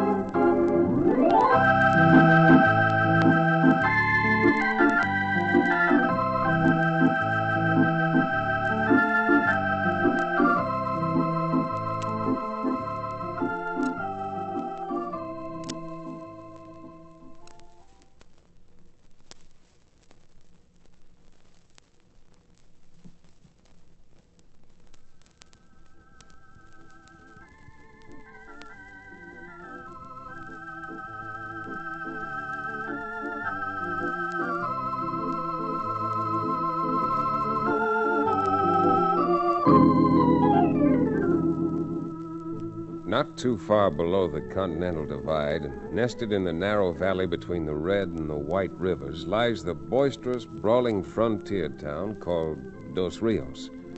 That's where I come from. And the little shingle hanging outside my office above the livery stable reads Chad Remington, attorney at law. Now that you know who I am, maybe you're thinking a saddle-stop lawyer leads a pretty dull and humdrum life. But don't you ever believe it. No, sir, with the few good folks we have and the few bad ones out my way, life is pretty raw most of the time. Well, just take what happened to me about a month ago. Cherokee O'Bannon, who owns the livery stable, now that he's reformed from peddling his rattlesnake oil, came hot-footing up the rickety wooden steps which lead to my office, a copy of our weekly newspaper clutched in his hands. Ted, just wait. Just wait here, my boy. You see this? Well, what have you got there, Cherokee? A new formula for a patent medicine that is absolutely guaranteed to cure bad livers, cold shivers, sore withers, and heaves? Nothing of the sort, nothing of the sort. Just read this, right here in this box at the front page. Okay, here, let me have it. Oh, federal government throwing Tioga National Forest Reserve open for homesteading. Well, opening up the Tioga Reserve means turning over about 6,000 square miles for settlement. Absolutely correct. And if you know that territory, you'll be as excited as I am. Why, Chad, I believe that Tioga country is even richer than the Dos Rios Valley. Well, now, maybe I'm thinking a little slow this spring weather, but you're going to have to explain to me how it affects you. Chad, you know me well enough by this time to know that I'm not a mercenary man. Why, a dollar doesn't mean any more to me than... Then you're good right on. Than my good right? No, certainly not. The only real use I have for money is not for the real me, but for the other me. The drinking me. However, when I think of all the folks who are going to make that run into Tioga and settle there, it makes me realize they're going to need horses, and that a livery stable, getting in on the ground floor, should coin money, extended palm over closed digits. That's hand over fist to you. Well, Cherokee, I'm inclined for once to agree with you. A livery stable there stands a fair chance of making some money, but now that you're established here, why take the risk of moving to some new place where you might fail? Nothing ventured, nothing gained, they say. Ooh. And I'm a venturesome character. How about it, Chad? You haven't taken a trip in months. Why don't we both get down to that land rush and look the Tioga over? Well, if for no other reason, I guess I'd better go just to keep you out of mischief. And anyhow, I must admit I get a real thrill out of seeing something like that. Oh, that's democracy really in action. Tad, you've just warmed the cockles of my heart. And now, so the other part of me warms up, too, I think I'll repair to the tavern across the street for a toast to the future. Be sure you make that just one toast. Well, if I'm going to make this trip with you, I'm going over to the judge's house and see Libby. Least I can do is tell her I'm going away.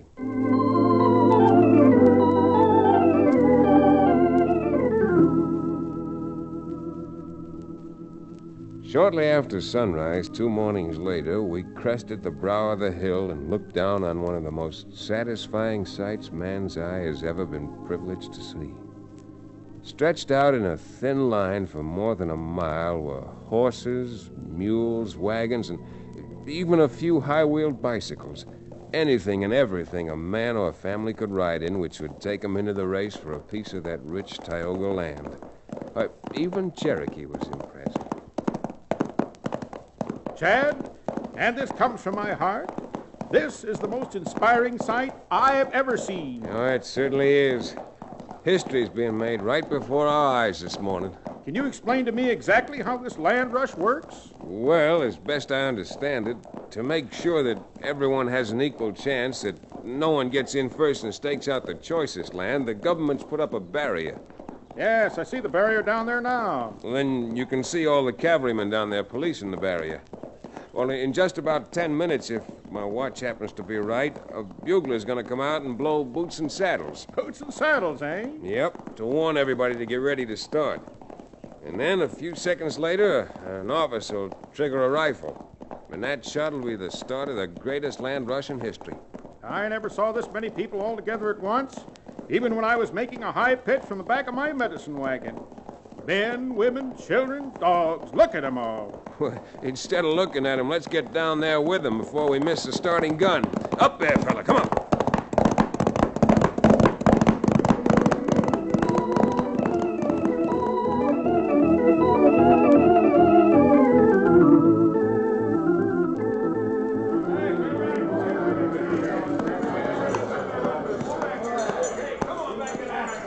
Well, darling, you excited? Oh, Kent, this is a sight I'll never forget as long as I live. Never. Then you're not sorry we left Atlanta? Oh, I'll have my moments. But I guess I'm just a farm girl at heart. 320 beautiful acres to work with our own hands, to build into something Oh, that'll... Sue Ellen, are you going to start that all over again? Well, there's plenty of time for ranching when I got the newspaper on a paying basis. Just think, the Tioga Weekly Sun. Kent Ramsey, if you're so much in love with printer's ink, we might just well as stay there. Oh, Sue Ellen, this is no time to start an argument. Hey, look at that, will you? Well, that big burly-looking man in the frock coat trying to push his way to the front of the line ahead of everybody else. Why, look at him, Kent. He's got 2 bruisers with him. Probably his bodyguards. Well, he better not try to push his way in front of us. Take it easy, take it easy. There's plenty of land to go around. Come on, Fritz Whitey, let's get through here. Kent, he is going to try to get ahead of us. All right, come on, make a little room, Bill. It's all right, brother. Just let us through. Just a minute, friend. Where do you think you're going? Whoa, hold that. Oh. You there. Oh, that you just said? I said if you think you're going to crowd in ahead of us after we've been waiting up here in line for more than 14 hours, you've got another thing coming. Kent, darling, be careful. He looks meaner than a cornered possum. I beg your pardon, ma'am. Did you say something? Yes, I did. I said you looked meaner than a cornered possum. And it wouldn't surprise me if you were even meaner than that. Why, you, if you don't... Don't. We're polite to ladies, or at least we try to be. Are you going to get to the back of the line where you belong? Or am I going to have to... Are you going to have to what, my friend? Oh, you mean that? Well, if you're fool enough to want to drag your pop gun, go on. They say experience is the best teacher. Kent, don't. Now leave that gun right where it is. Let go of me, Sue Ellen. Kent. All right, all of you, keep your hands up where I can see you. What? All right, Cherokee. Watch my horse. And who do you think you are butting in here? I'm the man who's been following you for the last 5 minutes, watching you almost run down people to get up to the front of the line. And I'm the man who's advising you to turn around and go back where you belong, at the rear of the line. You give a lot of cheap orders with that 6-gun in your fist. I don't need a 6-gun in my fist to see that those orders are carried out. Huh? Here, mister. You hold my gun. Why, sure. Now there's nothing in my fist but fingers. And I'm still telling you to move on. Come on, Fritz. You too, Whitey. But Laredo, you... I'm taking your advice this time, mister. But I'm going to give you some advice in exchange. The whole of Tioga isn't so big that I won't be running into all of you again. Get around there, boy. Come on. Go. Really, I haven't got words to thank you enough for what you did. Most of the doing you did, ma'am.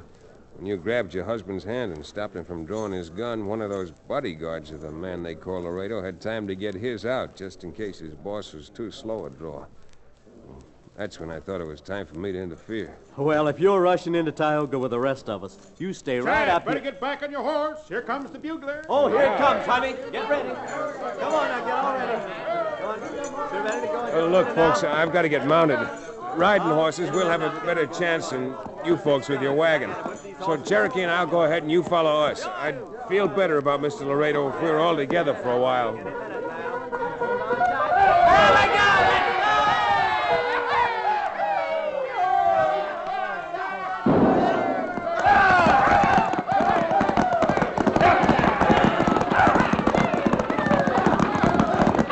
Come on, Cherokee, now's our chance. Let's go.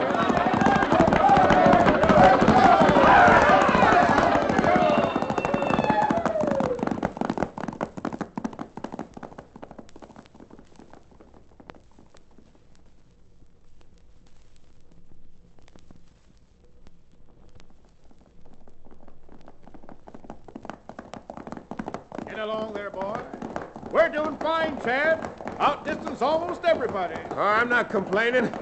I just had a flash of 2 or 3 riders cutting up through those trees to our right. Maybe a shortcut. Through those trees? Yeah.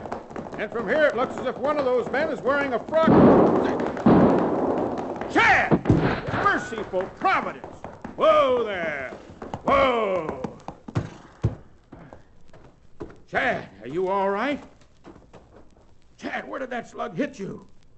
Great gilded Gilhooly. What am I going to do now? Here I am in the middle of no place, and Chad Remington's been shot clean off his horse.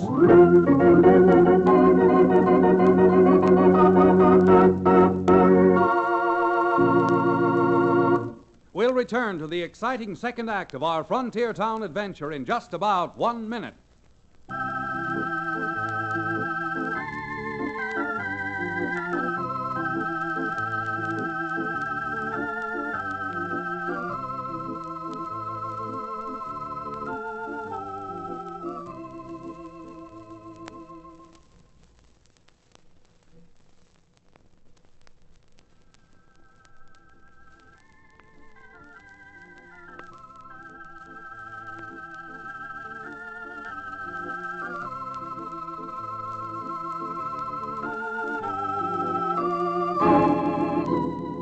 And now, Frontier Town.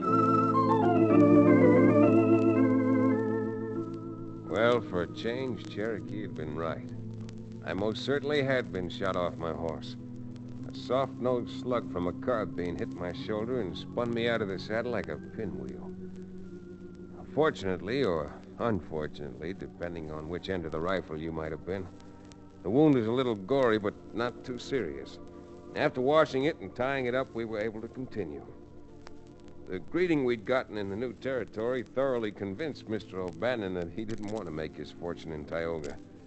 But it was the man in the frock coat who answered to the name of Laredo that made me decide that I was going into Tioga Falls, the little settlement which had sprung up as a metropolis of the new region. So we sort of limped into town. Not finding anyone in the marshal's office, I decided the best place to look for my man was by checking at the office of the newspaper, the Tioga Weekly Sun.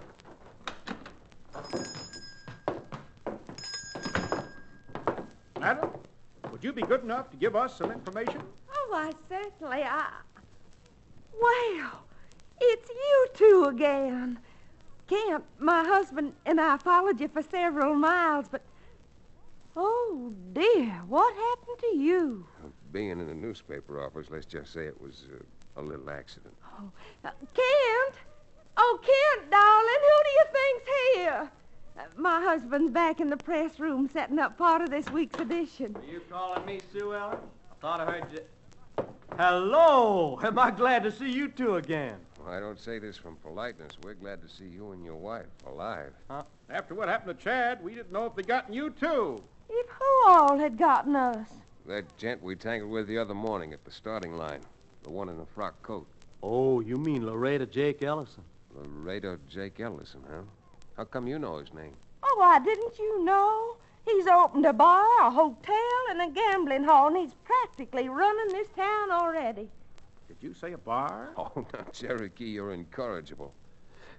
Tell me, how'd you happen to open a newspaper office? From the looks of what you had in your wagon, I'd have thought you were going to get yourself a ranch. Now, you see, Kent, you even look out of place in a newspaper office. Well, gentlemen, it's a long story. But if you're really interested, sit down and I'll tell you.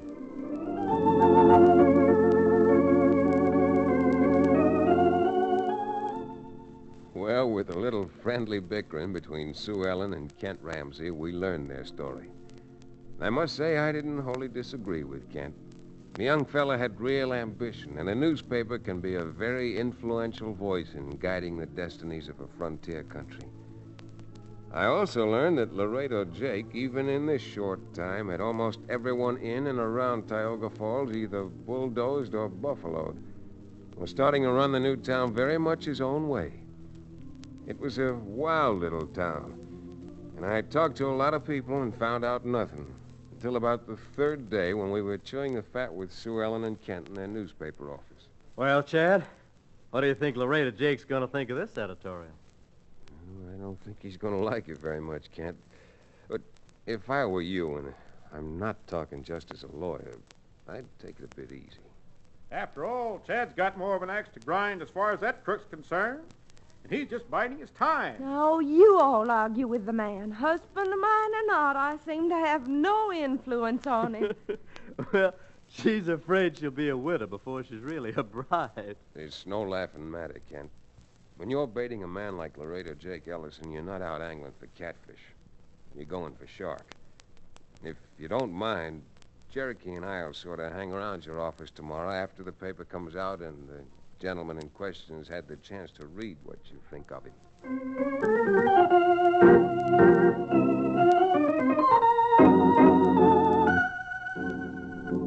What Kent Ramsey printed in the Tioga Sun would have raised the hackles on a more self-possessed person than Mr. Ellison. Well, we waited most of the day, and then late in the afternoon we saw him coming. Cherokee and I shifted our holsters just in case and waited for Laredo to say so. Boys, I'll tell you why I dropped in. I come by to congratulate the Ramseys on getting out a fine fighting newspaper. I believe that about as much as I believe that my rattlesnake oil cures lead poisoning. You're wrong, my friend. Because in this last week, I've had my eyes opened. You're lucky someone didn't close it. Yes, sir, I've had my eyes opened. I never knew before what an enormous influence a newspaper can have in a town. Mr. Ellison, we'd appreciate it if you'd stop beating around the bush. All right, Mrs. Ramsey. Since finding out how important a newspaper is, I've decided to make you an offer to buy you out. An offer I don't think you'll refuse. And suppose I do refuse, what then? What then? I don't know. I can't make you sell out. But I don't think you're going to turn down an offer of $10,000. Ellison, I wouldn't sell out to you for $30,000.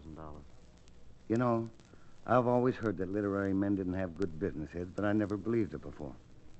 Well, there's no use wasting any more time. I'll just be bidding you a very pleasant good day. Well, how do you like that? Here I was sitting with my both fists cocked, all ready to go, and he talked so sweet butter wouldn't melt in his mouth. I'll bet you he's got something up his sleeve. So will I. Why, he's so persnickety mean, I wouldn't even throw him in a swamp to alligators. My word. At this rate, Chad, we could spend 6 months down here trying to find something on that galoot. Trying to find something on him? Well, I guess we might as well confess it. That little accident which put a bandage on my shoulder when I rode into town, I'm afraid was no accident at all. But had been planned by Tioga's leading citizen, the right dishonorable Jake Ellison. Chad hadn't been turned halfway around his saddle, he wouldn't be here to tell the story. Wow, that vicious, sneaking, no good. Imagine, Kent. You know what I got a good mind to do, Chad? I got a mind to run that story of yours about Laredo right smack on the front page of my next edition. Nothing doing, Kent. Even as poor a lawyer as I am, I know we haven't got a case built against him yet. Case? Why, y'all just said he tried to kill you. We all just told you a little story. A story no one can prove. Well, then how are you going to prove anything against a contemptible crook like that? By exercising a little patience. Now, for example, he wouldn't be so sure of himself that he'd come in here and offer to buy your paper if he didn't feel he had this town and this whole country right where he wanted it. So? So I'm expecting that life around Tioga isn't going to be as peaceful even as it has been. Now, there are too many gunslingers hanging around his cafe to be just waiting for Sunday to go to church, if we had a church. I'll make book on that and give you 6-2 and even. Not bad odds, either. Suppose you're right, Chad. Well, then, I think we can take a leaf out of Laredo's book and play it smart ourselves. When you got a newspaper, mister, plus a little patience, it shouldn't be too hard to prove that the pen is mightier than the sword.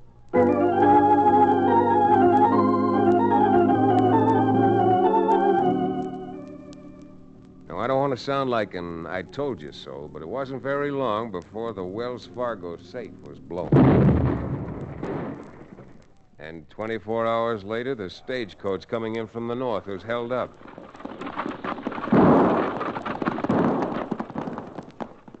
And then the very same night, 2 men who'd won at Faro never got home. Well, the next afternoon, Cherokee got himself a little Dutch courage at one saloon and then walked over to the place that Laredo Jake ran. Well, Laredo, here's to you. Here's to all of us, Fitz. Drink hearty. Yeah. I cut up the Wells Fargo money today. $1,200 apiece. You stick with Laredo Jake Ellison, Fritz, and you'll be wearing... No, I wonder what this monkey wants. You looking for me, my friend? No, sir. I was looking for a fellow called Fred. Mr. Ramsey down at the newspaper office asked me to find him. Oh. Well, Fritz ain't here just now, but I'm expecting him soon. Tell Ramsey I'll give him his message and send him down. Thanks. Thanks very much. Sure to do it. What the blazes do you think they wanted me at the newspaper office? What do you think? Probably figuring to pull a double cross on me. Pump you. Why, he's loco. You go down there, Fritz. See what he wants. Huh? If he gets too hard to handle, well, you know what to do. Oh, sure, Laredo. You heard me. Now get going. I can't wait to find out what this is all about.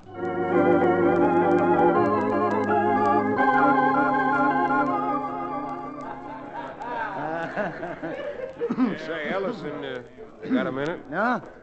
Oh, you still hanging around Tioga Falls?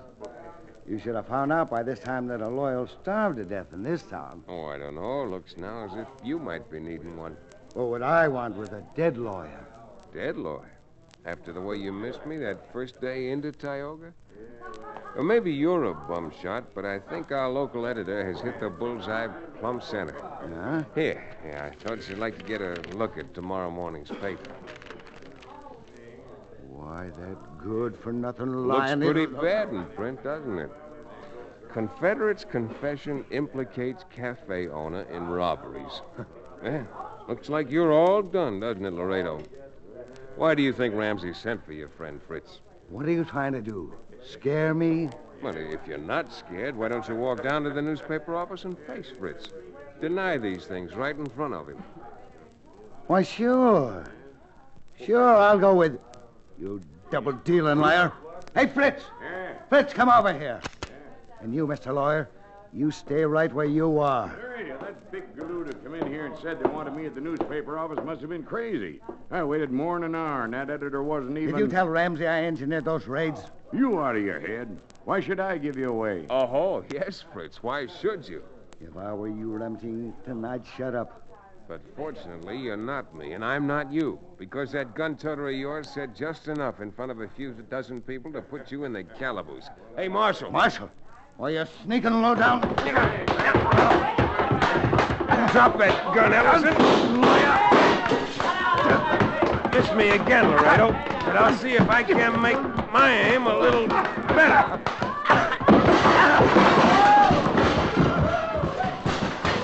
Now, Fritz, you don't want to end up worse off than your boss. Just take it easy.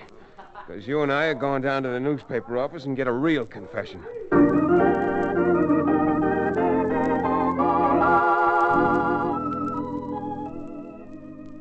Should have seen Chad.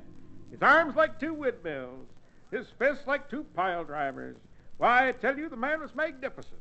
A perfect example of American manhood. Oh, good night. With that kind of flowery prose, Kent, well, you ought to keep Cherokee here in Tioga and put him to work on your newspaper. Of course, not as a reporter. He got his facts a little wrong. Oh, but he makes it sound so beautiful. Well, what facts has he got wrong? Oh, just a few essential ones. For example, I had only one fist flying. My other hand was well occupied wrestling that buzzard for his gun. Now, just one fist. You can't blame that entirely on me. That saloon you sent me to for my Dutch courage treated me so well I was seeing double.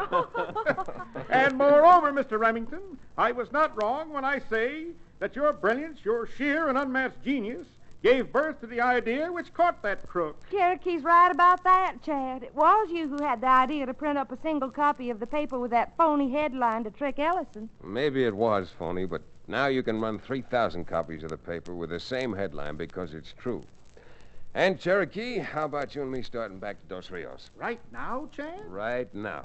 Of all the ill fortune.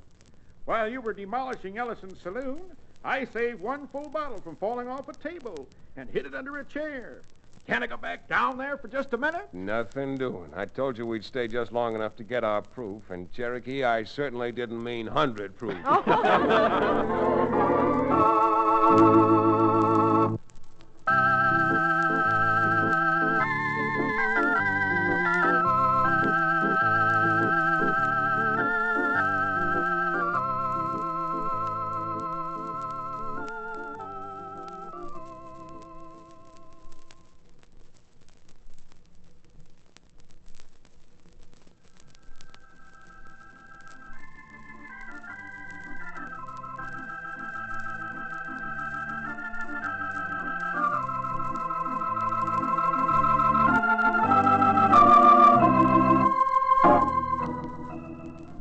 Frontier Town, starring Tex Chandler, is a Bruce Ells production.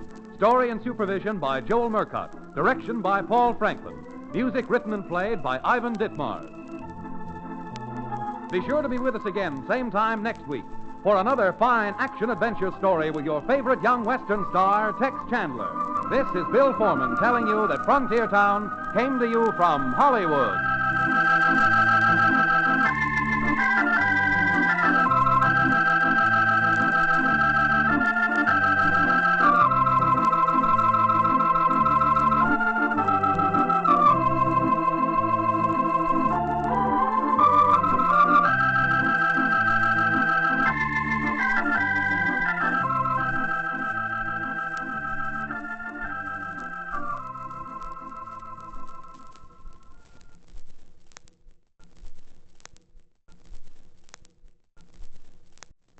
Frontier Town, the saga of the Roaring West.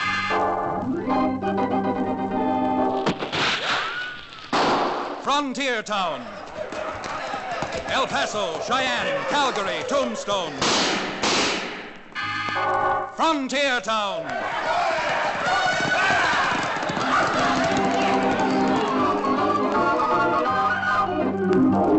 Here is the adventurous story of the early West, the tamed and the untamed. From the Pecos to Powder River, Dodge City to Poker Flat, these are the towns they fought to live in and lived to fight for. Teeming crucibles of pioneer freedom. Frontier Town!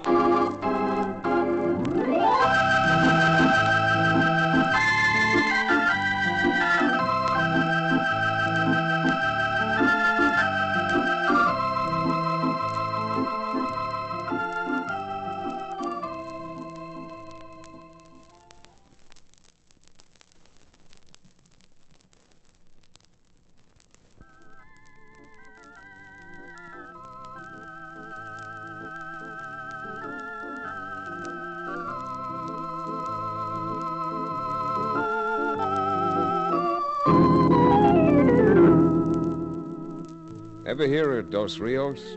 Well, it's a saddle-stop cow town smack dab south and east of Denver and sprawls boisterously across the frontier.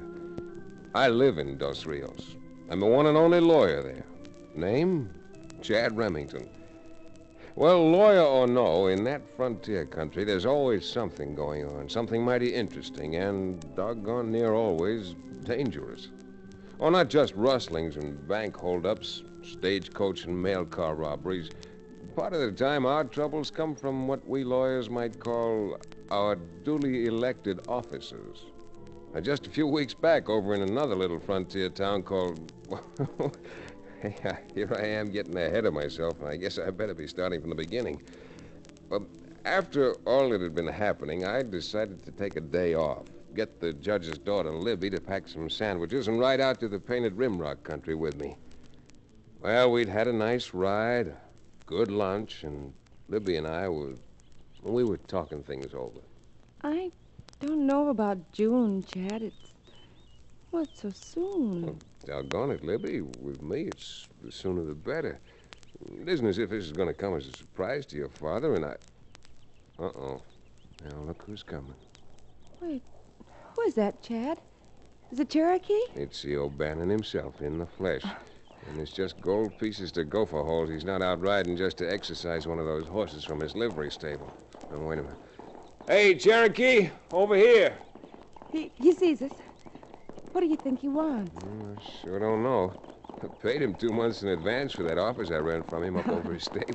Easy there, Gladys. Whoa! Oh! I knew I'd find you two lolling in some romantic dell. Hold it, girl. Well, if you knew it, did you have to come out to prove it? Having two people the right to commune with nature? My dear Miss Libby, you can continue communing with nature, because if I say so myself, I am one of nature's noblemen. Yes, indeed. Oh, go on. Mother Nature probably ran you out of the house years ago for peddling that rattlesnake oil of yours. Now, what's up, Cherokee? Why'd you come out here heels over leather? Because, my cherubic counselor, a telegram arrived for you. Oh? And since old Hank at the Western Union office said it was important, I thought I'd hit the saddle and try to find you. Here. Oh, thank you. Excuse me, Libby.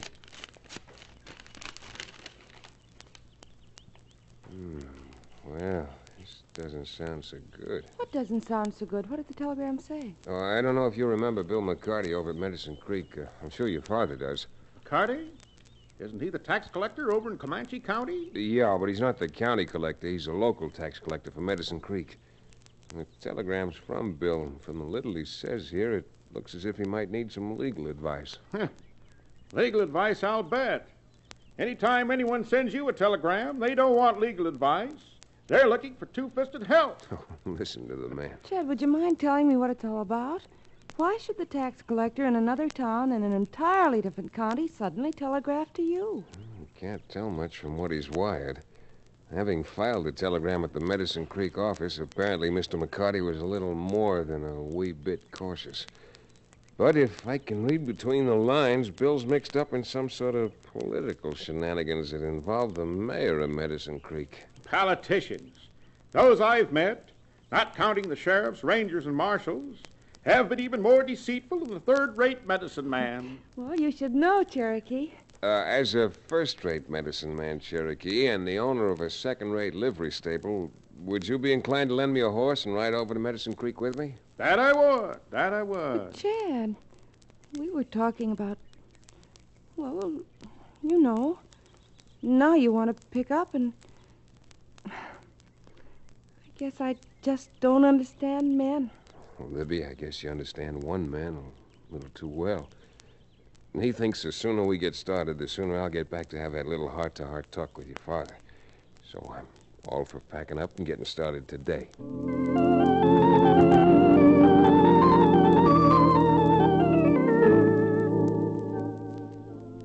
Well, sir, as it turned out, it was a good thing I didn't postpone my trip.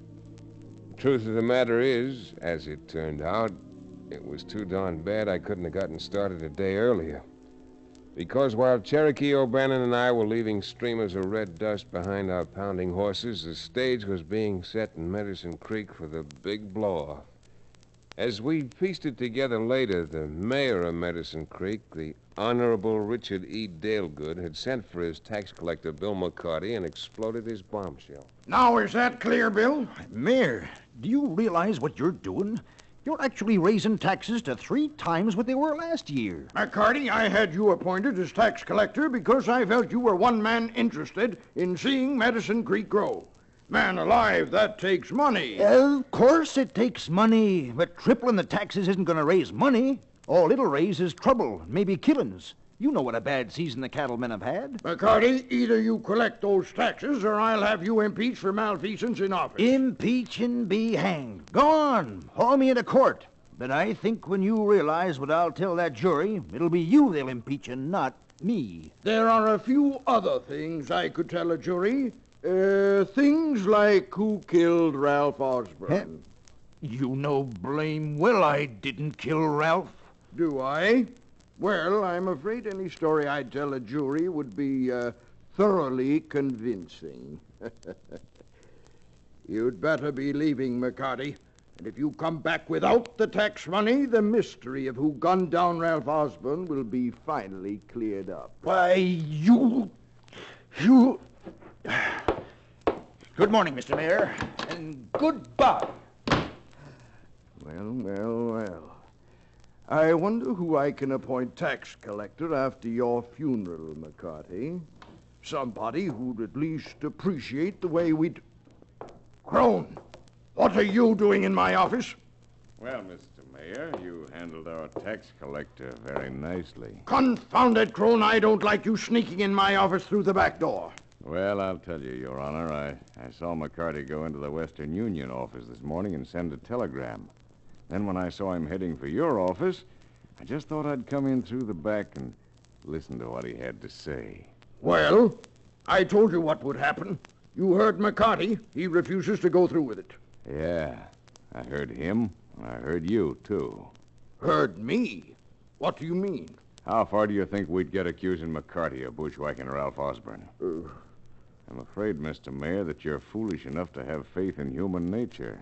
Huh? If a jury really started to investigate Ralph's death, it might be me they'd build a scaffold for. And if they build it for me, my friend, they'd build another alongside of it. For you.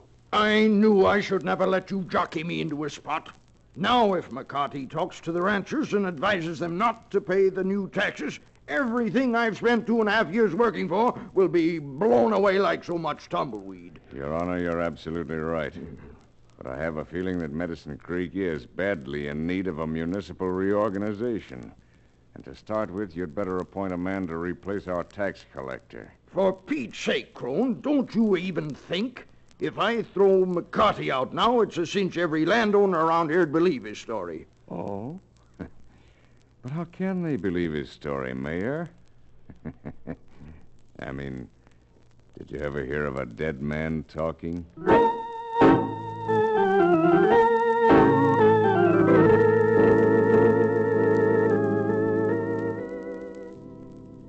Oh, now, don't you go to any trouble, Mrs. McCarty. Cherokee and I can wait until Bill gets home. We're not that hungry. Well, then, Mr. Remington, can I fix you something to drink? Mrs. McCarty, you are a woman of rare and little found perspicacity. What would you like? Tea? Well, Cherokee, aren't you going to answer the perspicacious lady? Tea? On reflecting, my dear Miss McCarty, I've decided that perhaps Ted is right. I think it might be best if we wait until Mr. McCarty returns home. Yes, I do. Well, you're not going to have long to wait, you see. Comes Bill now, just riding over the ridge of that hill. Hey, certainly looks well, doesn't he? Yes, he looks well enough, considering, but all this grief the mayor's been giving Bill has certainly done him. Billy Blue Blazes, Chad. Did you hear those shots? I sure did, Cherokee. Come on, Bill McCarty's been blasted plumb out of his saddle.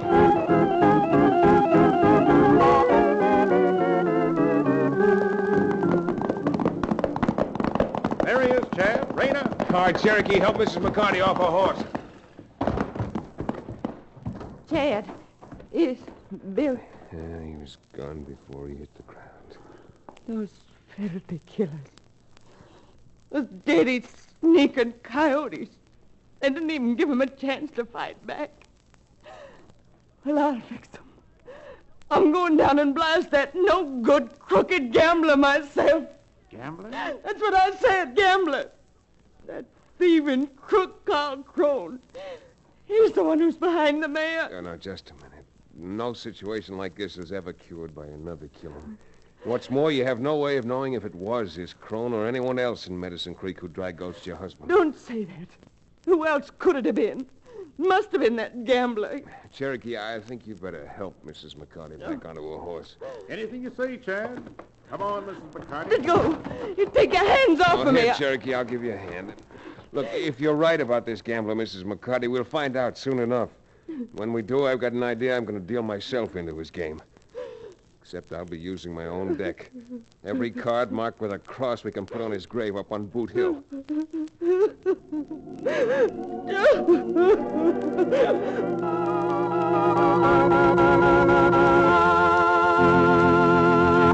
We'll return to the exciting second act of our frontier town adventure in just about 1 minute.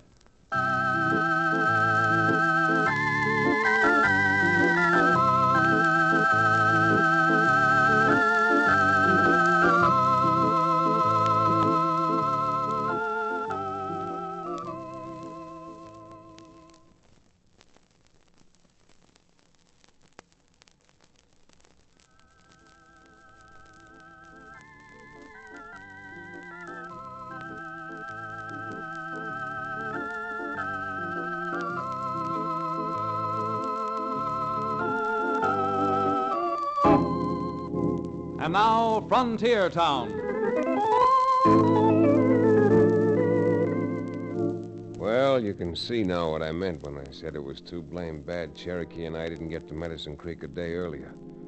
Bill McCarty gunned down in cold blood almost at the doorway to his ranch. And Bella McCarty, Bill's widow, hysterically furious, and despite everything Cherokee and I could say, vowing she'd avenge her husband's brutal murder.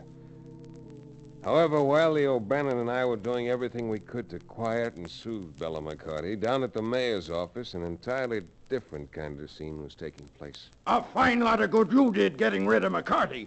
Now, believe me, Crone, there isn't a landowner in the whole district who isn't seeing red. My, Mr. Mayor. A man of your perception is worthy of real political ambitions. How skillfully you keep your finger on the public pulse. That's enough, you cheap tin horn. Well, I must acknowledge that since tin horn is a synonym for gambler, you may be right. But you listen to me, you overweight muttonhead. You keep on like you're going, and this whole town is going to have an election. We'll not only elect us a new tax collector, we'll elect a new mayor. Now, look here, Carl. There's no reason to go losing your temper at me. All right. And suppose you just listen. Don't you think I know the ranchers are up in arms? Well, that's exactly what I want. What you want? You bet. Don't you realize what a cinch it'd be for us if they get mad enough to try shooting it out with the duly elected legal authorities? Why, they wouldn't dare. We could throw every one of them in jail, and by the time they got out again, they wouldn't have any more ranches left than a porcupine has feathers. Well. So you're finally getting some sense through your thick head. So I'm finally getting some sense. But don't you think some of those ranchers are going to get some sense, too? What of it? All you have to do is sit here in this office the taxpayers furnished so nicely for you and keep your eyes glued on that safe I loaned you.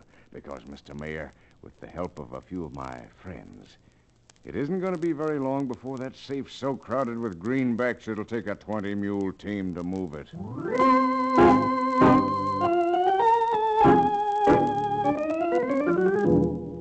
Certainly, Crone knew what he was talking about. He had several friends in Medicine Creek, notably one gunslammer known as Baldy and another disreputable maverick who, for the time being, was using the name of Quirt. Well, despite everything Cherokee and I could do, McCarty's widow called a meeting of most of the taxpayers in and around Medicine Creek, and that's when Baldy and Quirt started sowing the seeds Mr. Crone wanted planted so badly. Sure I'm right. There ain't no law no place that says we gotta let that mare bleed us to death. Folks, Baldy's telling the truth. We're the citizens. We're the taxpayers. When all's said and done, it's us who makes the laws. So I say if we gotta have some new laws around Medicine Creek, let's make them. With Winchesters and 6 guns. Bella, Mrs. McCarty, don't you realize what you're doing? You'll never get any place with mob law. You don't have to pay taxes around here, Chad, so why don't you just keep out of this? That's what I say. Well, how about it, neighbors? Are we going to organize the Taxpayers Protective League? That's it. Now you're talking. By the beard of St. Patrick, if he had one. Have you folks all been out in the pasture eating local weed? Be sensible. Listen to Chad Remington. Do you think I'm enjoying this? Bill McCarty telegraphed me to come over and lend a hand. And now, more than ever, that's what I intend to do. If there's something wrong with the tax rates, you've got courts over here that... Mr. Big Brain, you keep out of this. Yeah, keep out of this, and maybe you'd better keep out of Medicine Creek altogether. If you consider that an order, Baldy, I'm not in the habit of taking orders, particularly from someone who'd incite a group of people to break the law. A man who'd do that probably is a lawbreaker at heart. Why, you big mouth bag of wind. I'll show you if I can give orders and make them stick. The solar plexus, Chad, the solar plexus. That's the one. That's the one. All right, now, won't you folks quiet down? Well, won't you listen to some sense, please? There. Now, I've got just one thing to say. I'll grant the taxes have been assessed, but you still have 10 days in which to pay them. I believe this whole matter can be settled legally.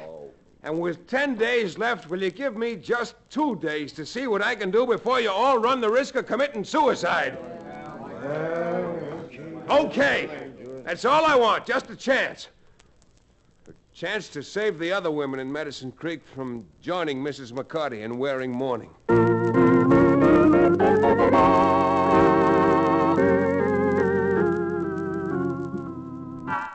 Crone, I'm telling you the truth. Me and Quirt had the whole meeting sewed up until this lawyer got up in the soapbox and butted in. So the ranchers aren't going to fight back, It sure don't look that way. They agreed to give Remington time to do something or other legally. Yeah? Well, in that case, we're not going to waste any more time. Huh? You know what he's talking about, Quirt? I sure don't. If Remington talked them into not fighting back, we're fixing it so they will. So get the rest of the boys and oil up your guns.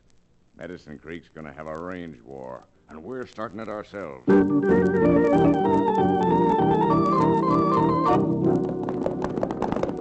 Knock on them horses, boys. Don't let them critters get away.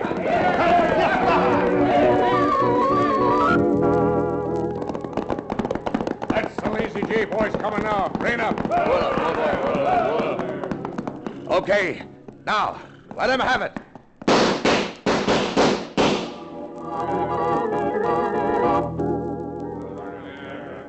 You got the powder set, Baldy? All set, boss, and the fuse is lit. Okay, then, let's get out of here.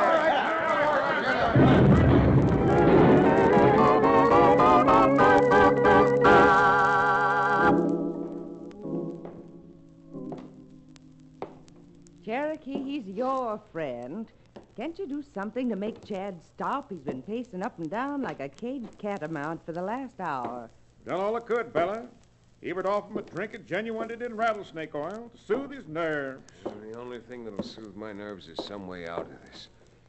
If I hadn't talked the ranchers around here into not organizing, some of those men hurt and killed last night might still be here. Well, now, there's no use crying over spilled milk. It's not milk, it's spilled blood. If I could only figure some way of proving what we all know and then putting those weasels in jail where they'd be safe. Chad, my boy, even jails aren't safe. Matter of fact, a lot of safes aren't safe. Yes, indeed. Learned that many years ago. Well, that safe in the mayor's office seems to be burglar-proof, but, of course, being a burglar himself, maybe the mayor knows... Wait a minute, Bella. What's safe in the mayor's office? Well, the city safe. Safe he keeps all the tax money in. Tax money? Since when does the mayor keep the tax money? The tax collector's supposed to keep that. Really? Well, Bill always paid the tax money over to the mayor, who took charge of it. Well, now, maybe the knob on that safe has the combination to a jail cell in addition to this safe. Jail cell? Now, what earthly connection has a jail cell got to do with the combination to the safe? I got a hunch it has plenty to do with it. Hey, look, if you and Bella will string along with me and pay a call on His Honor the Mayor, there's a little bug I'd like you to put in his ear. Well, Chad, I'll do anything to help, but this doesn't even make sense. Bug in his ear. Yeah, and what's more, if Mrs. McCarty and I go pay a call to the mayor, why can't you come with us and place the insect in the proper orifice yourself? Because I'm going down and make a call of my own. I'm going to Carl Crone's gambling house. You mean you're going to go down there and risk some of your hard-earned capital? Play faro or something? Well, I am going to make a bet. A mythical bet. And after I make it, then I'll be able to find out if Crone's number comes up or mine.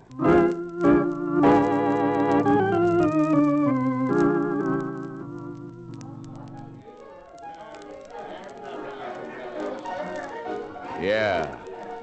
I've heard all about you, Remington. I've heard all about you, Mr. Crone. In fact, that's why I paid you this call. Do tell. Uh-huh. I thought you'd like to know that your friend, the mayor, suddenly packed up and took the stagecoach out of town. Well, why should I care if the mayor left town? You know the answer to that better than I.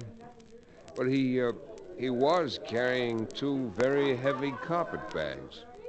Remington, I've been at this game too long not to know the only card you've got in the hole is a deuce. You're bluffing. Well, then why not call my bluff by going over to the mayor's office with me and finding out? Okay. I'll just take that bet.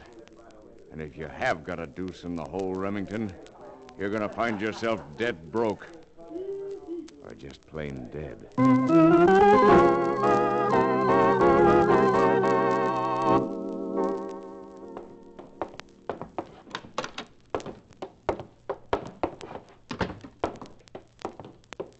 Well, Crone, the mayor isn't here, is he?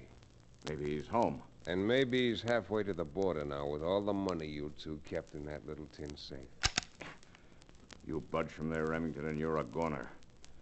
I'm going to call your bluff by opening that safe myself.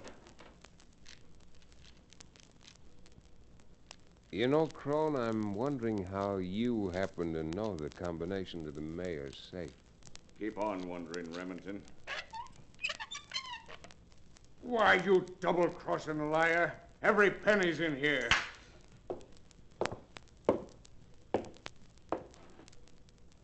It didn't work, mister. But even if it had, it wouldn't have made any difference. You're through. So long, lawyer. You'll find your corpse at the bottom of the rapids. Well, Crone, you can't say I didn't back my little bluff with a... But you haven't pulled that trigger yet. You'll never live to say that again.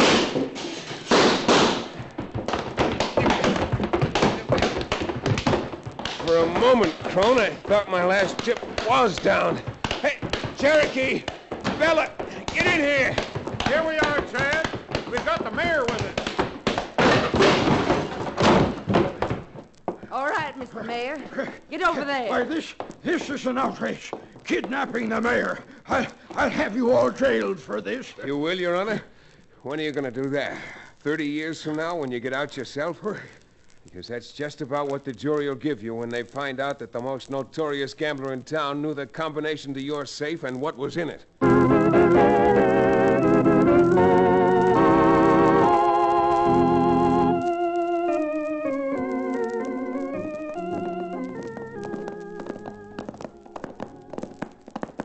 Chad, I hope I don't sound repetitious, but I want to compliment you again for that lovely little trick you pulled on the mayor and Carl Crone. Oh, it's just little everyday psychology. A man who makes his living by chicanery generally is easy prey for chicanery. Well, for instance, take you. You made your living peddling that rattlesnake oil. Now you spend most every nickel you make buying some other kind of liquid poison. Oh, is that so? Well, my barnyard Blackstone, I want you to know that I didn't always make my living bending patent medicine. Oh, no? Oh, sirree. In my younger days, I was a stagecoach driver. You don't say. In fact, I was the best-known stagecoach driver in all Wyoming. I drove a stagecoach with only 2 wheels. What? Only 2 wheels? What held it up? Bandits! Cherokee, just for that, you're going to eat my dust. Come on, get up there, boy. Get running.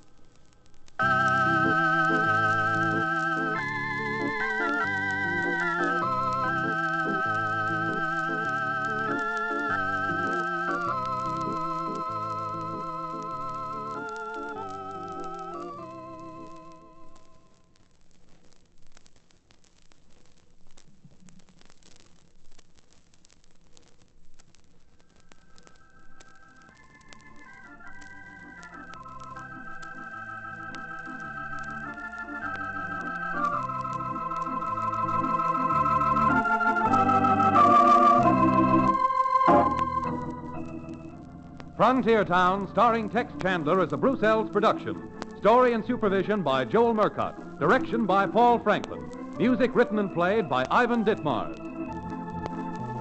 Be sure to be with us again, same time next week, for another fine action-adventure story with your favorite young Western star, Tex Chandler. This is Bill Foreman telling you that Frontier Town came to you from Hollywood.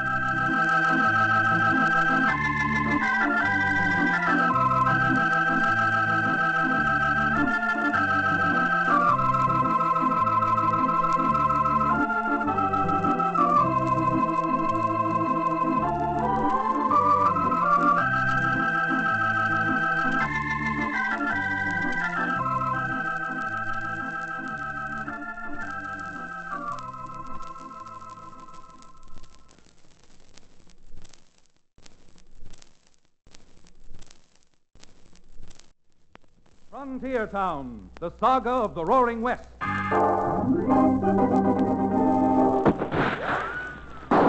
Frontier Town. El Paso, Cheyenne, Calgary, Tombstone. Frontier Town.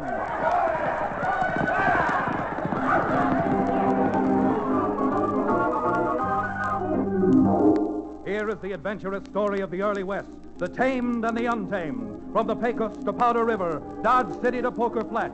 These are the towns they fought to live in and lived to fight for, teeming crucibles of pioneer freedom. Frontier Town!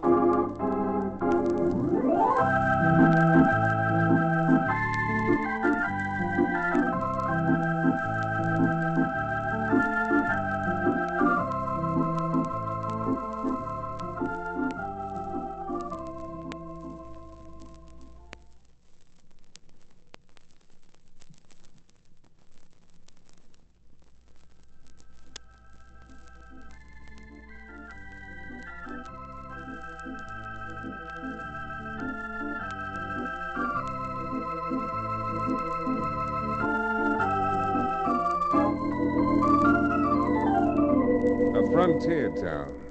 Yeah, I guess that's what you'd call Dos Rios. The only reason I mentioned Dos Rios is that I live there. Or to be more accurate, it seems to be the base of my operations. Because you see, fortunately or unfortunately, I'm a lawyer. And out in the frontier country, although lawyers aren't too well regarded, they sure are necessary. If you're ever in Dos Rios and want to look me up, the office is over at Cherokee O'Bannon's livery stable, and the shingle says my name is Chad Remington. Well, as you can imagine, the frontier has attracted all kinds of people, and that brings me all kinds of clients.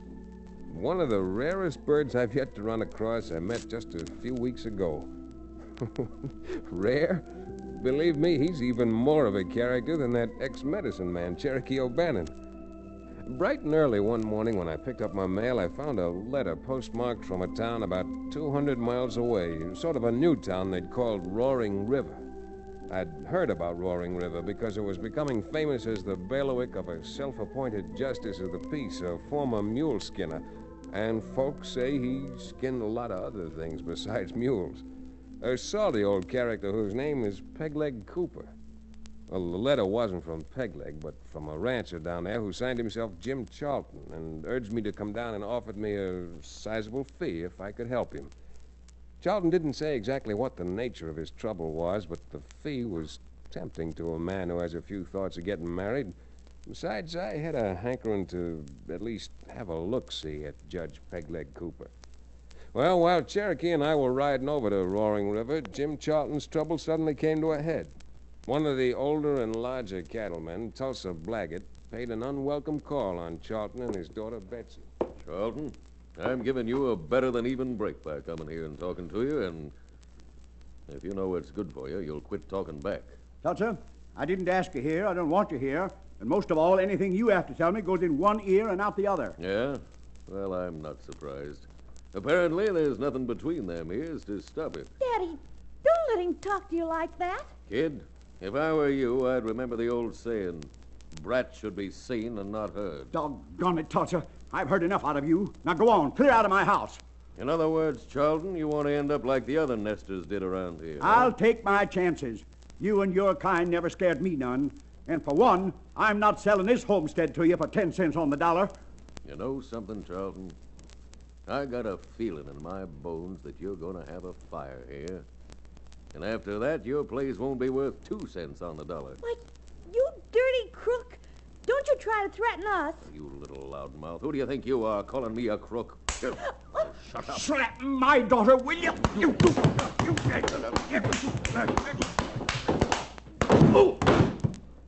for you, Daddy. You gave him his comeuppance, all right. I'm not fooling, Blaggett. If you're not out of here in 30 seconds, I'm going to pick you up and throw you out. Throw you out through the window. All right. All right, Charlton. But I'm coming back. And when I do come back, which won't be long, I'm coming back to move in.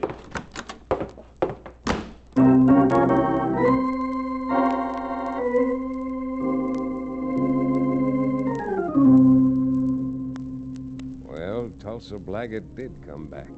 He came back about 4 hours later. Came back with 6 of his hired gunslingers, set fire to the cow barn, and then, surrounding the house, laid siege to it. As Cherokee and I were approaching the homestead, we suddenly became aware that something was wrong. Chad, my boy, have you made any plans as to what you'll do with that fee Mr. Charles is supposed to pay you? Mr. O'Bannon, sir, any plans that I might have to do with solids, not liquids. Too bad. Although I once knew of a man carrying a hip blast through the Rockies. When it froze, making the liquid a solid, he assured me it had its advantages. Huh? Didn't need a chaser. Well, you need a chaser, Cherokee. You need someone to chase around after you and see that you behave like a... Hey. Billy Blue Blazes, Chad. Sounds like shooting. Yeah, and if we're going in the right direction, the shooting's coming from the Charlton place. Unhook that 45, Cherokee. You may be needing it. Come on, you somnolent shuffle Gussie. Get up there. Cherokee, look. There's a whole gang down there pumping lead into the Charlton house. The foul skunks. Let's see if they can take it as well as throw it. Nice shooting, O'Bannon. Look, they're starting to run. Now let's get down there and really pour it on.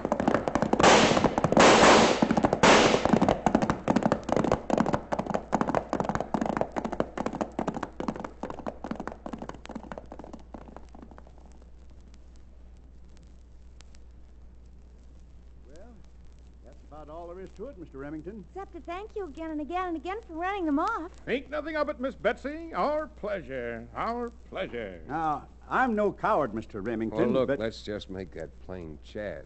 Shall we, Jim? You bet, Chad. As I was saying, I'm not afraid of Tulsa Blaggett or anybody else. But if there's a peaceable, legal way of settling a thing like this, that's what I want to do. That's why I wrote to you.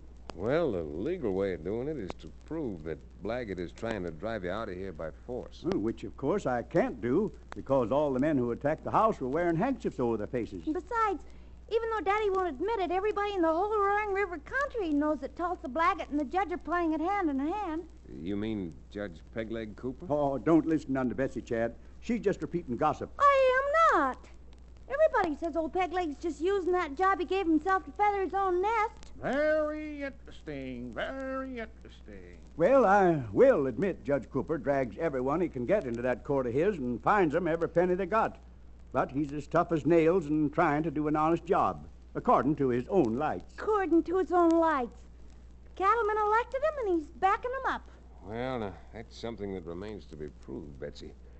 Before I make up my own mind, I'd like to meet Pegleg Cooper and size him up. Well, there's nothing hard to that. He owns a saloon and holds his court right there in the saloon. Very, very interesting. Very, very interesting. Come, Chad. Let us remount our horses and meander down to Pegleg Cooper's saloon, court.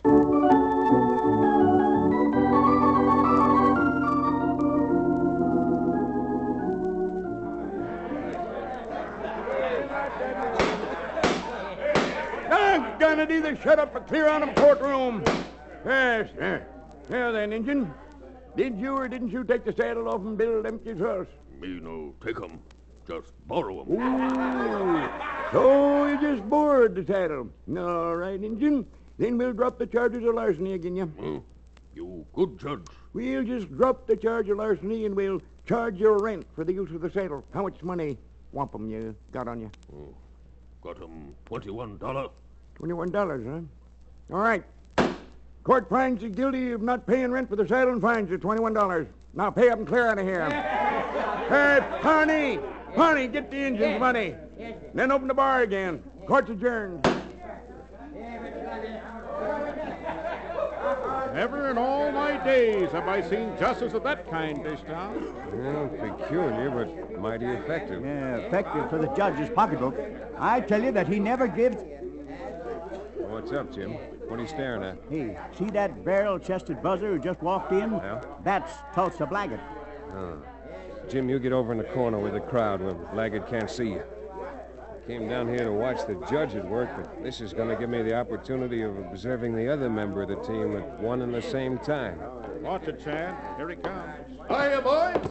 Hiya, Judge. Well, Tulsa, what brings you down to the Blind Justice Cafe so early in the day? I just closed a little deal, Judge. A little cattle deal, and I feel like celebrating. Yeah. Come on, boys. Everybody up to the bar. The drinks are on me. Honey! Yeah. Better bust a bung into a brand new barrel of beverage. Right here, Judge. Come on, boys. Step up and sing out your orders. Hey, you there. You, with the fancy shirt. Didn't you hear me? I said I'm buying the drinks. Everybody up to the bar. Oh, thanks just the same, mister, but I'll take a rain check on that. I said you're drinking with me. I said I'm not. All right, then. I'll drag you over to the bar. That's it, Chad. Hang it on him. Stop it, you hear? You're breaking up my cafe. Sorry, Judge, but I'd rather break up your cafe than have him break my jaw. See? No! Chad, even if he comes to, I'm sorry to say he won't buy drinks for a long while. Come here, you. Barney! Yeah, Judge. Close up the bar. We're holding court. Right here, Judge. Bars closed and court's in session. Judge Cooper presiding. And now, young man, we're going to get on with your trial. All right, Judge, but I'd like to know what the charges are against me. Oh, they ain't very much. Assault and battery, mayhem, inciting a riot, and destruction and demolition of personal property. You pleading guilty or not guilty? That depends. What'll it cost if I plead guilty? Well, maybe $40. Uh-huh. And what'll the fine be if I plead not guilty? Not guilty will cost you $100. How do you plead? Guilty as charged, Your Honor. Here's your 40. Thanks, son. And just a minute. You must have about $70 left.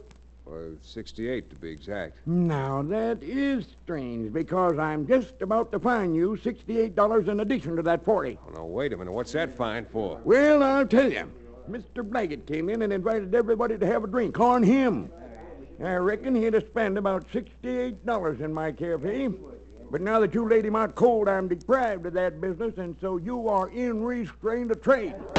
That's all. Barney, Yeah, Judge. put this money in the drawer and escort the defendant outside. Aye, that good-for-nothing, sneaking, soap-headed snake in the grass. Let it go, Cherokee. Judge may have my money now, but he isn't going to keep it long. Believe me, he isn't.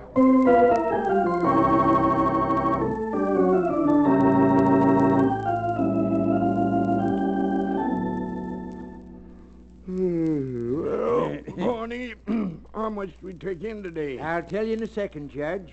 Let's see.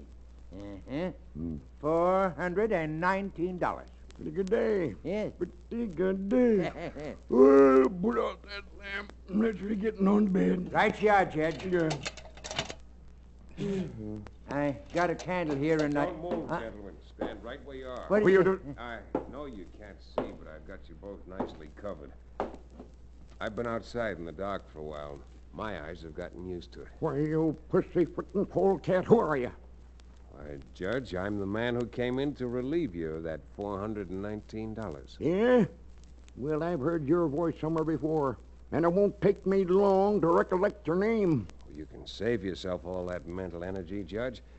My name is, well, it's the Texas Kid. And now, Pawnee, I'll just take that little sack, and then I'll be bidding you two high-binders good night. So long, gents, and unpleasant dreams.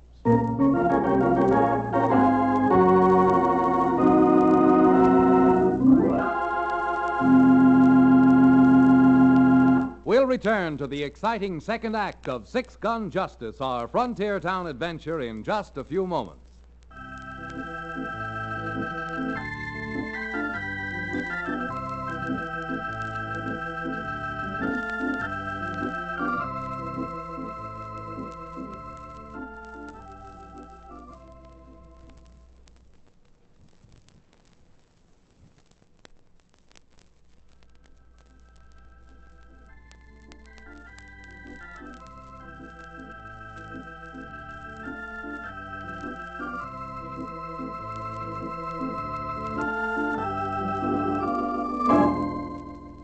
And now, Frontier Town.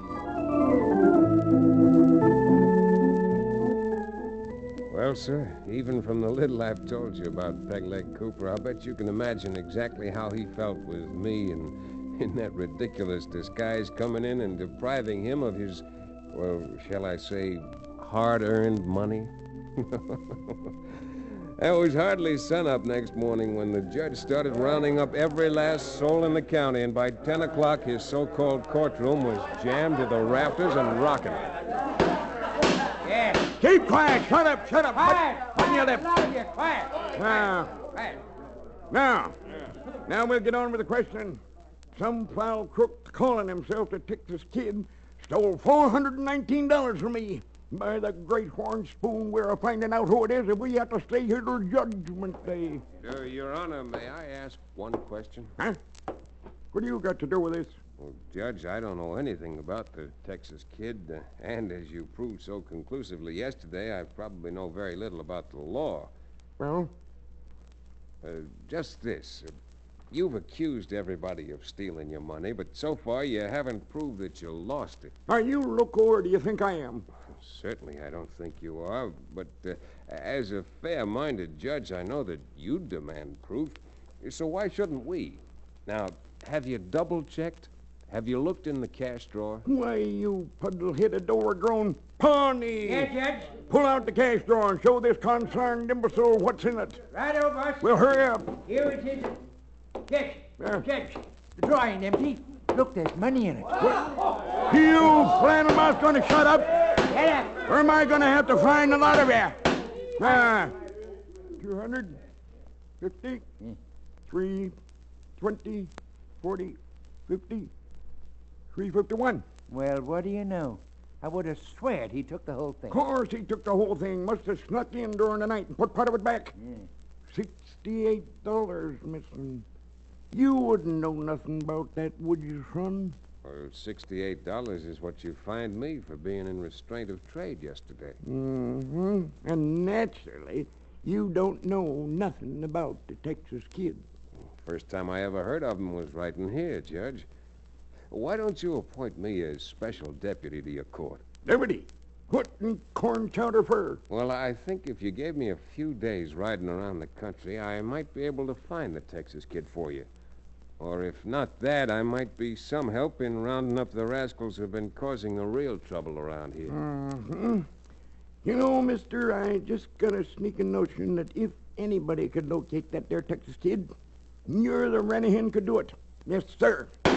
I hereby appoint you special deputy to this here now court. Now go on, clear out of here and get busy. Right you are, Your Honor. Just a minute, young fella. Inside of 48 hours, if you don't get results, I'm hailing you into court and fining you $500 for wasting time being a smart aleck and making a dog-eared donkey out of a respectable judge. Now go on, beat it.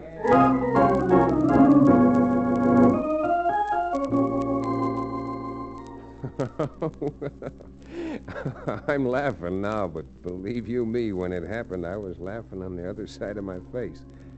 All my life I'd heard of smart lawyers, but if there'd been a mirror handy and I'd looked into it, I'd have been face to face with a lawyer who was too smart.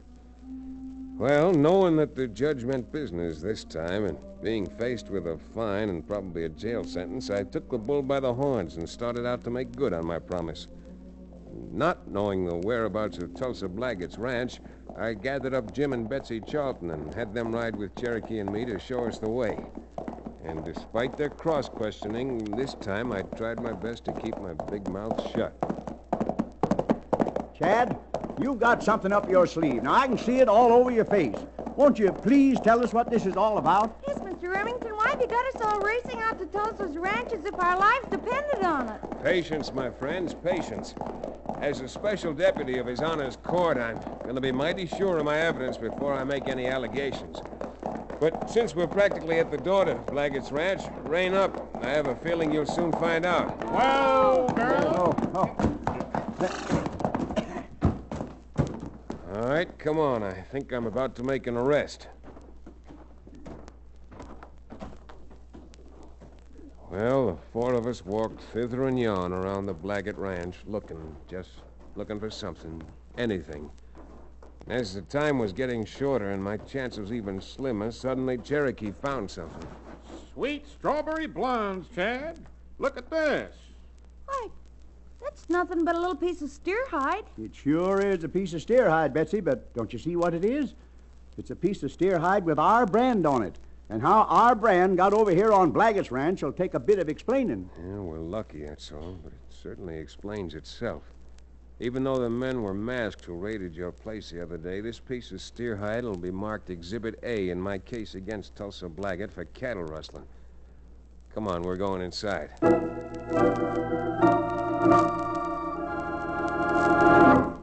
Well, Tulsa, you coming with me? Oh, Remington, you're crazier than a loon, that's what you are.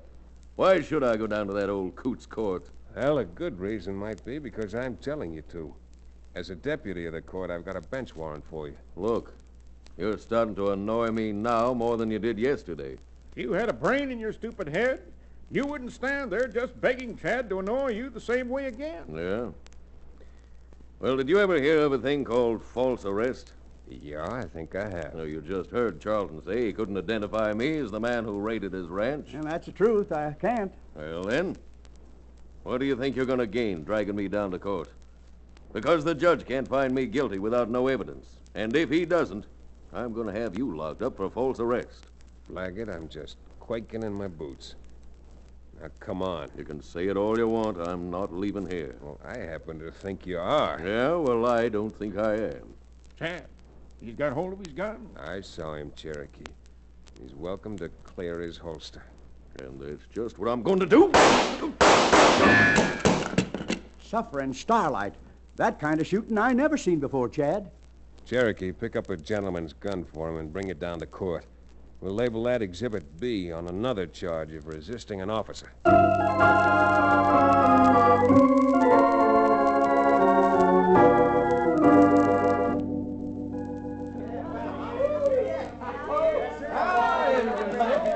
Well, Judge, where's that big talking deputy you appointed yourself? Oh, I reckon he'll be coming in, Pawnee. How come you reckon that? If he don't find you the Texas kid, think he's going to come back and face the $500 you threatened him with? Yes, you would. You do? And I reckon I wouldn't keep the $500 long if I got it. Remember the other night when... Yeah. Well, here he comes now, and he's got Tulsa Blaggett in tow. Oh, Your Honor, can you convene your court for a few minutes? Judge, I'm warning you. Shut up, Blaggett. Honey, close the bar and tell him to keep quiet. Yeah, quiet, everybody, quiet. This court is here and now in session. What are the charges, Deputy? Well, over in my part of the country, we might call it something else. You mean down in Texas? I've never been in Texas, Judge. Honest Injun. But to get on with the charges, I think you'd probably call them grand larceny, conversion of stolen property, and attempted homicide. Uh-huh. What does that mean in English? Cattle rustling, Your Honor, 23 head. Well, hold the cooked-up, ridiculous lying. Shut up. And here are the brands off 2 of Jim Charlton's steers, which Mr. O'Bannon here found in Blaggett's corral. That's entered as Exhibit A on the rustling charge. You mean you got another charge against him? Yes, sir. Resisting an officer. And as Exhibit B, here's the gun he pulled on me. Well, this is nothing but a frame-up. And you ain't gonna get... Look out, look out. Tulsa's grabbed his gun off the table. Yeah, and I'm going to use it.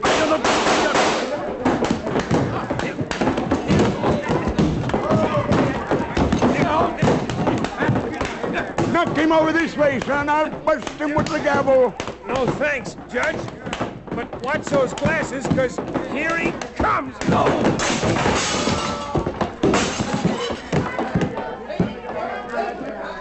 Oh, woe is us, Chad. You busted up the judge's saloon again. Yeah, looks like Cherokee's right, Judge. How much is the fine going to be this time? Well, I ain't gonna let you off lightly for a second offense. No, sir. For assault and battery, quid pro quo. That's Latin. And for catching a double-dyed, ding-busted, dead-ratted, sneaking rustler I couldn't get the goods on, my fine is... You got to attend the best gosh darn party ever held in the Blind Justice Cafe for the best two-fisted fighter ever to hit this part of the country.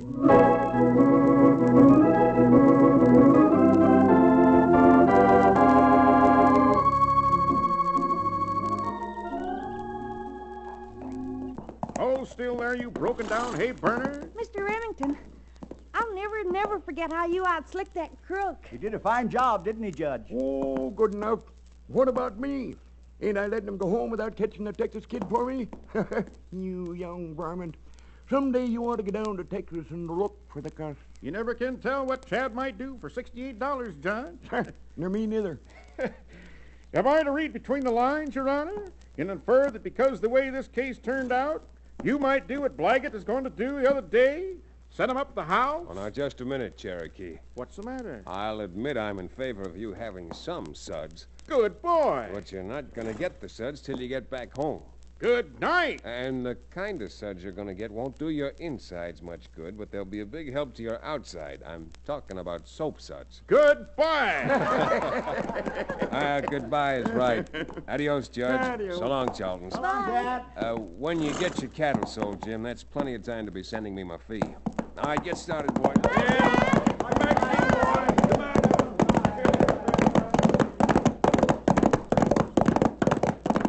Soap suds the office made after I found that steer hide. Well, Cherokee, if you hadn't found it, there wouldn't have been any suds either. Because with the judge looking for me, there would have been no soap.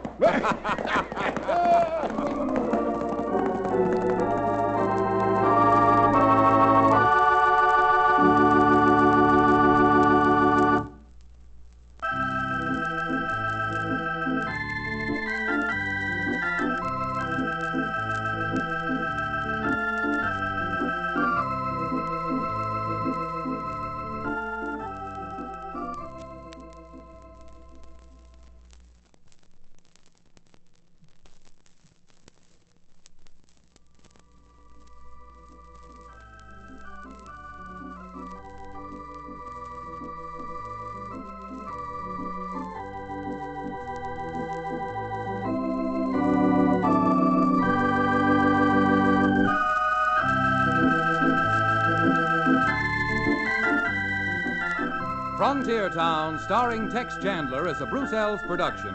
Supervision by Joel Murcott. Story and direction by Paul Franklin. Music written and played by Ivan Ditmars. Be sure to be with us again same time next week for another fine action-adventure story with your favorite young Western star, Tex Chandler. And now this is Bill Foreman telling you that Frontier Town came to you from Hollywood.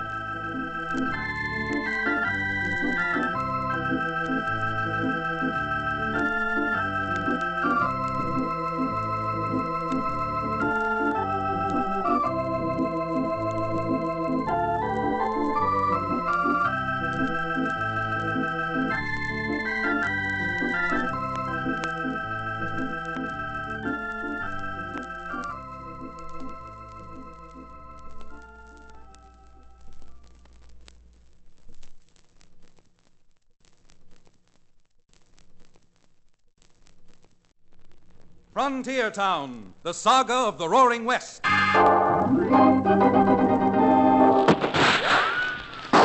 Frontier Town. El Paso, Cheyenne, Calgary, Tombstone. Frontier Town.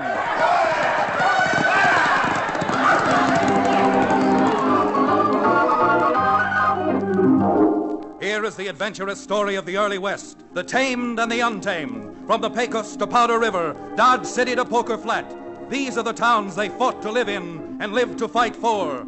Teeming crucibles of pioneer freedom. Frontier Town!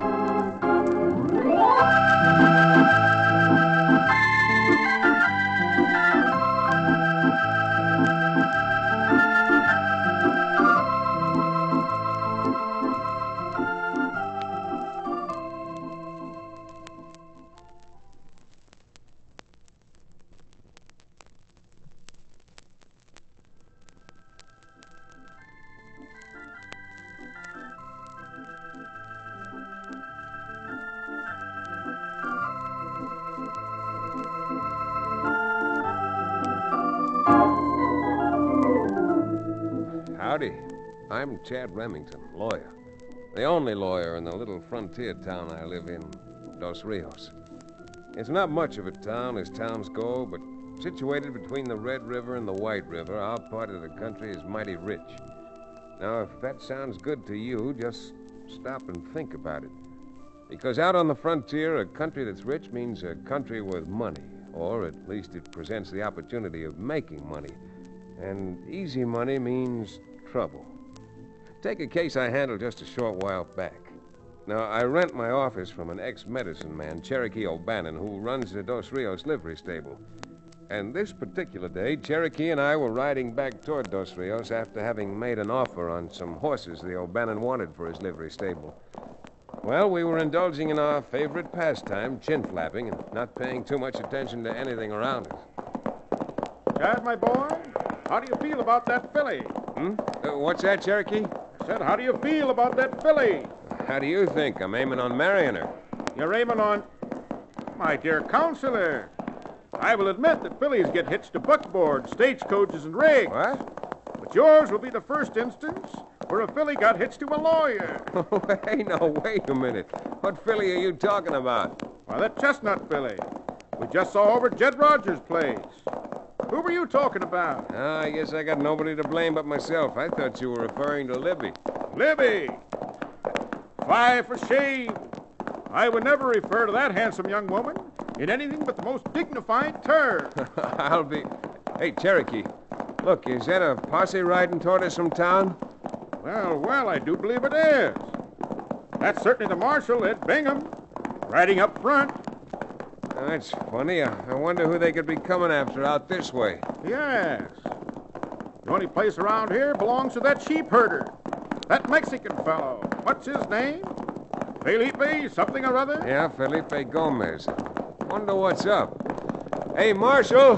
Hey, Ed, rein up. Oh, hold it, boy. Howdy, Ed. Howdy, boy. Howdy, man. Hi. What are you doing out here, Marshal? Come to make an arrest, Chad. Herman Sims, the banker, was found shot to death this morning. 4 holes plumb through his back. Well, if you've come out to make an arrest, apparently you know who you're looking for. Who is it? That sheep herder down the road, Gomez. What? What's the matter? Don't you believe me? Frankly, I can't say that I do. From a little I've seen of Felipe, he's so mild he wouldn't even slap a mosquito if it were bothering him. That's what I say. Well, wait, now, what makes you suspect Gomez, Ed? He was in the bank yesterday trying to borrow some money from Herman Sims. And when Sims wouldn't lend it to him, Gomez threatened him. Threatened him right in front of witnesses. Well, that's evidence, all right, but circumstantial. Scarcely enough to justify a charge of murder. Well, as far as I'm concerned, it's plenty to hold a man on for questioning. Come on, boys. Well, now, wait a minute. Just a minute, Marshal. If Gomez will permit me, I'd like to handle his case. Is it all right with you if I go on ahead and talk to him? Well, I didn't come out here for any chin fest. By the sacred horns of Satan, how long can it take? And besides, it may mean the life of an innocent man. Oh, okay, Chet. Make it short. And don't try any tricks. We'll be outside watching the house.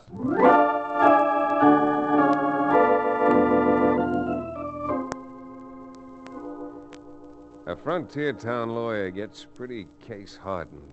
But standing in that little cabin looking at Felipe and Manuela, his wife, and their 5 little ones, well, I don't mind telling you I had trouble talking for the lump in my throat. Poor little fella. Never seen a man actually shake before. Senor Remington, how else can I say? I make oath on a holy Bible I never see Senor Sims after I leave the bank. Senor, it is the very truth of God. Last night when you said killing happened, Felipe is out working. Ah, and if he was working, then he has an alibi. Well, he sure has an alibi. Now, tell me, Felipe, what work were you doing? Where were you? I was working for a neighbor of mine, Senor Babson. Root Babson? Si. Senor Babson, he come here yesterday afternoon and tell Felipe coyotes come down from the hills and kill flock. Tell Felipe he pay him to go out last night with him and try for kill coyotes. Why, man alive, if you were with Root Babson all that time, this thing's a lead pipe cinch. Oh, Senor, I am not with Senor Babson all the time. He ride one way and I ride the other. Well, certainly that's not going to make any difference. Now, what I want to know is... Hey, Remington, we can't wait out here all day. You going to turn our prisoner over to us, or do we have to come in and take him? Oh, no, Felipe, no. No, look, we'll have to let the marshal take him, Mrs. Gomez, but don't you worry any. Cherokee and I'll ride right over and see Root Babson and get this thing squared away. Felipe. Preciosa. Your beautiful face is only half so beautiful when you cry, Mamacita. You don't make the worry. Senor Remington had me back home in time for your good supper. Don't run it, Ted. I'm through waiting. All right, Eddie's coming. Come on, Cherokee. We got a bit of real riding to do.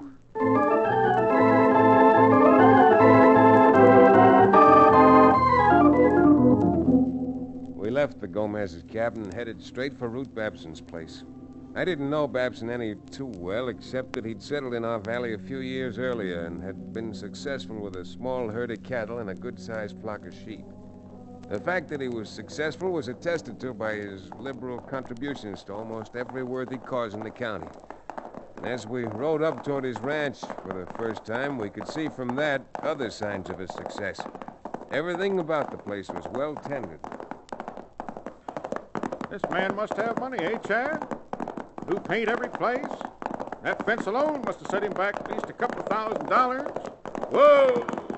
Hey, boy. Not wanting to waste time, we walked up to the porch, knocked on the door, and pretty soon I was explaining our visit to Ruth Babson. Remington, as much as I'd like to help out you and your client, Gomez's story is the most flagrant piece of exaggeration I've ever heard of. Why, anybody that knows me would tell you I never hire Mexicans for anything. The whole kit and caboodle of them is too shiftless and lazy. Well, fortunately, Babson, my experiences with him have been quite the opposite. But are you repudiating Mrs. Gomez's story that you went over to their place yesterday and talked to her husband? Why should I, when it's true? But I didn't go there to hire him. I went there because he owed me some money. Loaned it to him over a year ago. Chad, maybe that explains why Phillippe went to that bank yesterday. In light of what Babson says, it's quite possible. If Babson pressed him for the money, he might have gone to the bank to see if he could raise it there. Well, I must say Gomez's chances look very dim, but thanks anyway, Babson. Oh, not at all, Chad. I'm sorry there wasn't more I could do. But, you know how emotional these Mexicans are. Gomez probably took it all out in poor Herman Sims. Yeah, I do know how those Mexicans are. Come on, Cherokee. I'm going down to jail and tell Felipe I'm resigning his case.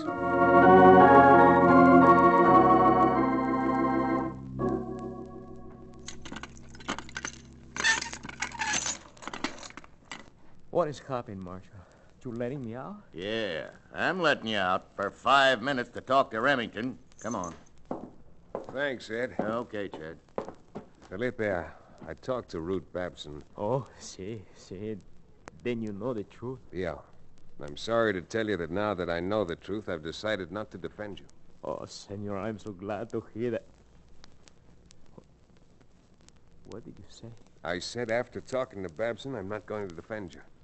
He said you weren't with him last night. When he came to your house yesterday, he came to collect some money you owe him. Madre de Dios, absolutamente. El señor Babson, he lied right in your face. Oh, I don't know, Felipe. It all ties together. He came to you in the morning to ask for the money you owe him, and in the afternoon you went down to the bank to try to get it. But, senor, that is not so. He come to my house in the afternoon after I have been to the bank. And he do not ask me for money because I do not owe him money. Well, I'll tell you what, Felipe. Someplace between your story and Babson's story, the truth must lie. I'm going to talk to a few people before I tell you definitely that I have refused your case. Gracias, señor. Mil gracias, mil gracias.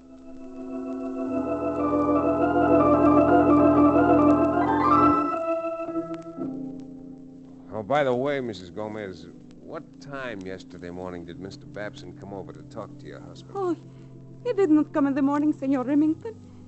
He came late yesterday afternoon, maybe around 5 o'clock. Thanks, Mrs. Gomez. Now you get back to your children and don't worry. Any worrying done about Felipe from now on, I'm afraid I'm going to have to do. Remington, are you in your right senses? How can a man of your reputation possibly defend a murdering Mexican who lies right and left? There's nothing particular in the Bible, Babson, about Mexicans. But it does say something about the truth shall set them free. And believe me, I'm going to get the truth.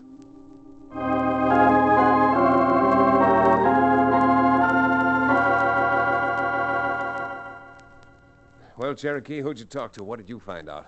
Well, even though all I know about police work is from the receiving end, I found out something quite interesting, Chad.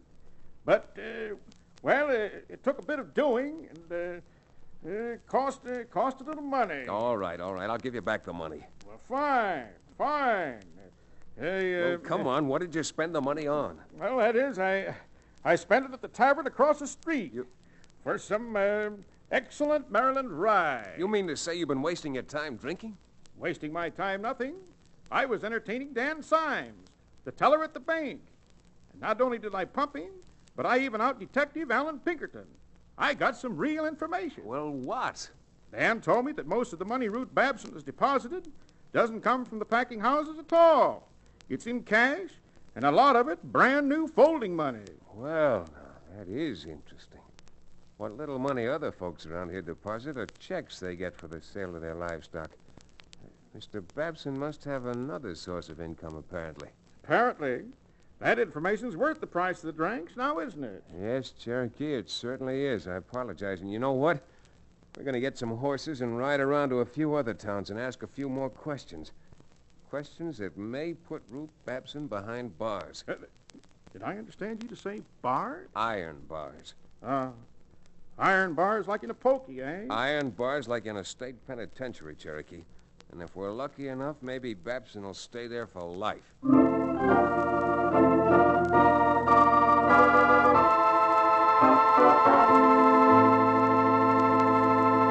We'll return to the second act of Return of the Badmen, our exciting frontier town adventure, in just a few moments.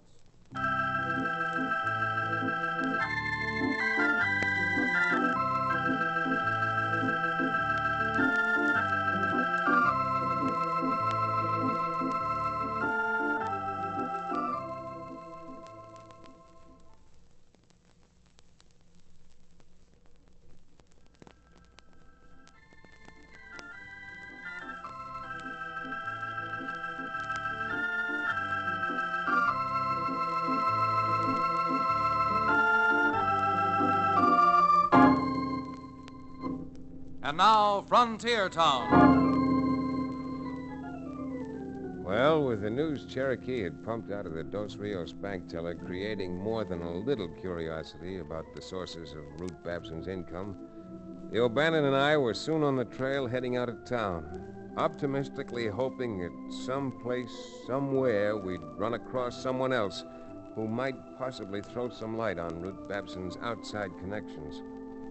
Sure, it was like looking for the conventional needle, but in the unconventional haystack. And certainly no way for a young lawyer thinking of marriage to go about making a living.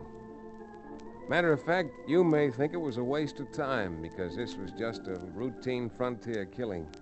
And the only excitement connected with it was poor Manuela's tears.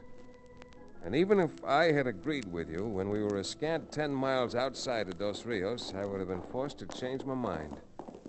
Cherokee and I were riding about as fast as we dared for such a long trip, and for a change, we weren't flapping our jaws about Ruth Babson's part in this mystery.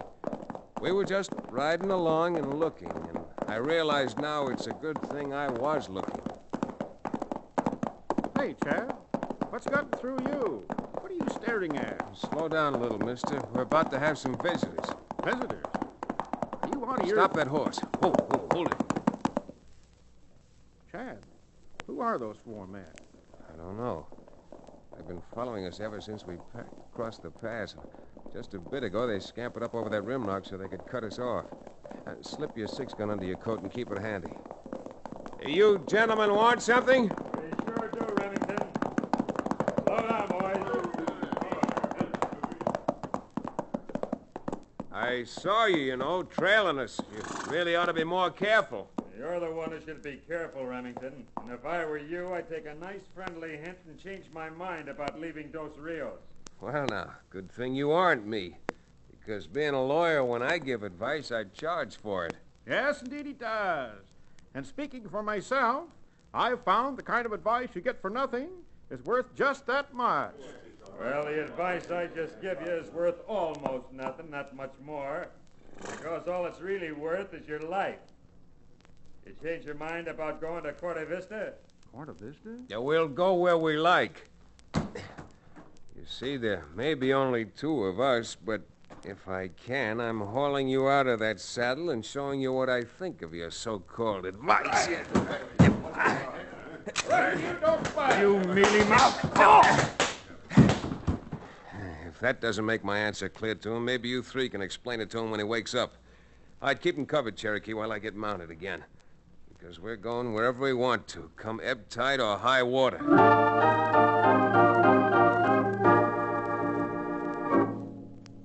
As risky as the spot was that those four gun-handy gents put us in, certainly it made a lot of our work easy.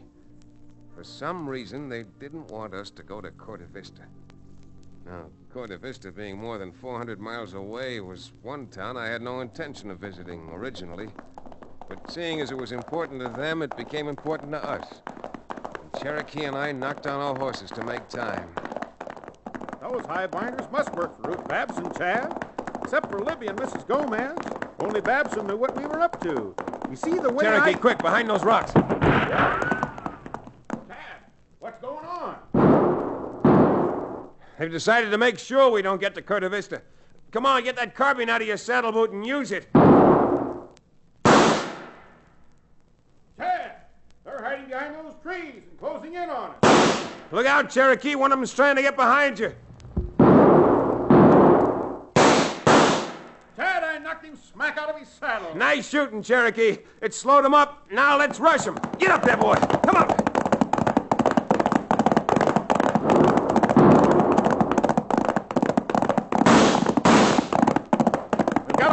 Chad. Surprised him. All right, hold it, Cherokee. Hold it. There's the Maverick you wounded lying on the ground. I got an idea if we can get him to talk, we might save ourselves a long trip. Whoa!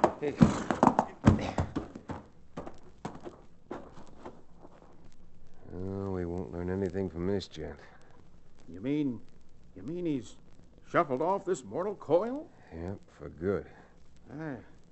I feel sick. I've never killed a man in all my dishonorable life. This is terrible. Oh, you didn't kill him. Look, your slug just went through his arm. When he fell off the horse, he must have hit his head on that log. That did it. Well, I feel better. But he isn't going to be much help to us, is he? Not unless we can find something on him. Come on, if you're not too squeamish, help me look him over.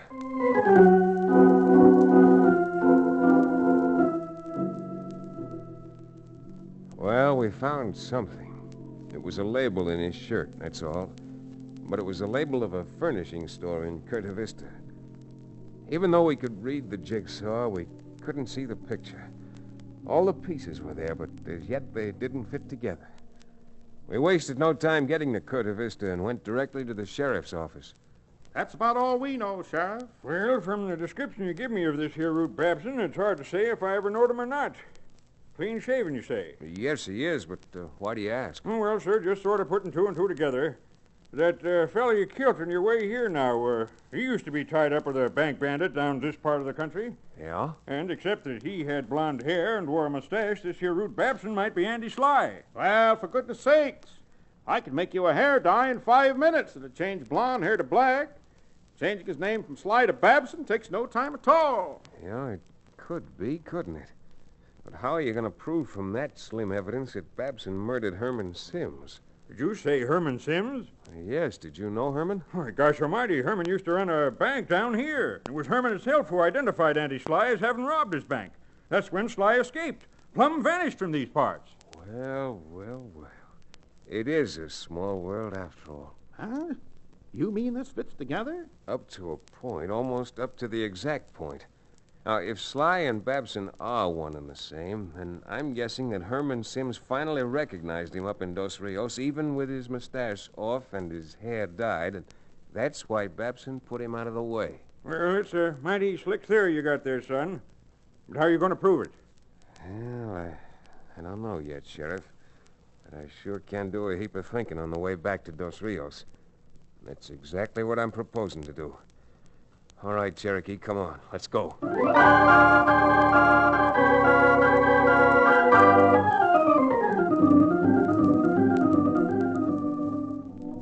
Wild chance? You bet it was.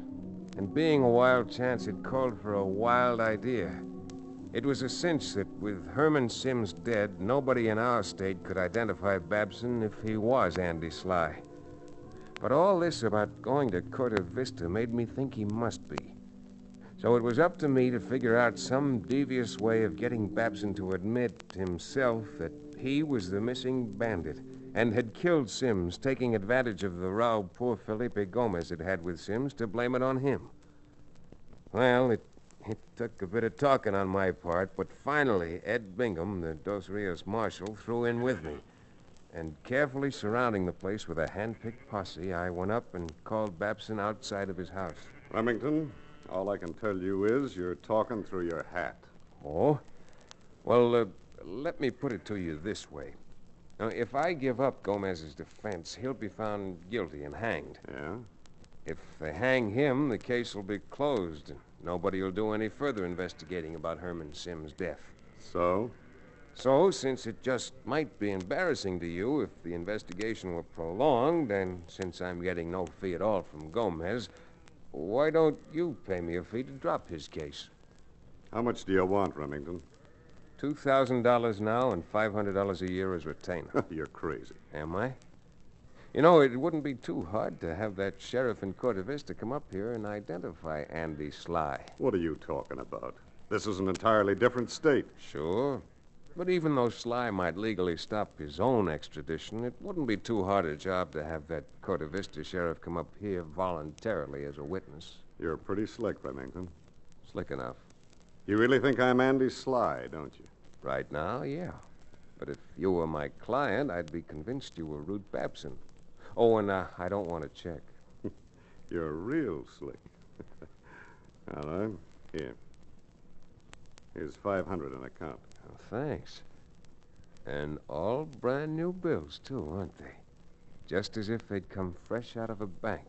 They did. Might even have been the bank that was stuck up over at Comanche Springs a few months ago. Yeah, it sure might. Well, that's what I thought.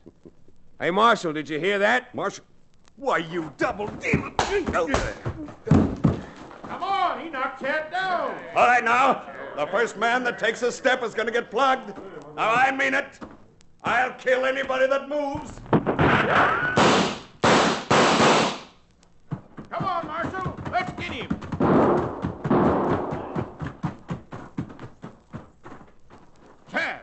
Chad, are you all right? Buzzard can punch, all right. Where'd he go? He run for the barn, locked himself in. Huh? The only way to get him out of there is to starve him. Well, I'm going in after him. Chad, you won't have a chance. I will if you stand here out front. It'll keep his attention this way while I go around through the back. All right, now, look alive and keep your eyes open.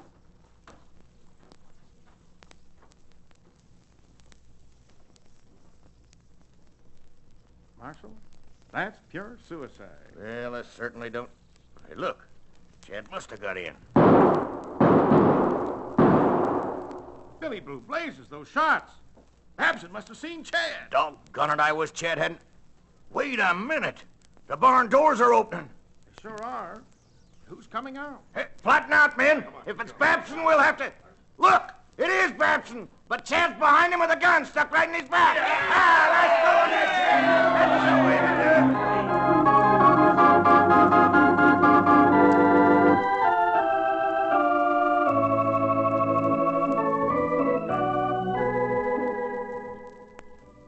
Senor Remington, never we will be able to repay you. No, Manuela.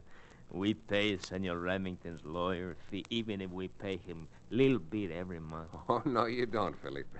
If you hadn't needed money, you wouldn't have been in that scrape in the first place. And I tell you what we do. We kill sheep and give you a big fiesta. Barbecue. Well, Mrs. Gomez, that I might accept. Hey, Cherokee? Might accept? Man, haven't you ever attended a fiesta? Besides food, they have the two most wonderful things in the world. Oh, see? And what are those things, Senor O'Bannon? The two most wonderful things in the world. They have weak senoritas and strong liquor. And that's for me.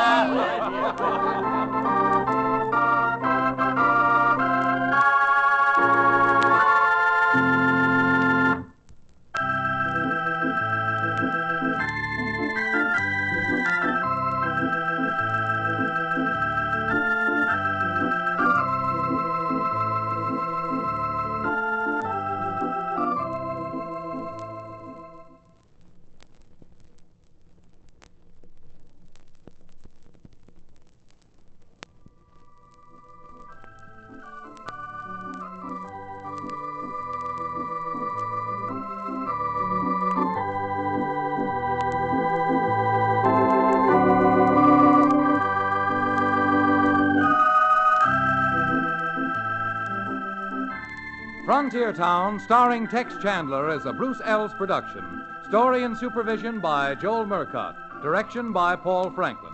Music written and played by Ivan Ditmars. Be sure to be with us again same time next week for another fine action-adventure story with your favorite young Western star, Tex Chandler. And now this is Bill Foreman telling you that Frontier Town came to you from Hollywood.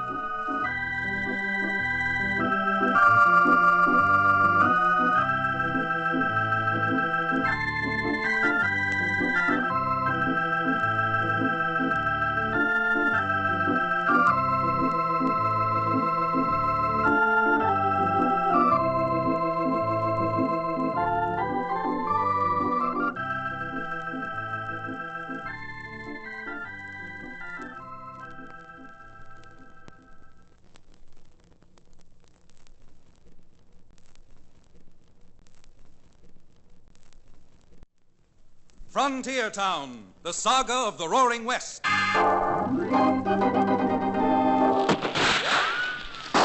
Frontier Town. El Paso, Cheyenne, Calgary, Tombstone. Frontier Town.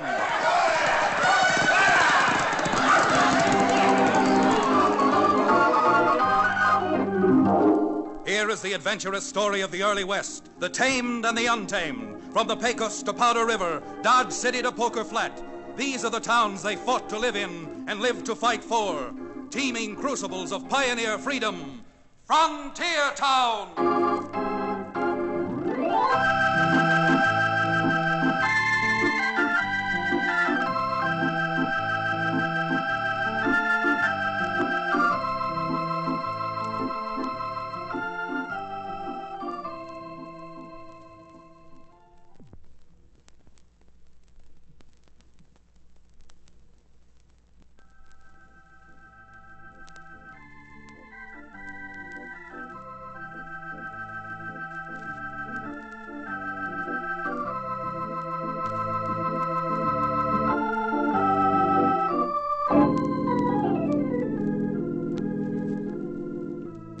They say the frontier's pretty tough, but I live smack dab in the middle of the frontier in a rough and ready cow town known as Dos Rios.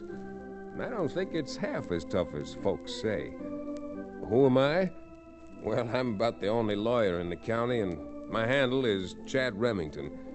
Of course, I'm not trying to tell you that we don't have our fair share of trouble and sudden death, but well, what I am aiming to say is, frontier or not, the troubles we have, we know how to handle. Well, now, I guess it's up to me to back up what I said by giving you a case in point. It was just a few weeks ago that Cherokee O'Bannon, the ex-medicine man, was with me riding back from El Dorado, the county seat, where I'd just tried a case and lost it. Now, I was feeling pretty blue about it, and Cherokee, in his heartiest manner, was trying to buck me up. Tad, my downcast and dolorous friend, I wish to recall to you that famous old motto.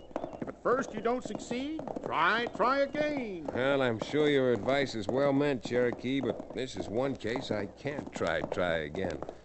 I'm afraid that the jury was right, that my client actually was guilty. Yes, I guess that's the difference between us. Any case I get, I keep working on.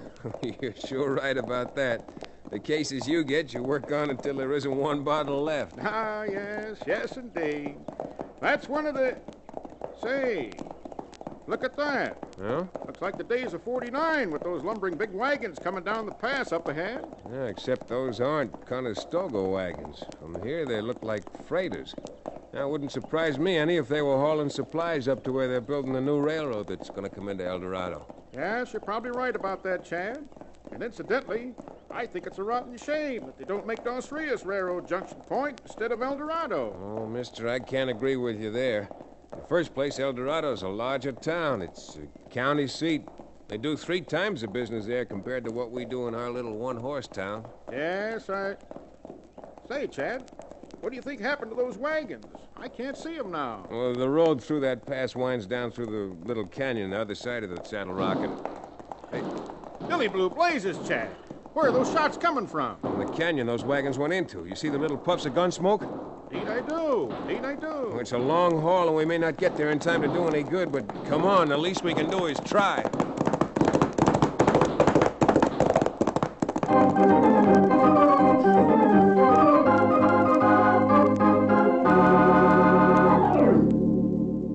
By the time we got there was nothing to see. That is, there was nothing to see but signs of what had happened. Born on a ranch and owning a small one, the signs were fairly unmistakable. As Cherokee and I dismounted and poked around. Well, Chad, maybe you know what the shooting was all about. I don't. Well, I'm not saying it's as plain as the nose on your face. You'd better not. But it's just about as red. Sir, I resent that insult. No insult intended, Cherokee. Look here, you see these? These feathers on the ground? If I'm not mistaken, those feathers came out of some Indian's war dress. You mean to stand there with your eagle eyes squinted up and tell me Indians ambushed those wagons? I mean to tell you that there were Indians here. And judging from the feathers, Comanches. The thing that baffles me, though, is first, apparently the wagoners didn't fight back. And second, after the Indians rode off, the wagons apparently proceeded as usual. Somehow or other, this attack looks like it might have been prearranged. Well, it beats me. Those wagons were freighters hauling railroad supplies. What would Indians want with stuff like that? Beats me too, Cherokee. But since it's coming to sundown, I'm not going to waste any more time standing out here speculating. Nope, I'm climbing back on that broken-down Mustang I rented from your livery stable and heading home for Dos Rios.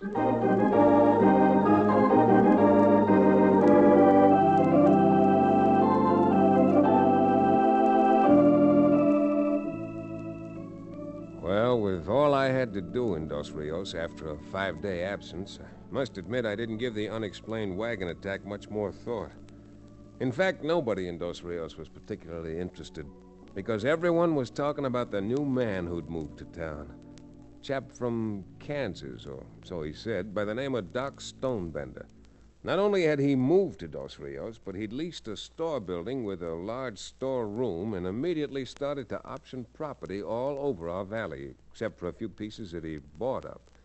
Well, I hadn't been back in town more than 24 hours when Doc Stonebender came to call on me. To make a long story short, Remington, if we can get together on a price, I'm prepared to take an option on your ranch and pay you $300 for it. Well, now, Stonebender, this is sheer curiosity on my part, but you must have a mighty good reason for wanting to tie up all the property I've heard you've optioned here in Dos Rios Valley. I sure have. You see, when I operate big. That's how I've made my money. And that's how I happen to operate on the scale I do. Yeah, I see, but what's your reason? Why, from the wagon loads of that stuff I've seen being unloaded and taken into your store, you've got a heavy investment already in this valley. I'll tell you my reason. I've done a lot of looking around. I've decided Dos Rios Valley is going to boom. If it does, well, it's going to make me a rich man, a very rich man. However, you haven't given me your answer yet about your own place. Well, I'm afraid the answer is no. Perhaps I'm a little sentimental about it. My father homesteaded the ranch, and I was born there.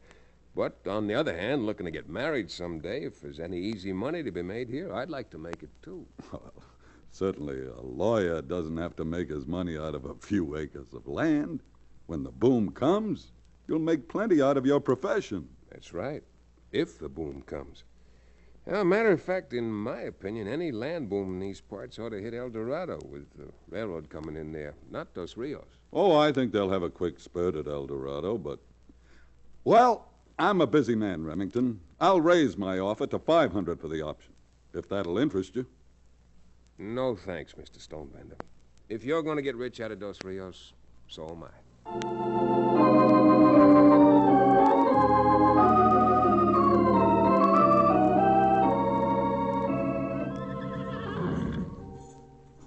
Glad you came down here to the stable, Chad. I saw that stranger, what's his name, Stonebender, go upstairs to your office. Did you get him as a client? Oh, no such luck. He wanted to take an option to buy my ranch. Offered me $500 for the option. Would probably have paid me a fortune for the ranch, if he ever bought it. $500 just for an option? Why, that man must be made of money. Which, as I think of it, is a lovely thing to be made of. Yes, indeed. Well, he may be made of money, but I don't think too much of his brains. My dear young man, any man with the money he must have brains to spare. The business acumen sticking out of his ears. Why, a man like that doesn't have to drink whiskey. He can drink champagne. Well, if my ranch is ever worth what Doc Stonebender thinks it's going to be, you can have all the champagne you want to drink at my wedding. Which reminds me, Libby and the judge are good enough to invite me for supper. It's just about time I was getting over there. You lucky young devil, having a beauteous damoiselle like Libby interested in you.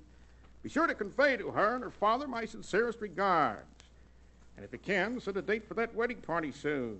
I must admit I'm getting pretty thirsty for champagne.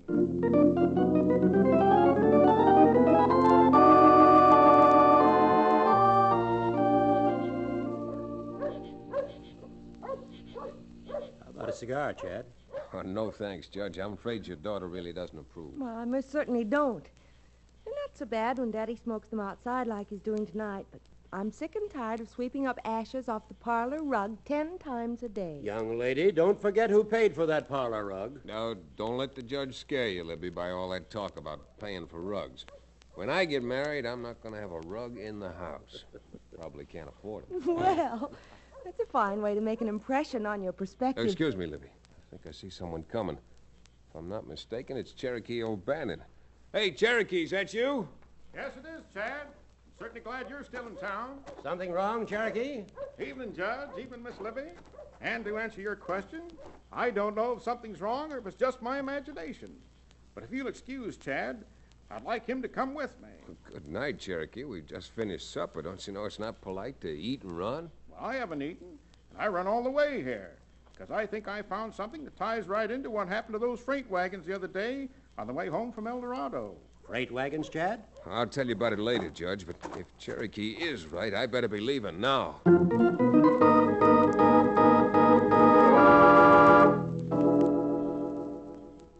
Cherokee grabbed me by the arm and practically ran me 3 blocks back to town. Then, turning down the alley behind his livery stable, walked me another few hundred feet until we were right behind the back door to the storeroom of the big building Doc Stonebender had rented. 2 doors away from Dos Rios' biggest and noisiest saloon. Here, Chad. Wait till I strike a match. See? See those wheel tracks there in the dirt? Yeah, I can make them out all right. Notice those nail marks? Shoes were fastened onto the wheels? Mm-hmm. Those aren't the same wheel marks we saw in that canyon the other afternoon. Where you found the Indian feathers, I'll drink a quart of milk. The very thought repulses me. Cherokee, I'll be doggone if I don't think you're right. Why should those freight wagons we heard being shut up the other day suddenly appear here in the alley behind Stonebender's store? If I knew, I wouldn't have gone and gotten you. You got any answers? No, not really answers. It's certainly something to think about. Hey, come on, I'd hate to be found snooping in this alley. Let's take a walk while I think this over.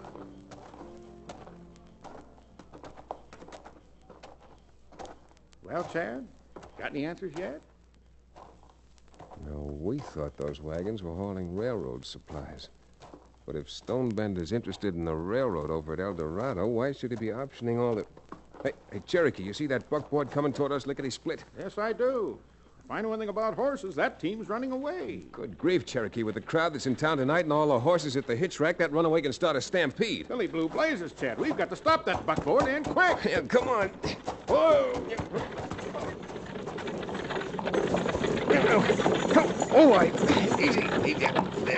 Easy.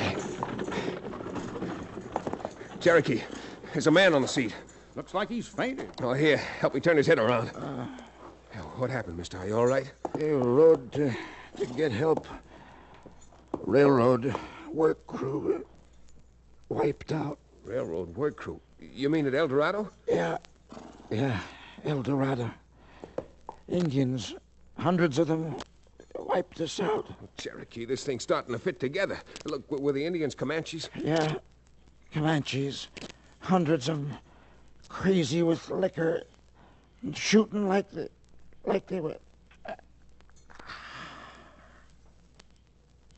Chad, is he gone? Yeah, I'm afraid so, Cherokee. He's gone, but What he told us is certainly going to cost somebody something. It wouldn't surprise me if it cost that somebody his life.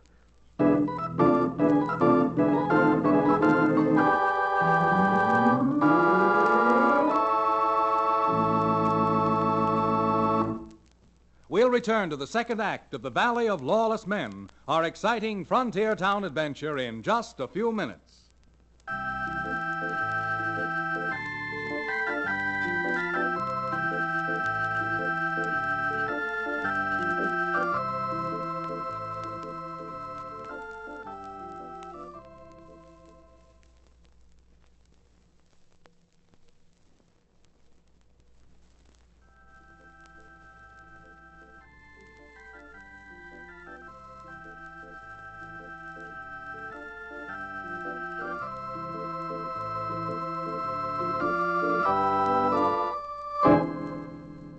And now, Frontier Town.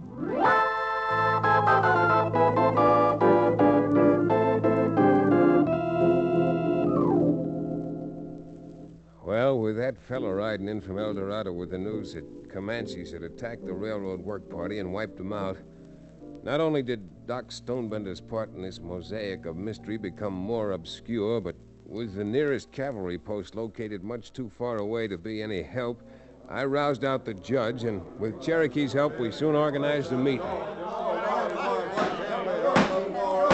Neighbors, with everyone trying to talk at once, no one can say anything. Now you know what the facts are.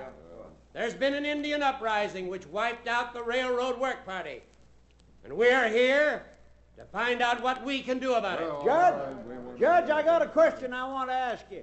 All right, Abe. Although I don't see that this is the time to ask questions. That's what I say. We called this meeting to get some action, not to answer a lot of questions. Yeah? Well, when Abe Cannon gets through with his questions, I've got some questions of my own. All right, Marley, and you too, Abe. Let's get to the questions and get them over with.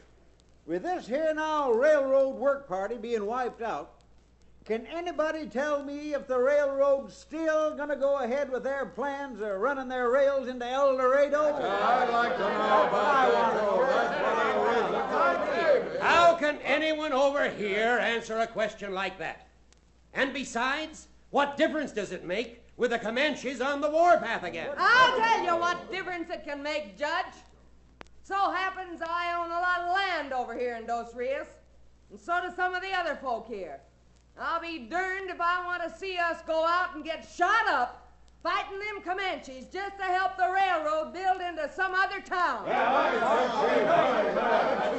Are you all in your right senses? Do you really mean that? People have been killed, and probably more people will be killed. And you want to sit supinely by and do nothing about it just to line your own pockets?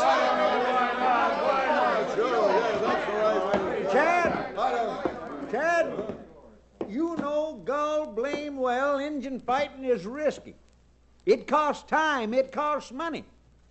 And I'll be blamed if I want to not only take a chance on getting shot, but spend my money when all I'm going to get out of it is seeing that El Dorado gets a railroad. You doggone dad-blamed highfalutin right. Why, it's not even our business. Let the cavalry go fight the Injuns. And we don't get stampeded into action like a lot of ninnies. Maybe we'll get the railroad and end up with some money in the bank instead of some men up in Boat Hill. Chad, I've always thought I was on the lookout for easy money, but I've never heard the likes of this in all my born days. You know what it says in the Bible about worshiping mammon. Now, friends, I just can't believe folks who are as decent as I know you are could even feel this way. You leave your doors open. You'll feed grub-line riders. You'll boast about how neighborly Westerners are. And still, on the slim chance of making $1 for yourselves, you'll let those Comanches go on slaughtering decent people without lifting a finger. Well, you know that ain't our job. Molly was right. What's the cavalry for? Oh, good heavens, by the time the cavalry could get up here, we might all be slaughtered.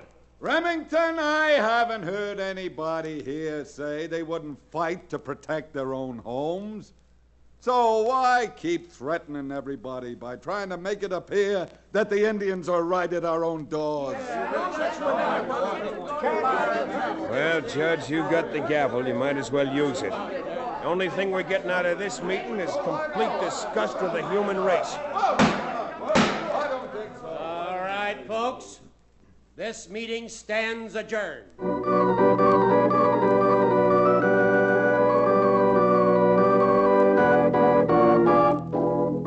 Well, it's just like I always knew when I used to sell my genuine Cherokee Indian rattlesnake oil.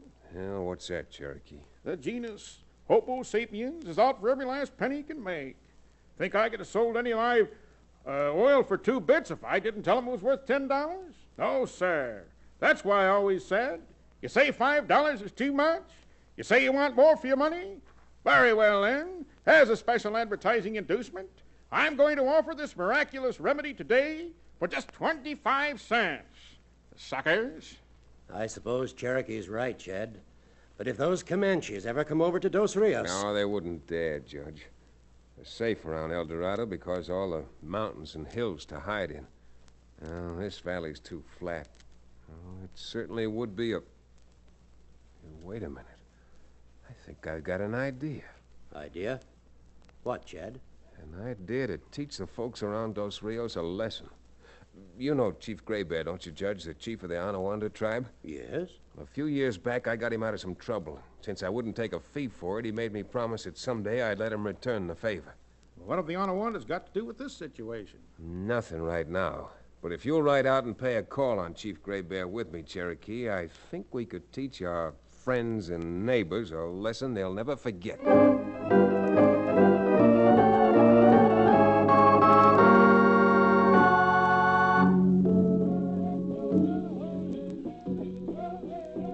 Now, do you understand, Chief? Do you know what I want you to do? Me understand, Remington. All you gotta do is get your bucks to put on war paint, the kind the Comanches wear, and pretend you're raiding Dos Rios.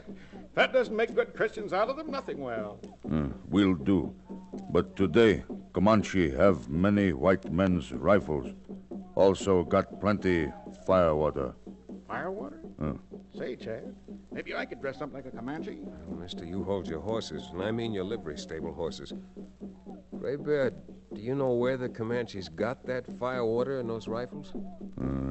Do not know for sure. But here talk, white man give 'em whiskey and gun. By the great horn spoon, Chad. Maybe that's what they stole out of those wagons the other day. Well, maybe it's what they got out of the wagons, but they never stole them. If they'd stolen them, why would the wagons have driven off before we got there?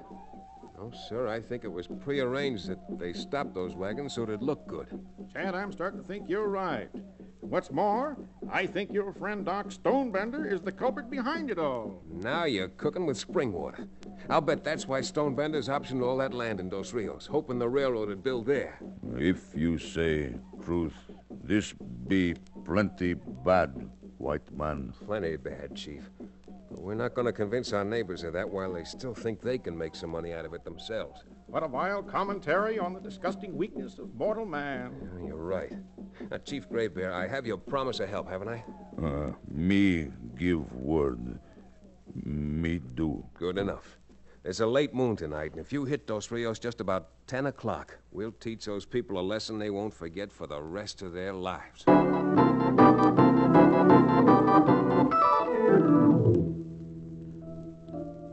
If nothing else, that visit to Chief Gray Bear and the Anawandas suddenly showed up big-hearted Doc Stonebender for the miserable, sneaking vulture he really was. But knowing he'd still have the town's support, we didn't do a thing until Chief Gray Bear engineered his Comanche attack. Just about 10 o'clock, when half the town was in bed and the other half in the saloons, the redskin tidal wave suddenly swept down the main street.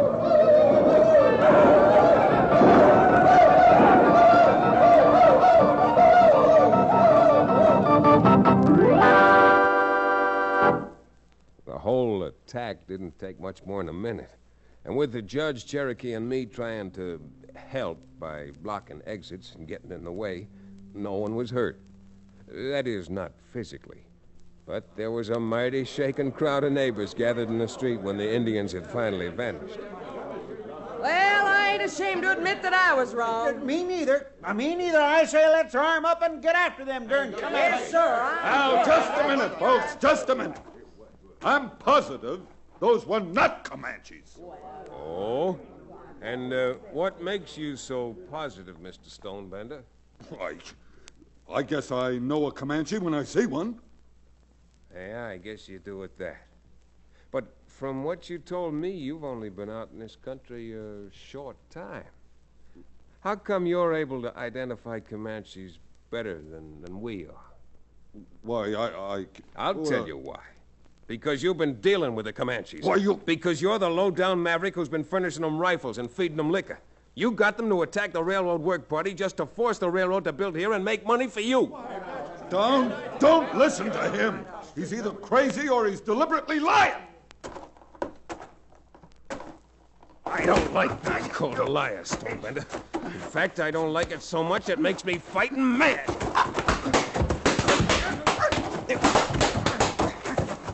Hit him in the jaw again, Chad. I can use those gold teeth. Anything to oblige a friend.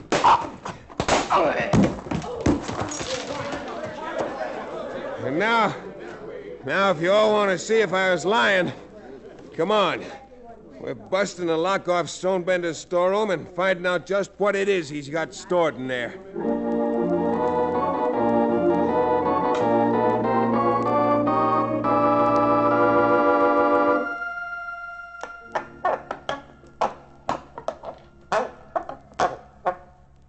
Well, there you are. Enough rifles for an army. Well, I'll be damned. And enough of that cheap red eye to steam up 10 tribes of Indians. Know what I think? We ought to smash those liquor barrels and pour them out in the street. Polly Seward, for shame. I'm aggrieved at your wanton wastefulness. What would you like to do with that firewater, Mr. O'Bannon? Why, what would any thinking man want to do with it? Put out a fire. Well, why should we give it to you? Certainly you don't think you're the hottest man in town. Maybe not. But if you deny me that supply of free libations, there'll be nobody in Dos Rios as burned up as I am.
Frontier Town, starring Tex Chandler, is a Bruce Ells production. Story and supervision by Joel Murcott. Direction by Paul Franklin. Music written and played by Ivan Ditmars. Be sure to be with us again, same time next week, for another fine action-adventure story with your favorite young Western star, Tex Chandler.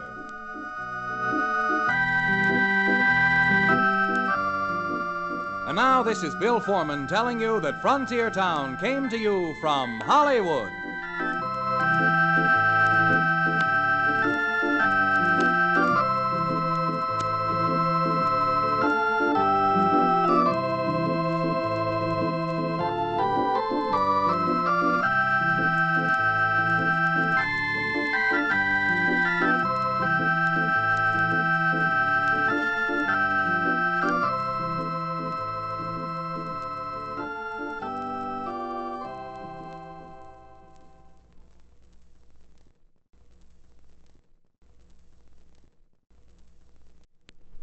Frontier Town, the saga of the Roaring West.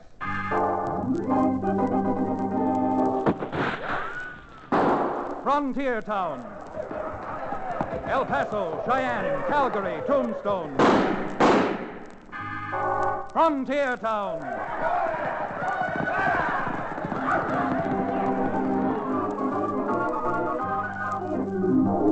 Here is the adventurous story of the early West, the tamed and the untamed, from the Pecos to Powder River, Dodge City to Poker Flat. These are the towns they fought to live in and lived to fight for, teeming crucibles of pioneer freedom. Frontier Town!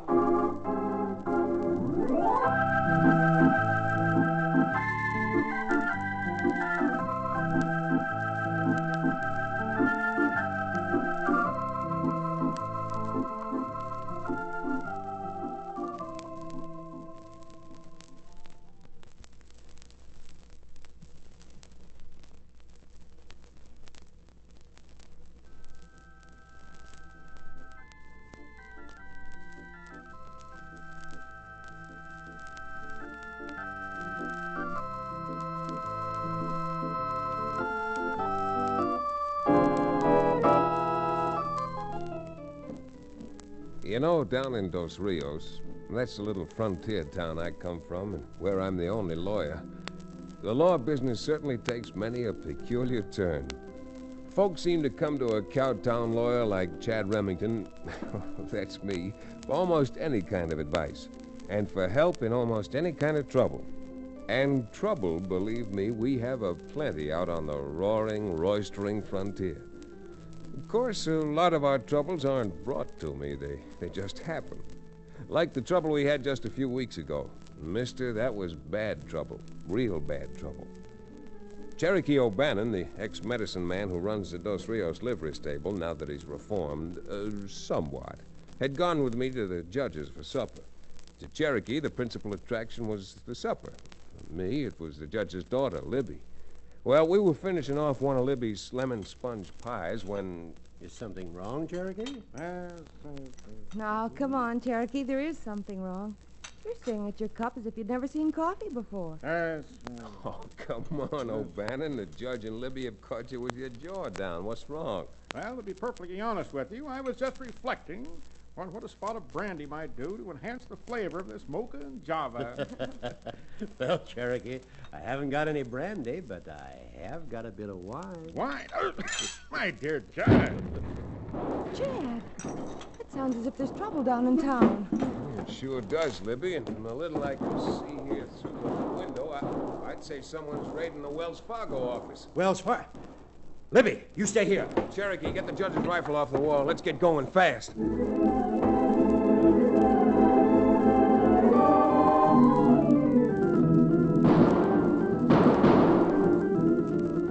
By the time we got our horses back into town, a posse had already mounted up and was streaking out of Dos Rios, following the bandits who headed for the hills over the rickety wooden bridge across the White River. There was no moon, and under the somber awning of blackness, there was little to follow but the receding sound of the hoofbeats, which led further and further up a gradually narrowing trail into the far rocky regions of the hills. By this time, we were sure we'd lost them, and the marshal called a halt to hold a council of war.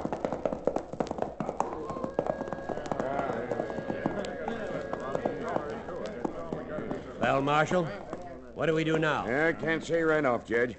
And I got a pretty good notion that the leader of that bunch was Ab Cleaver. He's been pulling raids not too far from here lately. Well, even though I've heard this Cleaver gent is as smart as a rattlesnake backed into his hole, I think he's making a mistake this time. What do you mean, Cherokee? Well, Marshal, I think Cherokee means they've ridden in a sort of a cul-de-sac, a bottleneck.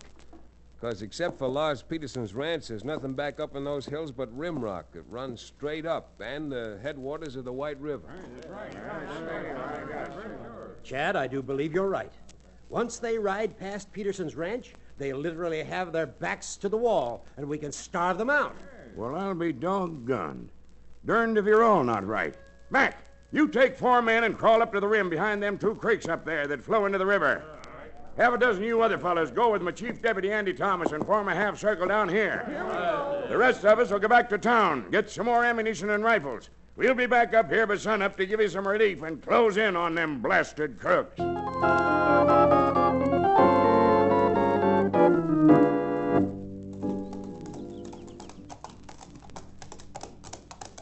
Watch it, Cherokee. Riding around this rim the way you're silhouetted, you make a perfect target if any of Cleveland's... Belly blue blazes, Chad. That drilled a hole right through my Stetson. Yeah, well, it proves one thing. We're not going to catch them napping. Can you see any of our boys around here? Let me see now. Yes. Isn't that the chief deputy, Andy Thomas, squatting down behind that... Come on, Mr. O'Bannon. Your hat's so full of holes now it's starting to look like a beehive. And believe me, I'm no honey. Or am I? Get up there!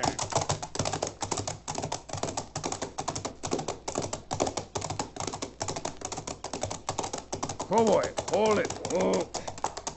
Yeah. Anything happen, Andy? Nothing but that sniping. Can you see them down there? Nope. Just a puff of smoke when they throw a shot up here. Well, the marshal said he'd be up with some lunch for you around noontime.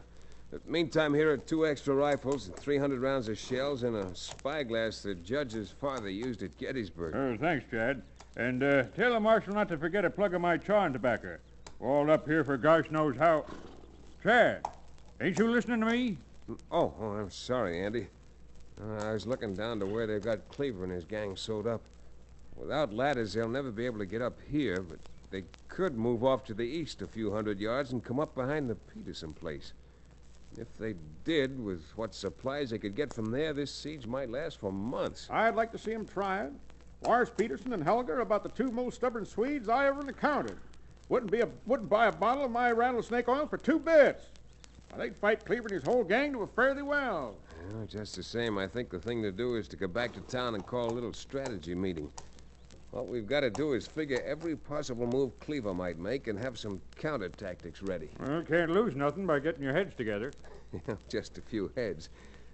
There isn't a person in this entire valley who has the time to spare 2 months until Cleaver's starved out, if he does manage to get some supplies. Confound that nefarious, no-good nitwit. When I get back to town, I'm going to write Mr. Stetson a letter. What we need out here is a hat that's bulletproof.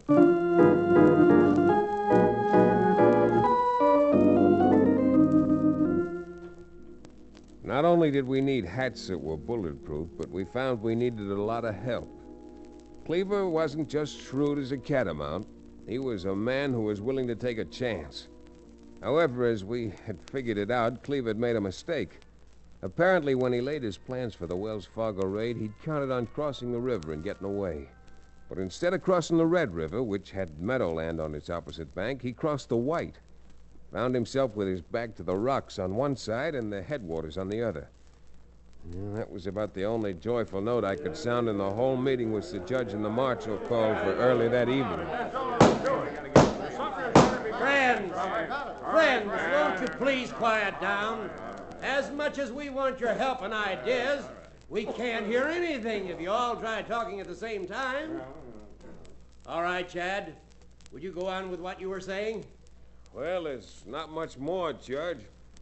I just think with no moon tonight, it'd be a good idea if we could sneak about a dozen men up to Lars Peterson's place, just in case Cleaver gets the same idea that I got. Hey, that's a good idea. I think it's a good idea. And just to start the ball a-rolling, I'll volunteer to be one of those men myself. The way the canyon lies, if Cleaver ever gets wise, he can pick us off one by one, and we'll never get anybody to Peterson's. What's more, if we do get men up to Peterson's, what happens if they try to break out some other way? Please, folks, not all at once. After all, the marshal's in charge. What do you think, Marshal? Well, if we could get some of our men into Peterson's, it'd certainly stop Cleaver from... Oh, Marshal, wait a minute. Look who just came in. Helga Peterson. It's good you brought here for them eating because I come here with bad news. Bad news, Helga? Blazing bull blue blisters. Bad news? Now what? Oh, come on, Helga. You better come up here on the platform so we can all hear you. Oh, this is the most awful thing. Nothing so bad ever happened to me, never. Yes, but what is it, Helga? What happened? Those Badmen, those crooks, they break into our house. Oh, no. Friends, sidewinders, now we are in for it. Oh, what happened to your husband? What happened to Lars? Lars fight. He fight all he could. He fight like a wild man, but those outlaws beat him on the head and take him prisoner. How does it happen you got away, Olga? He didn't get away. They let me go and tell me to come down here and give you a message, and by jumping Yemeni is the worst job I ever had to do. That crook, Abe Cleaver, he say, unless you get him and his men out of Kenyon and ride away, they dam up headwaters of White River, and then blow up them and flood out whole town. Now, don't go getting excited. They can't flood the town. It's impossible. I'm afraid it's not impossible, Marshal. Where they're located, they could dam up that water in no time. Already they got men damming up water. And with the water dammed up, even a child could divert it and let it come roaring down on the town. It's that what I say do it. Let them crooks loose. You can't be serious. I can't I? You think we're going to lose our ranches and our stores and everything we own just to catch some sidewinding crooks who haven't done us any harm? That's right. Folks, friends, are you a lot of sheep? Are you going to let a low-down, double-dyed common murderer stampede you into cowardice? Why, and take it from a man who knows. If you accede to this nefarious demand, you'll never be able to live with yourselves. For shame! Neighbors, maybe I haven't always been right, but I think everyone here will grant that I've never consciously worked against the interest of my friends and my town. What are you doing, Chad? Running for congressman? This is no matter for laughing. This is serious. And even though Abe Cleaver is holding me their husband, it's what you call it. Is hostage? Yeah, hostage. I tell you, we must not do what Crook said. We must fight. We must fight back. I say keep Helga here to start with. No sense sending her back to suffer along with Lars. When Helga doesn't come back, that'll be Cleaver's answer. By the time he realizes that is his answer, we ought to be able to figure something out. And come ebb tide or high water, we'll fight for this valley like men. Not like the yellow-spined cowards those owl hoots really are.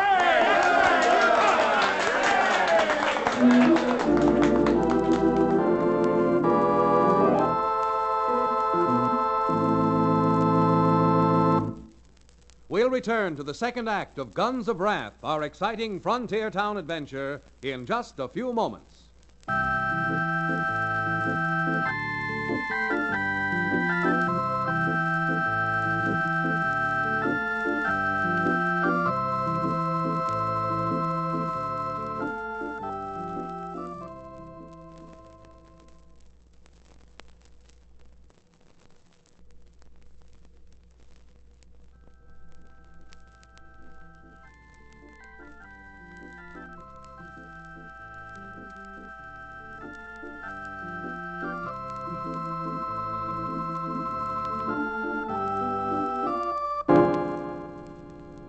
And now, Frontier Town.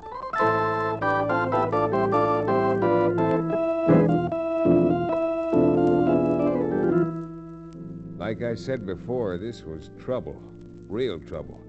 And even though I did pull a politician's spellbinding trick assuring everyone that we'd fight back successfully, I honestly didn't think Ab Cleaver would do any more than dam up the water to frighten us. And that was because I didn't know Ab Cleaver. As I learned later from Lars Peterson, Cleaver didn't wait very long.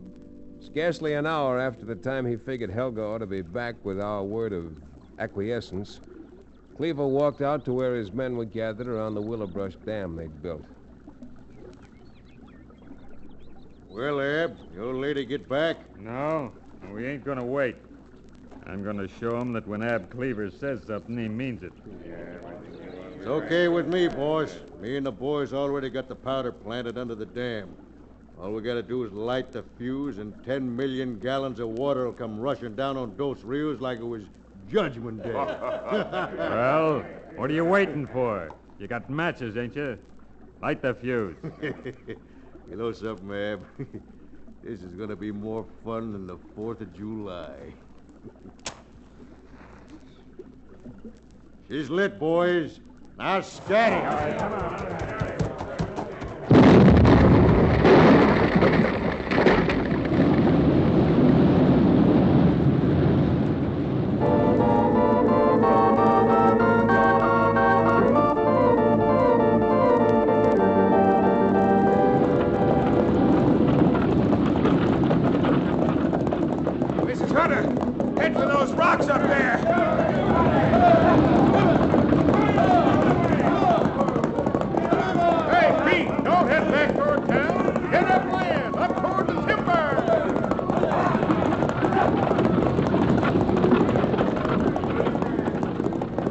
Casey, give me the baby and follow me.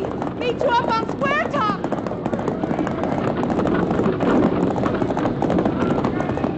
Don't try to pass those other wagons. Keep in line. Give everybody a chance.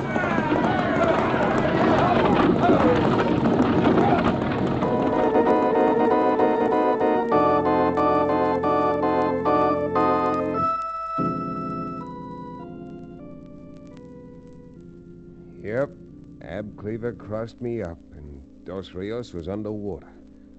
But the strange thing was, and we could see it from our vantage point up in the rocks of Crow's Nest, the town wasn't wiped out. Far from it. It was just as if the river had swollen in a flash spring flood, flowed over its banks, and covered the streets of the town with about 3 feet of silt-filled, muddy water. Now, the judge, Libby, Cherokee, and I pondered this. Tried to figure it out as we looked down on the sodden town. Why, this is no worse than that spring flood we had when I was a little girl. Maybe not even as bad. No question about it, Libby. And I, for one, can't make it out. You think Cleaver figures that with only a few feet of water, we'll go back into town? And then he let the rest of it loose and really drown us? Well, with a man like that, I suppose anything's possible. Well, not this time. Because if he had wanted to drown us, he could have done it in the first place. By George, you're right. And what do you make of it, Chad? I don't know exactly, Judge, but I'm sure there must have been some reason for it. Just trying to put myself in Ab Cleaver's place and figure out what he could possibly have had in... Doggone it, I think I got it. Got it? Got what? You see? See way down there, just kind of picking their way into town? You can just barely make them out. There's 8 horses, and I reckon they got 8 men on their backs. I see them, Chad. But who are they? What do you think they're up to? Well, unless I miss my guess. And you missed plenty this trip. Now, those men are Ab Cleaver and his gang. If they wanted to get away, they wouldn't be heading back again toward town. Is that right? Yes, I guess so. But what do you... I think they let loose a portion of that water to clear the town. And now that the town's cleared, they're going back in, completely unmolested, to help themselves to anything and everything they can find. Of all the obnoxious, audacious, dastardly things. Here we are, way up here, and if we start down toward town, they'll be able to pick us off like flies. Cabin house flies, of course, not the horse fly, who is quite sagacious and wary. Chad, can't we do something? You bet we can. Now, look, we're up here on the high ground just as they were, except that we're up on the headwaters of the Red River. Yes. So what's to stop us from pulling the same trick they pulled and threatening to let the whole Red River down on them unless they give up? After the unfortunate advice you gave everybody, Chad, already, do you think that you have any influence left with them? Well, maybe not, but I never yet ruled a man off for trying. So what do you say? Let's get down off these rocks and over to the mesa where the rest of the folks are gathered.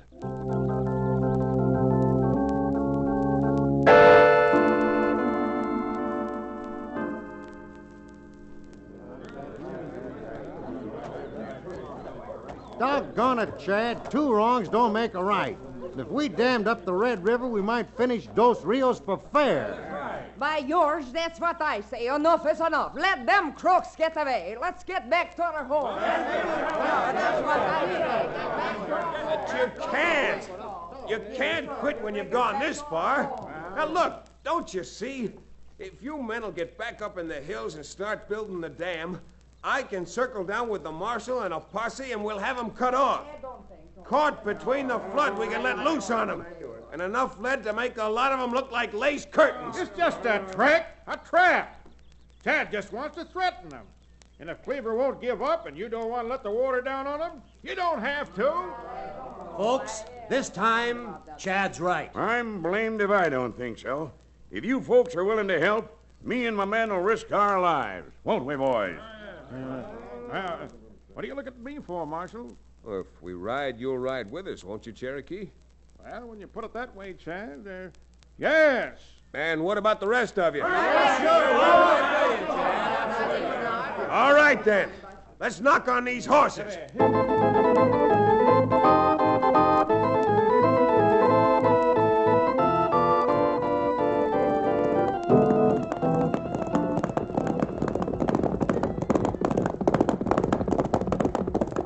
Rein up, men. This is as far as we go.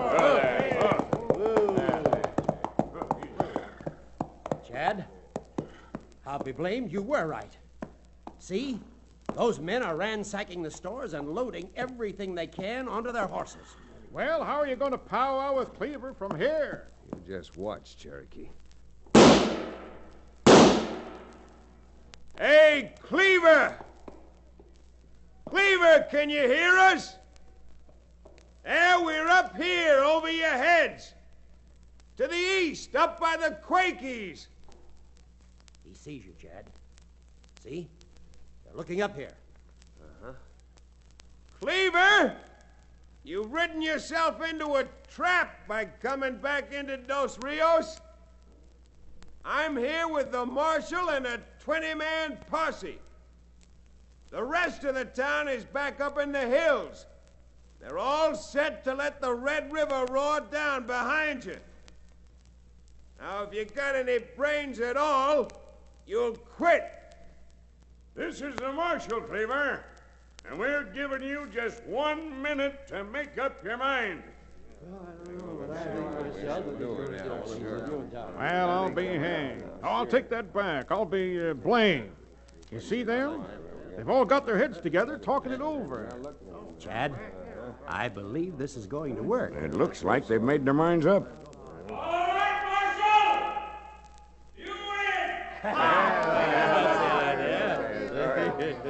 Cleaver, tell your men to throw your guns into the street. We're coming down. All right, boys, let's get going.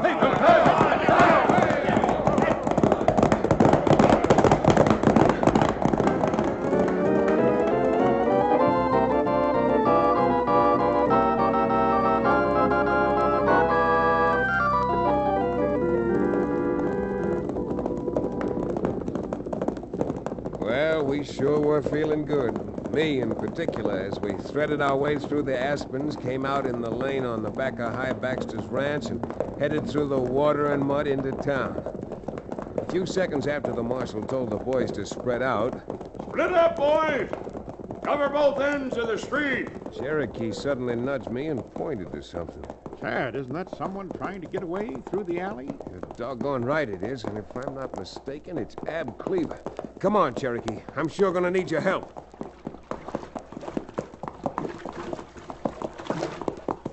Cleaver, the farther you run now, the farther you're gonna bounce later when I drag you back to town. Oh, so that's the way you want to play, huh?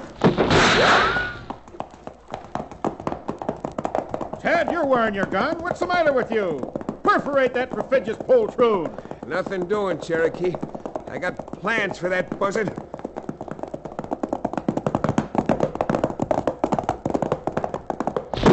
Look, he jumped off his horse and ran behind that piece of down timber. Doggone it, this time we got him. Oh, boy, easy.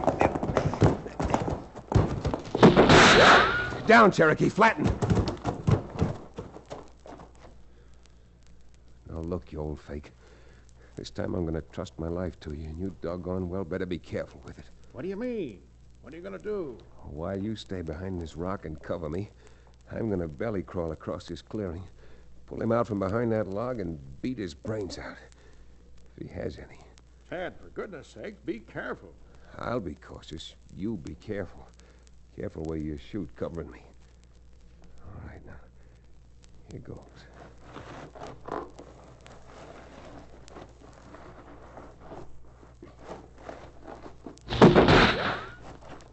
Makes 5. Chad, look out! And that makes 6. All right, Cleaver, your gun's empty, I reckon, and my fists are loaded. Now, come here. Why, you loudmouth! You won't be loudmouth. You're not gonna even be able to talk. Don't!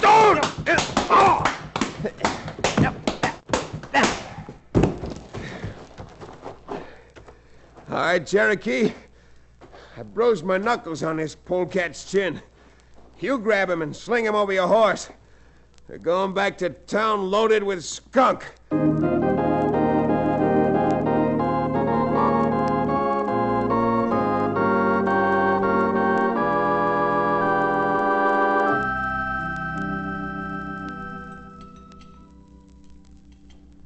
Well, Miss Libby, after all that exertion, how about another piece of your lemon sponge pie? Why, certainly, Cherokee. More coffee? I guess Cherokee will take a second cup of coffee if you, if you give him something to put in it. Well, I still have that wine in the cupboard. Well, now, Judge, I really Oh, don't... no, wait just a minute. What kind of wine is it, Judge? It's a very wonderful, rare old port. I rather think... Oh, Cherokee. Now, don't say you're going to turn down a libation.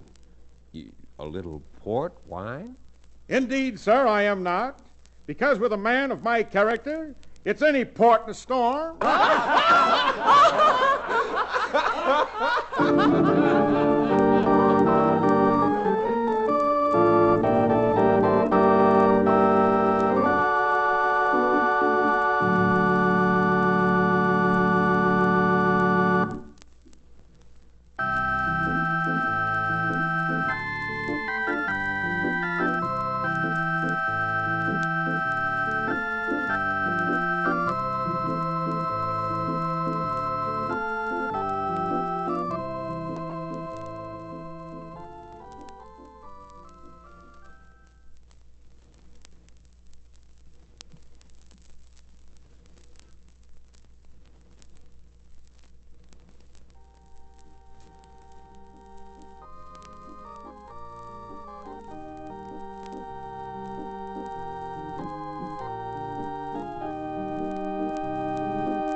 Frontier Town, starring Tex Chandler, is a Bruce Ells production. Story and supervision by Joel Murcott. Direction by Paul Franklin. Music written and played by Ivan Ditmars.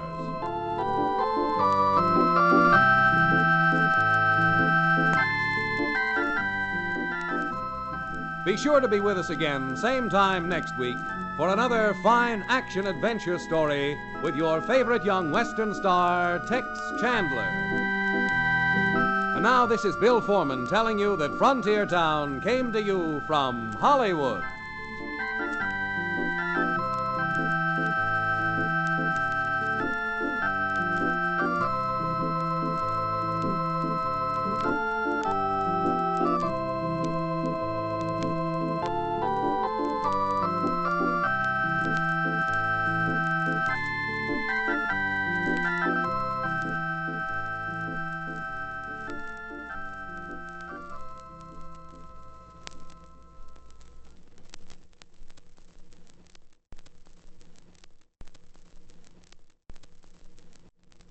Frontier Town, the saga of the Roaring West.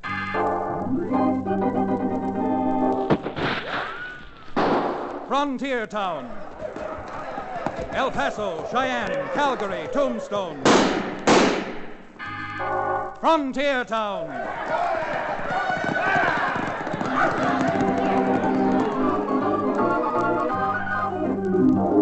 Here is the adventurous story of the early West, the tamed and the untamed, from the Pecos to Powder River, Dodge City to Poker Flat. These are the towns they fought to live in and lived to fight for, teeming crucibles of pioneer freedom. Frontier Town!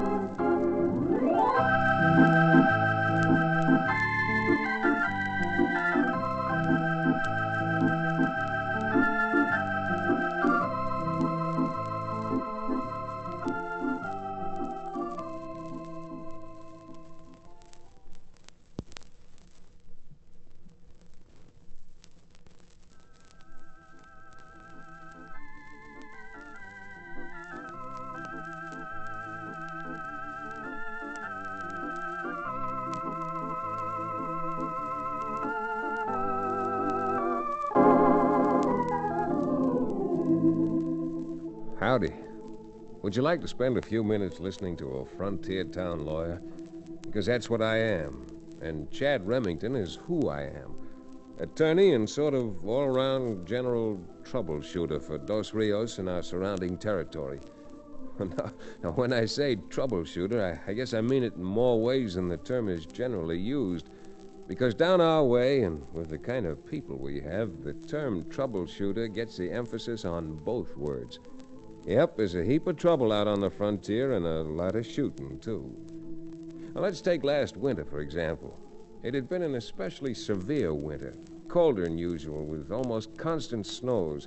Snows so deep and heavy that even the winter range was useless. Cattle froze, starved, and died right and left. Well, it was late in February up in the little mountain town appropriately named Headstone. The principal business building in Headstone is a long, narrow room operated as a cafe or saloon and run by a strange, hard-faced woman called Bourbon Kate. Her real name, or the rest of it, I guess no one ever knew. Well, this particular night was a blustery one. Kate's saloon was empty for a change, and Kate stood behind the bar cleaning up and polishing glasses. And suddenly the door opened and... Well, Sheriff, evening. Evening, Kate, evening. Guess this is about the worst night of the whole winter. Wouldn't surprise me none if there won't be a head of cattle left up here after this storm is over. I get you something? Yeah, I guess so. The usual. Oh, and Kate. Yeah, Sheriff? Make it 4 fingers this time. You bet. Man needs something to keep his insides from freezing. Here. Listen to that. Don't know what's going to come of the cattleman now. A blade of grass for feed is worth more than a porterhouse steak. Well, Kate, here's to you. Drink hearty, Sheriff.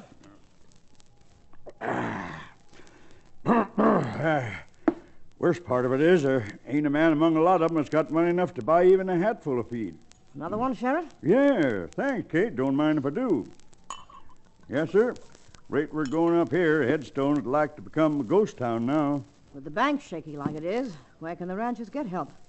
Wouldn't surprise me none if the bank closed its doors before the month's over. Sheriff, I tell you, we ought to... Hey, looks like you got one customer, Kate. Yeah, what a night. Snow's clear up the treetops some places. Yeah, bad one for sure. Yeah. Kate, if you don't mind, I'm going to sit down over there by the stove. Not at all. Make yourself to home. Now, mister, something I can do for you? You're Bourbon Kate, ain't you? That's my name. I'm Ben Madigan. Got a quarter section up in the Rimrock country up high. This storm just about ruined me. Well, you ain't alone, Madigan, believe me. I did manage to round up some of the yearlings and herd them into the barn, but, well, I ain't got no feed left. Not a stick of straw or a single grain. Well, you can always buy a little feed. They tell me Josh Winter's store's got some left. Yeah, I know. I went to the bank to borrow a few dollars, but that cheap old Jasper turned me down cold. Yeah? Well, that's why I come to you. To me? You mean you want to make a touch? Yeah, I sure do, and I'll pay it back, believe me. Come summer, every last red cent. Well, I'm sorry, Madigan. I ain't in the lending business. Well, from all I've ever heard, you're loaded. Made it all right here, too, out of the folks around Headstone. Folks like me. No, sir, I got a rule about... Yeah. How much you need, Madigan? Oh, shucks, I guess I get by on 100. Yeah, 100'd be fine. Well? You look honest. I am honest. Yeah. I said you did. Well, here. Here's 5 $20 gold pieces. Well, doggone, I'll tell you what I'm going to do with you. Yeah? I'll cut you high card, double or nothing. High card? You mean if I lose, I'll owe you 200? If you win, you won't owe me a thing. Yeah, you don't have to run a bank. 100% interest. You mean you won't cut high card? Oh, no, I'll cut. Okay. Oh, here's the deck. You cut first.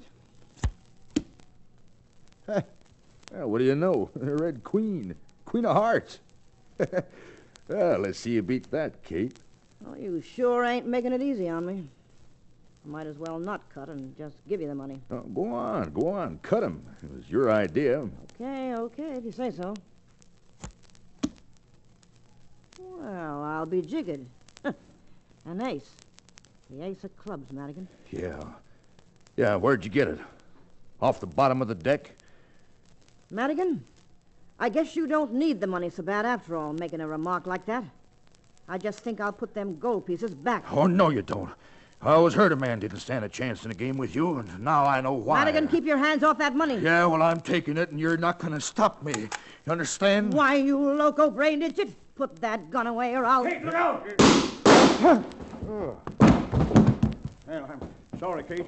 I wouldn't have done that if you hadn't pulled his gun first. Kate, what's that red on your shirtwaist?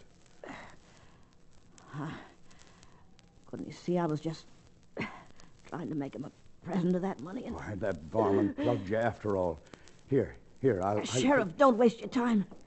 You leave me here and go fetch the doctor.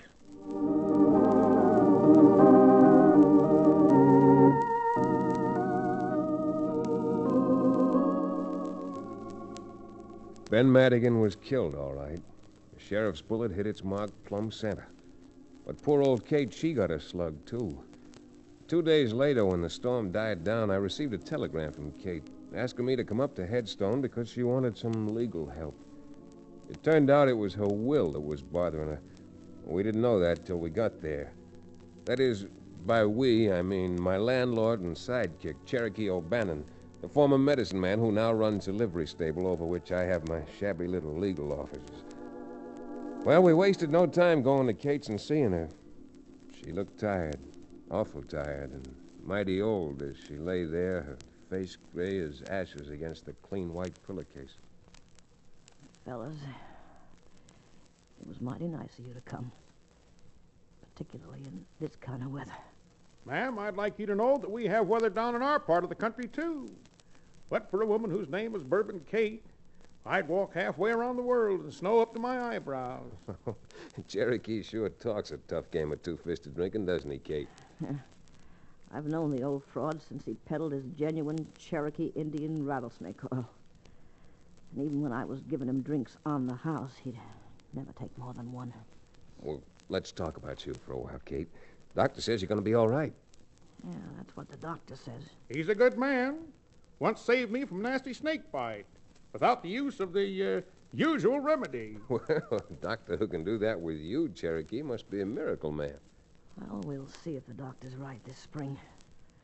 If I'm still kicking around this spring. Oh, you'll be here longer than I will. Now, what's on your mind? Chad, I ain't been no angel, you know. I danced in Rio and worked saloons in Sydney, and a girly chorus and shows out of New York. Well, that's nothing to be ashamed of, ma'am. Besides, you've accumulated a lot of the lovely green folding stuff. I've made money and I've spent money. But my life ain't never amounted to very much.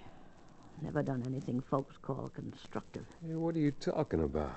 Wasn't too long ago you practically nursed a whole Indian village through an epidemic of diphtheria single-handed. Oh, anybody had done that, Chad. It just happened that I was there at the time they come down sick. But well, like Cherokee says, I have got little money tucked away, and well, I ain't got nobody to leave it to. Well, now, if you're looking for someone to leave it to... Kate, don't I remember hearing my dad tell me that you used to be married? Sure. And in 20 years, I ain't even had so much as a Christmas greeting from a kid. Married by this time, I reckon. His father was a no-good sort. Yeah. Well, about this money, Chad, when the storm was over, the ranchers are going to need money bad, and I kind of thought I might help them out a little. Well, that's a wonderful idea, Kate, but you don't need me for that. Yeah, I do, Chad. I want you to handle it. Most folks I've ever known don't like taking money from a woman, and after that Ben Madigan being shot in my place the other night... Oh, for goodness sakes, Kate, it wasn't your fault. No, but try to convince folks. Oh, come on in. Who are you? My name's Madigan. Cleve Madigan. There's no call for coming into a woman's room with a chip on your shoulder. Yeah? My father was killed in her place the other night because she tried to fleece him out of some money. Young fella, that remark calls for an apology. Don't, Chad. Let him be. Now, don't go try to help me, too. I'm full able to take care of myself, even though my pa wasn't. Mister, you're either going to have to stop yelling around here or get out. And fast. I'll get out when I've had my say. And I'm telling you this, you old harridan. The folks around this part of the country are mighty sick of you and your kind. And if you know what's good for you, you'll move along. Get out. Doggone you anyhow. Now I do want that apology, and this time I'm not going to wait for it. Now, let me alone. Take your hands off me. Now, look, are you going to apologize to Kate? You're darn tootin' right I'm not. You're not getting no apology out of me, but you are getting this. You lame-brained young idiot.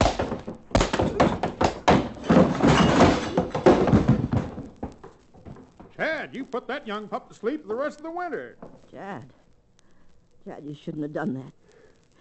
You shouldn't have done that. After the way he talked to you and about you? The boy was upset.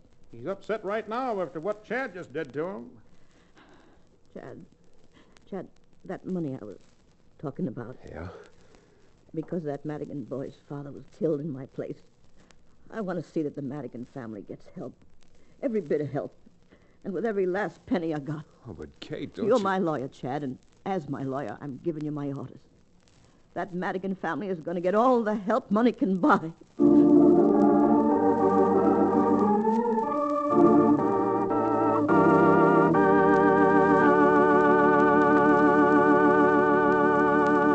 We'll return to the exciting second act of our frontier town adventure in just about 1 minute.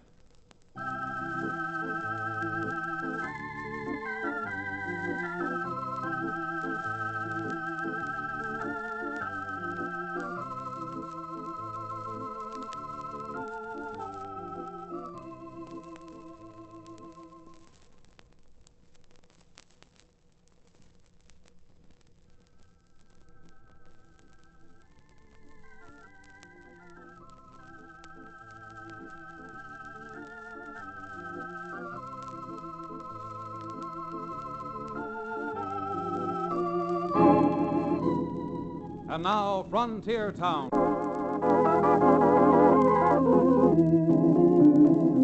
Well, her name might have been Bourbon Kate, but in my reckoning, she wasn't just 100 proof. She was 100% gilt-edged woman.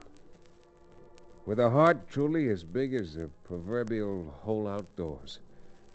Well, being the kind of woman she is, one you don't talk back to for long, Cherokee and I started to see what we could do with her money to help the ranchers. We talked it over with the sheriff and decided to order several carloads of feed shipped up to Headstone. It was while the three of us were talking it over that we got our first bad news. The barber ran into the sheriff's office to tell us that a mob had descended on Kate's saloon and was busting the place to pieces. Well, leaving the sheriff to round up some deputies, Cherokee and I raced down the street to the scene of the bedlam. Come on, men! Smash this place into kindling! You loco coyote, stop it! Cut it out! That's Bourbon Kate's bodyguard. Don't listen to him. Go on, let's finish the job. Madigan, unless you want to go to jail, you'll stop inciting these men to riot. Now, look who's talking. Come on, let's throw him out. Okay, anybody who thinks he can, step right up. I'm stepping up, mister. Oh, good. And you're stepping right in. Right into this.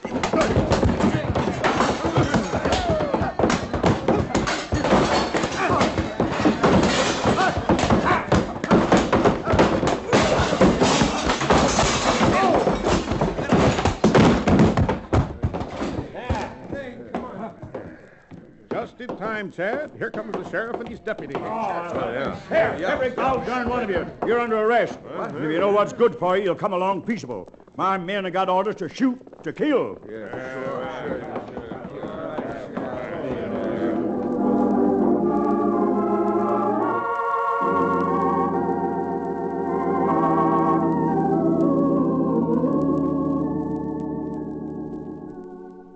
The sheriff didn't hold anybody very long, but his prompt appearance did break up the riot. The next day, Cherokee and I rode out to the Madigan place to pay a call on young Cleve Madigan. Whoa there, boy. Well, I hope the young man's at home, but last night's little experience has calmed him down. Of course, I don't blame him for not... What do you want? Cleve, we rode all the way out here to talk to you. Yeah, I'll bet. I really want to find out how I enjoyed being locked up. If Kate wasn't the kind of woman she is, you'd still be locked up. If you come out here to talk to me about that old witch, you're sure wasting your time. What? Well, nice plight, young fella, isn't he? I certainly don't like him calling Kate an old witch. Yeah, Cherokee, the sad part of it is that someday, pretty soon, he's going to swallow those words. I just hope he doesn't choke on them. Come on. Best place for us is back at the sheriff's office.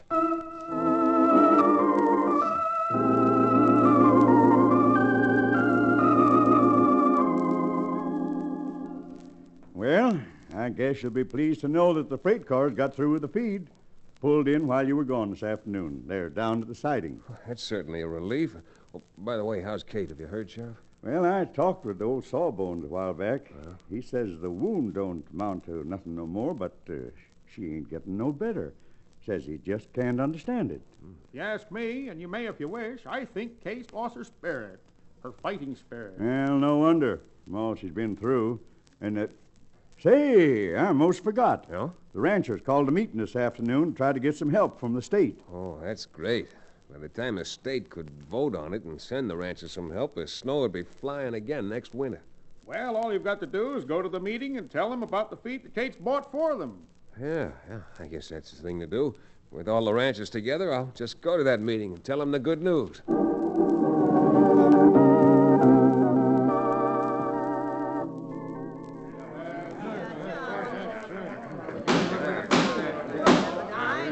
All right, folks. Quiet down now. Neighbors, I telegraphed a fella I know in the state senate. He says the state will be glad to help, but they can't appropriate no money until the next regular session. Excuse me, but may I say a word? Why, sure you... Say, you got a nerve coming to our meeting after what you pulled the other night. Now, look, you're in trouble, all of you. I think a mighty good slogan for this meeting might be, let bygones be bygones. Let him talk, Rod. He's so full of hot air, if he talks long enough, he may melt off all the snow and we'll get some grass around here again. Cleve, that isn't a bad joke. I'm going to accept it as a joke. But I came to this meeting to tell you that at the junction siding outside of town, there are 5 cars of feed. Sure, there are 5 cars of feed. And from what I hear, the feed was bought by Bourbon Kate and brought up here. And she's going to try to charge you $70 a ton. Now, wait a minute, Cleve. Oh, you're talking like a wild man. Are you trying to tell me that Bourbon Kate doesn't own that feed? Oh, no, I'm not, but you... If she thinks she's going to squeeze blood money out of us, she's better off dead. And for one, I'm in favor of going down to the siding and putting a torch to those cars, just to show her what we think of her. 8 a.m. in the morning. What's got through you, men? Haven't you got any... Come on, men. At least we'll be warm around here for a while. Get some pitch torches and let's be getting down to the railroad track.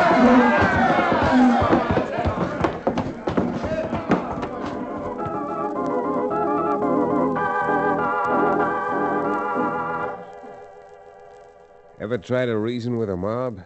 I'm here to tell you it just can't be done. Neither the sheriff nor Cherokee nor I had any influence with them. Nor would even one of them stay to hear the truth about those cars of feed. Well, as soon as the hall had cleared, the 3 of us decided to go down to the siding and, not wanting any bloodshed, to see what we could do about straightening them out. The wind had started again. Going was tougher than ever. Doggone it, Chad. This wind's just going to make it worse. At the rate you're running, I could use a little wind myself. If we can uncouple just 2 of the cars and save them, we'll have done some good. Hey, look. Look, they've done it. Huh? The fire's already starting. Oh, what fools these mortals be. Sloping to the south, if we can just unhook 2 cars, they'll roll down that ravine and be safe. Chad, I don't think we're going to get there in time. If we do, it'll be because someone has carried me. Great jumping Jupiter, Chad. Hey, ain't that somebody climbing on the ladder on the side of that burning car? Sure is, Sheriff. He's climbing up there to release the brake. Release the brake? Then once that car starts rolling, he won't be able to get down without jumping. Hey, hold it. No use running now. It's too late.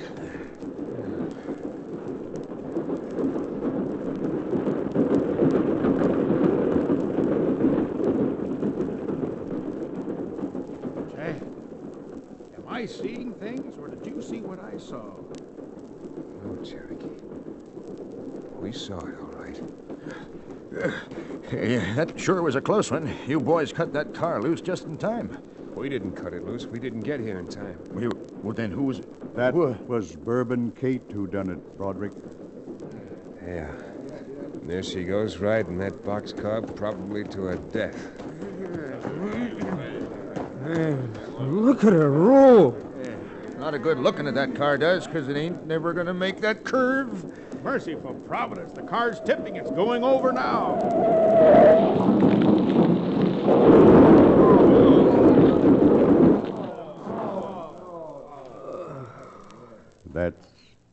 That's the end of her. Yeah, what an awful way to end. Smashed up in the wreck of a flaming freight car.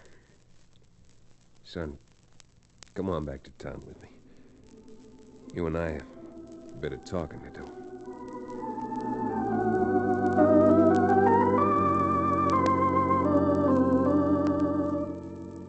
All the fight was gone out of Cleve Madigan, so he came along quietly and chastened. I thought the best place to talk to him would be in the room where Bourbon Kate had lived, so the four of us headed for there. I don't mind going with you, but what's the idea of taking me up to her place? Cleve, there's a letter here that I want to turn over to you. Wait. I'll open the door. See, as sick as she was, I'll never know how she managed to get out of the bed and down to... Chad. It just can't be. Am I crazy or something? I know I saw her riding on top of that freight car. We all saw her, Cleve, but still there she is, right in her bed. Is she... Well, you know, is she...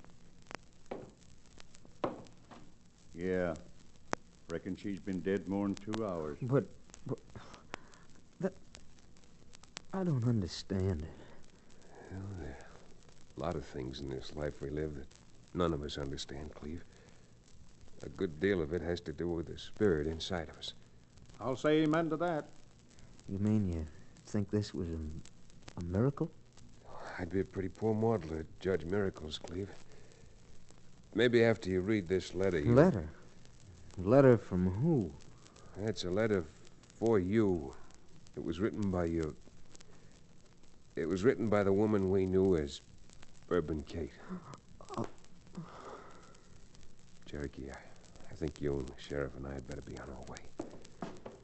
Goodness knows we don't want to be around if there's another miracle performed tonight.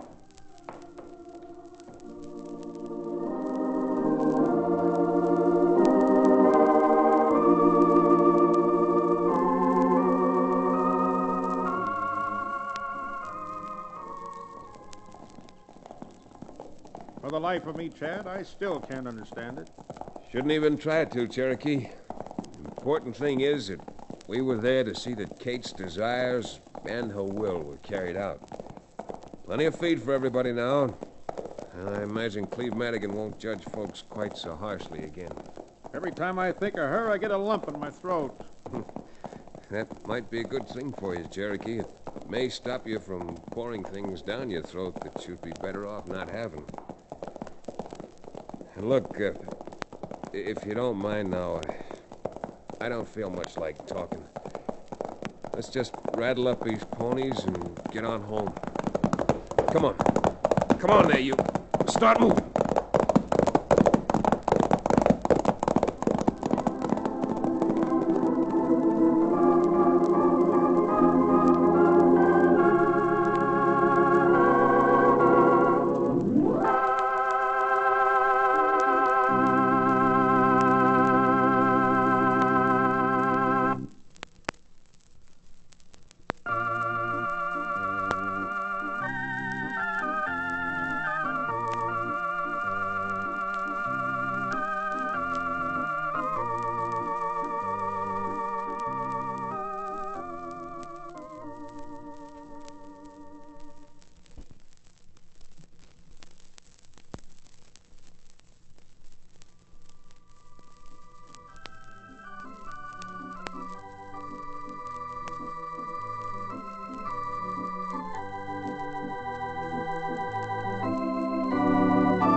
Frontier Town, starring Tex Chandler, is a Bruce Ells production. Supervision by Joel Murcott. Story and direction by Paul Franklin. Music written and played by Ivan Ditmars. Be sure to be with us again same time next week for another fine action-adventure story with your favorite young Western star, Tex Chandler. And now this is Bill Foreman telling you that Frontier Town came to you from Hollywood.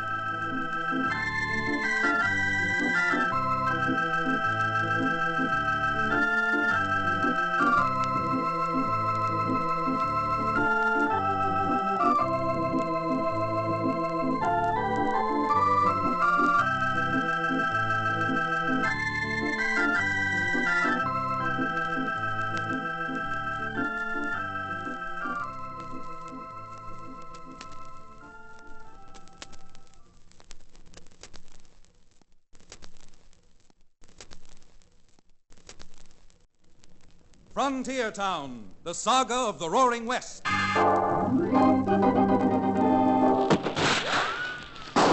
Frontier Town. El Paso, Cheyenne, Calgary, Tombstone. Frontier Town.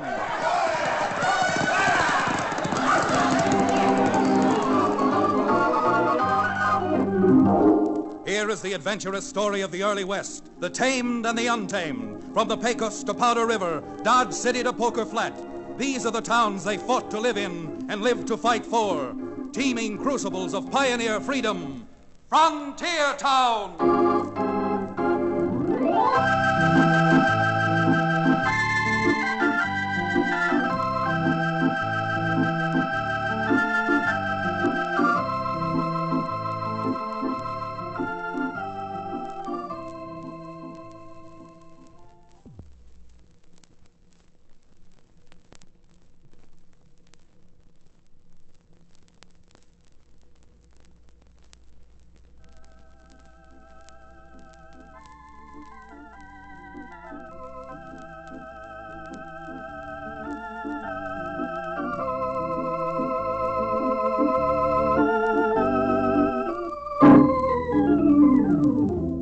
Howdy. Chad Remington's the name. Occupation, frontier lawyer. From the little cow town called Dos Rios. Avocation? Well, although I don't go out looking for it, I certainly get a lot of trouble dragged to my doorstep. And I must admit I don't mind too much cleaning it up. You know, out on the frontier, things are pretty new. Pretty rough and ready. And although the land is rich, it sure needs water and plenty of it to keep it going. In fact, in some places, water rights and the control of water is sometimes worth the price of a kingdom. But to show you what I mean, let's take what happened not too far from my hometown in another little saddle stop called, believe it or not, Dry Gulch Springs. Water over in Dry Gulch became very valuable as the price of men's lives. The trouble all started one day when two men described in my book as motleys sauntered into the Gilded Cage Cafe and sat down at a table, just as Lulu, the cafe entertainer, was ending a song.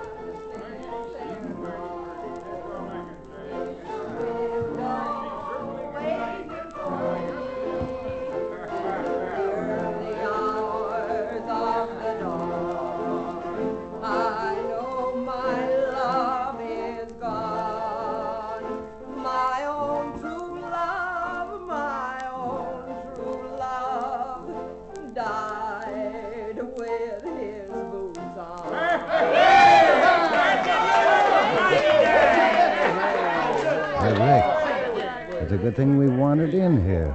Now, Burke, what do you mean? That gal, that singer. We can use her. Well, I sure could. Look, knothead. I'm talking business. You go over and introduce yourself to Miss Lulu. Yeah? Yeah. Then tell her I want to see her. I'll be waiting for both of you up at the shack. Oh, but boss, if I... Go on, do as you're told. I ain't got all day. I'll get moving.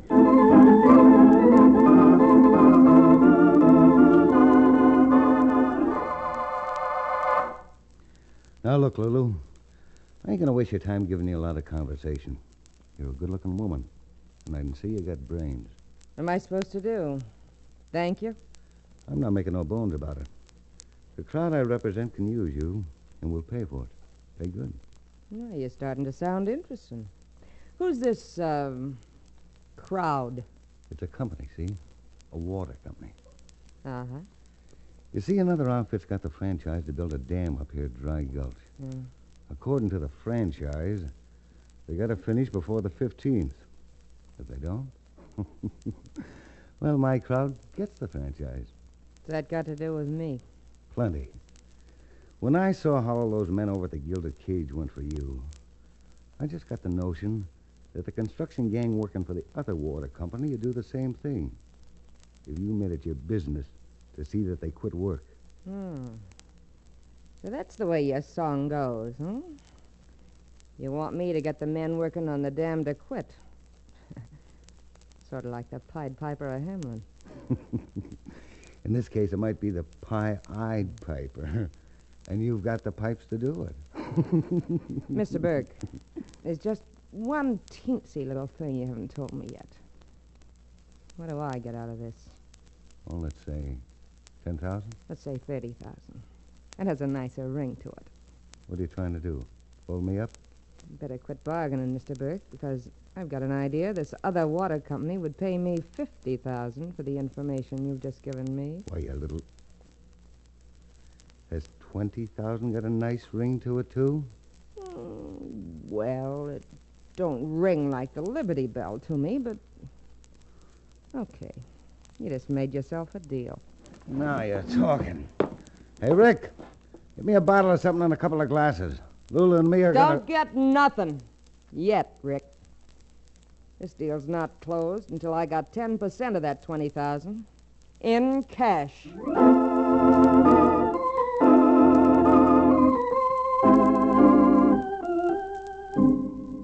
Well, as I said before, that's how it all started. The first that I knew of it, however, was when Jim Underwood, who had the franchise and was building the dam, let out a whoop for help that I heard all the way over to Dos Rios.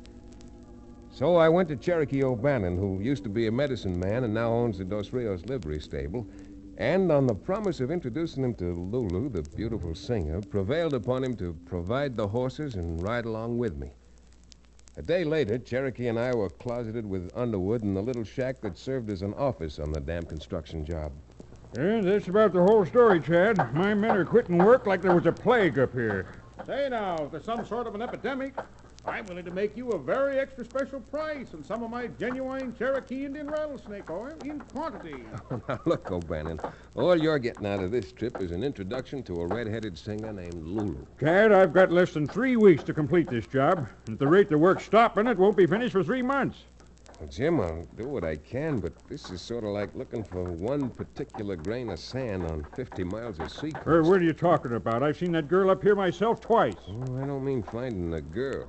Chad, are you intimating that you intend to cross me up? No, Cherokee. I'm intimating that the girl's no great problem. The trick's going to be to find the men behind her, the men who are paying her to disrupt the work.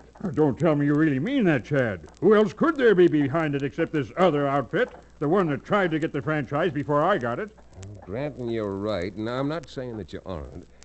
Thinking they're behind it and proving they're behind it are two entirely different things. Yeah, I suppose that's so. Say, I've got an idea, Chad. Why don't you introduce me to the girl, and then when she succumbs to my manly charms, which take no time at all, I'll worm all the facts out of her. And you're just the kind of worm who'd do it, too. You don't like my idea. Well, to be polite about it, no. Now, what we've got to do is... Yes, O'Hara, what is it? You told me to let you know the next time that red-headed gal showed up. Well, she's here now. Yeah, it's quite nice of her to cooperate this way. Don't go giving her the credit. I got her up here. Simply proves the efficacy of a man never giving up hope. Jim, I think we'd better walk out on the job and see what the young lady's up to. All right, Chad. Let's go.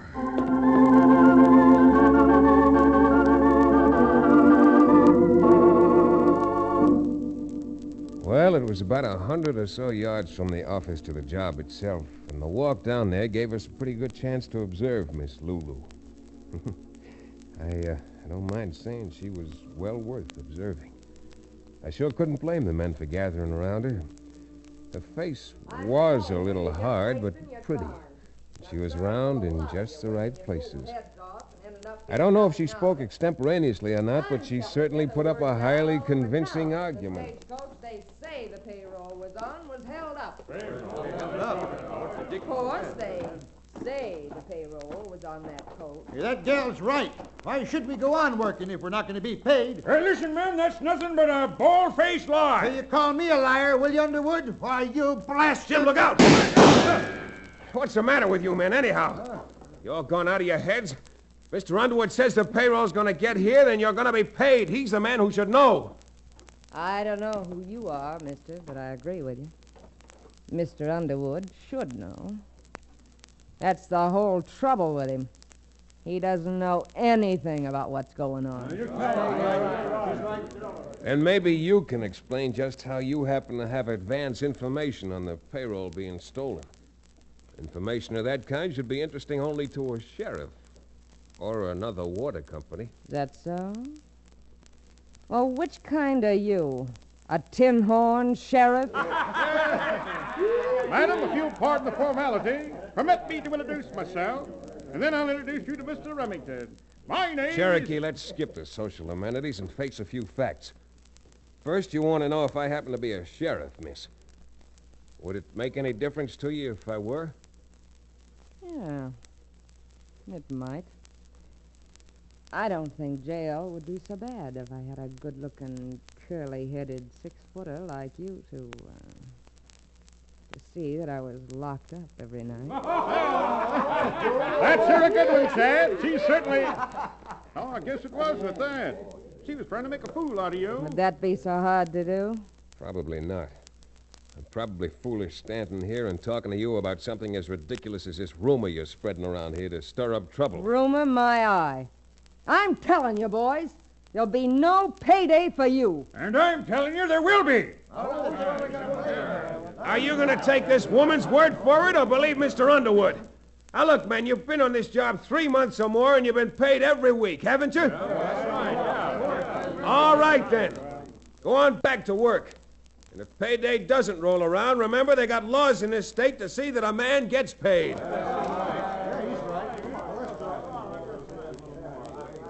As far as you're concerned, miss, I think it'd be a lot better for you if you started back to town. All right, Curly. But if you get down to town, look me up. A man who's as persuasive as you are in broad daylight ought to be really something at night. Go on, Curly. What I just told you is no idle rumor. Chad, I do believe you swept the little lady off her feet. I'd sure like to sweep her off her feet and put her where she belongs. In your arms? No, in jail. And jail is just where she belongs. Jim, where'd you say she worked in town? What was the name of that cafe? Gilded Cage. Why? Because if you don't mind riding along with us, I'd like very much to go into Dry Gulch. See just what sort of birds actually flutter around inside the Gilded Cage.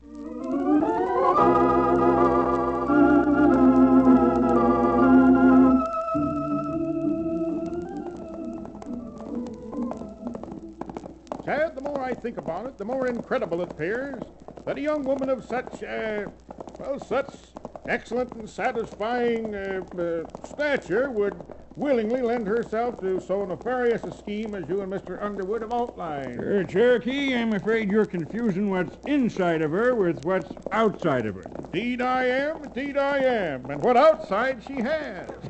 And that, mister, is your big trouble. You're always confusing your point of view. I am? You sure are. When it comes to beverages, you're only interested in pouring them into your own insides. When it comes to the ladies, you switch around and you're interested in... Billy Blue Blazes, Chad. Underwood's been shot. Cherokee, come on. Down off that piece of buzzard bait. Well, I saw where that shot came from, and it makes a pretty good aiming point. Look at them run, the yellow-souled vultures. Here, Cherokee, give me a hand. Looks as if Underwood's pretty bad hurt. Got to get him to town to the doctors. Once we get him there, we're going to the Gilded Cage Saloon and tear a few bars out of it till we get this thing settled once and for all.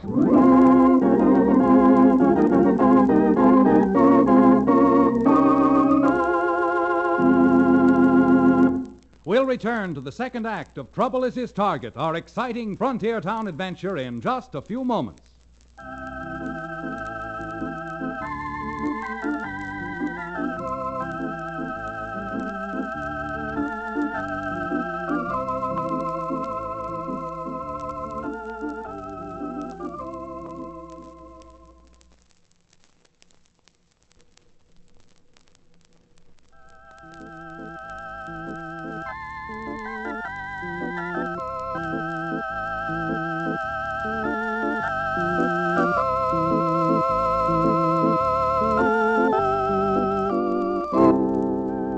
And now, Frontier Town.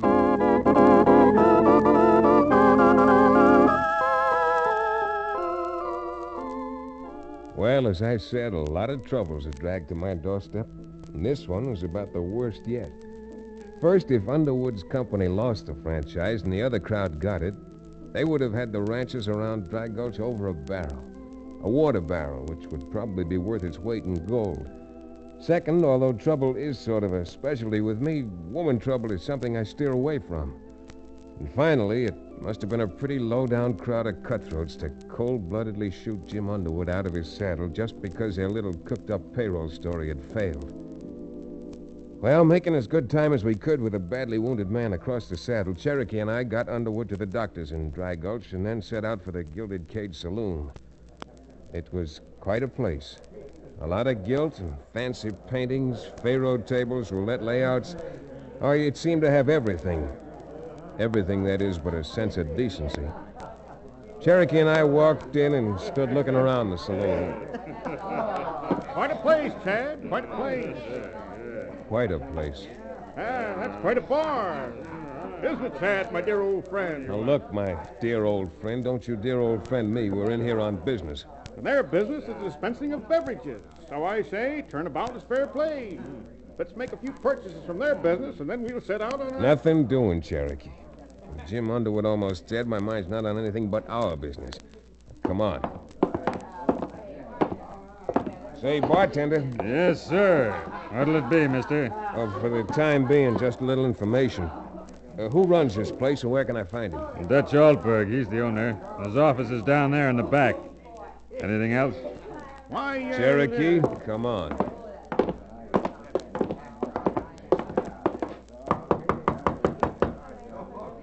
Come in.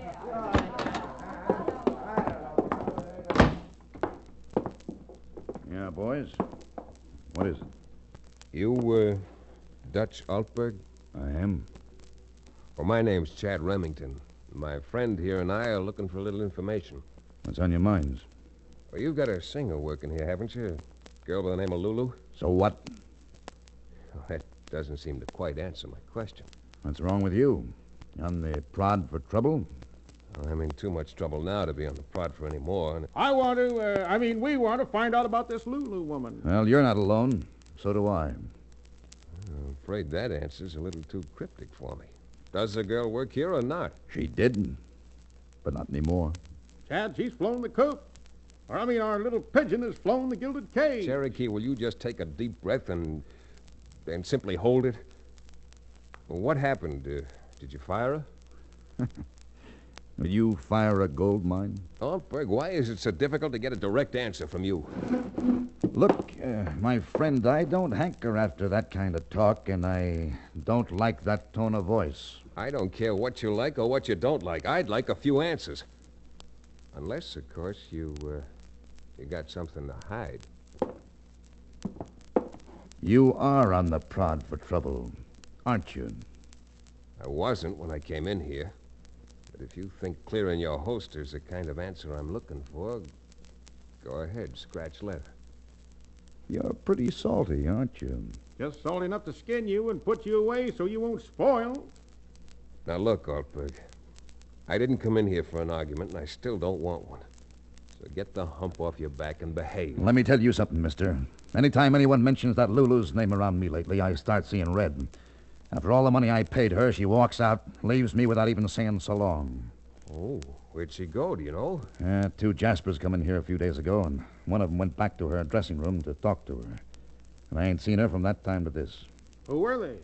Had you ever seen them before? Nope, but I'd sure like to see 'em again. You mean they were strangers? Yeah. It looked to me from the way they were dressed like they were railroad men or something. Railroad men? What do you mean? Oh, you know, wore laced-up boots and them hats with the narrow brims. You've seen fellas like that, haven't you, hanging around railroads? Chad, they sound like construction men. And construction men are the kind who'd want to get hold of that dam. You mean the new dam up in the hills? You just bet we do.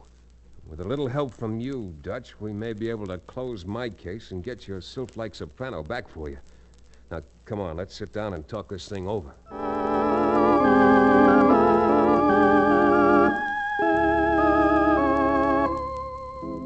Well, after Dutch got over having his back up, we found out that Miss Lulu had been, or posed as being, the apple of his eye. He was most anxious to get her back, and on our promise to help him, he told us what he knew. He gave us a fairly accurate description of the two men who later turned out to be Burke and his gun-toter, Rick. And with that description to go on, we went over to talk to Mr. Underwood at the doctor's house, where, fortunately, he was resting pretty comfortably. Chad, from that description, I'd bet my bottom dollar the little one's Burke and the big one is his bodyguard, a fellow they call Rick. Well, then, though we still have a long way to go, we've proved one point. That the men who employed the girl do work for the crowd that wants to get the franchise away from you. This is chicanery in the lowest type. Imagine a poor girl like that consorting with villainous characters. Well, Chad, I guess the thing to do now is to tell what little we know to the sheriff. Oh, you do what you want, Jim, but I think you're being a bit premature. What do you mean? As far as I can see, there's no possible way of ever proving Burke's connection with the only thing so far which is actually a crime, shooting you. Well, then, what do you hope to do? To my way of thinking, the thing to do is to arrange things without Mr. Burke's prior knowledge, so that if he's really the crook in the sand pile, we'll be on hand to catch him in the act. Arrange things? What kind of things, Chad? Now, look, Jim, the doctor told us before we came in that you were still a pretty sick gent, and not to talk to you too long. So now that you've told me the name of Burke's little outfit and, well, providing you'll give me your blessing, Cherokee and I are going out to arrange this little set of circumstances before it's much, much too late. Chad, I sure wish you'd let me in on what you're going to do. Shucks, Jim, he hasn't even told me yet, and I'm his landlord. Oh, well, fellas, here's the way it is. If I told Cherokee he'd waste so much time asking questions, we wouldn't get through till the 15th of next month. Dirty dig, that. And if I told you, Jim, well, you might not give me a blessing. And then when Burke put you out of business, I'd have a client who couldn't pay his fee. So, under those circumstances, I think the O'Bannon and I had better be off and running.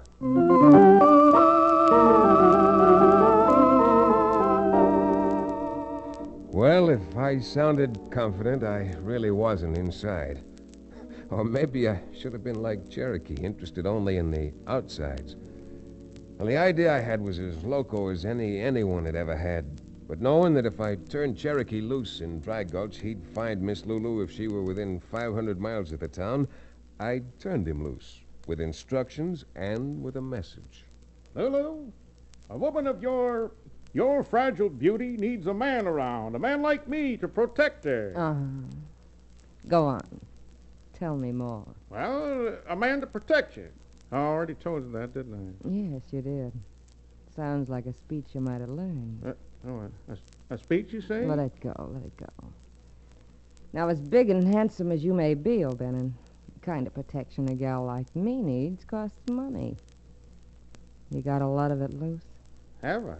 Why, I'm filthy. Filthy rich, I mean. Rolling the stuff, you know. Yeah. And where does it come from, honey? Promise you won't tell a soul? I promise. Cross my heart. Well, Chad Remington and I are getting a $10,000 fee from Mr. Underwood for bringing in his last wagon train of supplies for building his dam. Half of that fee belongs to yours truly. Oh? And when is this wagon train coming in? I mean, when do you collect this money, you big protective man? That's a secret. But I'll tell you tonight at 9. Well, where are you going, Lulu, my beloved? You just wait here for me, honey. I've got to see a friend. And I'll be back soon. Just you wait here. Well, I'll be a prohibitionist. Chad was right.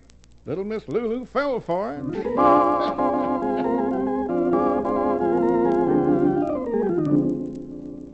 Little Miss Lulu sure did fall for it.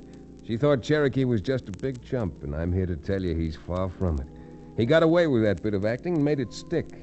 Now, while Cherokee was playing Mr. Moneybags to Miss Lulu, I was out on the other part of the mission. I rode 20 miles and back and arranged for the wagon train. Everything went as slick as a greased rabbit in an oil well, and just before 9 o'clock, Cherokee, the sheriff of Parsi, and I reined up on a hill looking down on Dry Gulch Valley. The moon was a burnished silver dollar, and in its pathway of painted light we could see the road, the wagon road, all unrolled on the canvas below us. You see anything, Sheriff? Or you, Chad? Road looks deserted to me. Well, the wagon train will be here on the dot, don't you worry. I do see something in that chaparral down there. From here, it looks like a man called Burke and a dozen gunslammers. And I do believe there comes the wagon. Well, in that case, we ought to be hearing a few reports from other sources almost any... All right, Sheriff, Burke's falling for it. Let's get to riding. That's it, boys. Now let's go get him.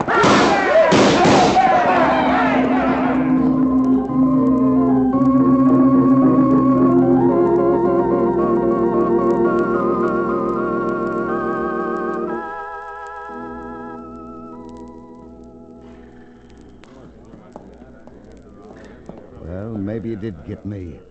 But Underwood ain't gonna finish that dam on time, and he'll lose the franchise anyhow.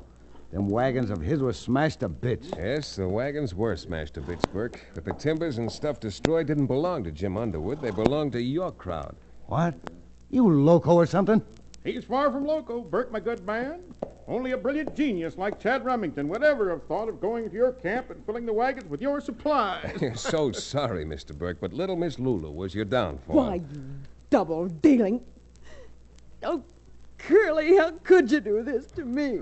The judge will explain it all to you, Lulu, in due time. And in your case, the due time ought to be about 20 years with a few months off for good behavior. If you know how to behave, good.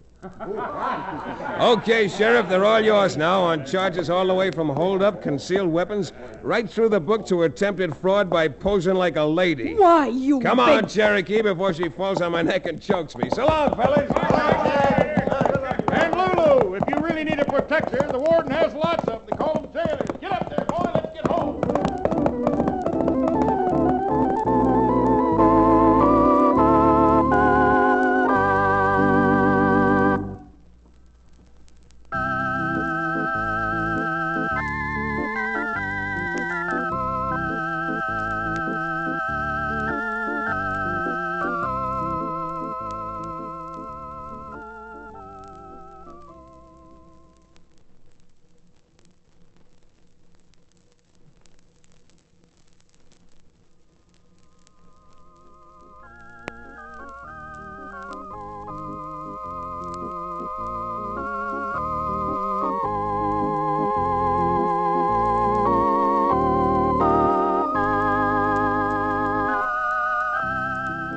Frontier Town, starring Tex Chandler and featuring Wade Crosby, is a Bruce Ells production. Story and direction by Paul Franklin. Music written and played by Ivan Ditmars. Be sure to be with us again same time next week for another fine action-adventure story with your favorite young Western star, Tex Chandler. And now this is Bill Foreman to tell you that Frontier Town came to you from Hollywood.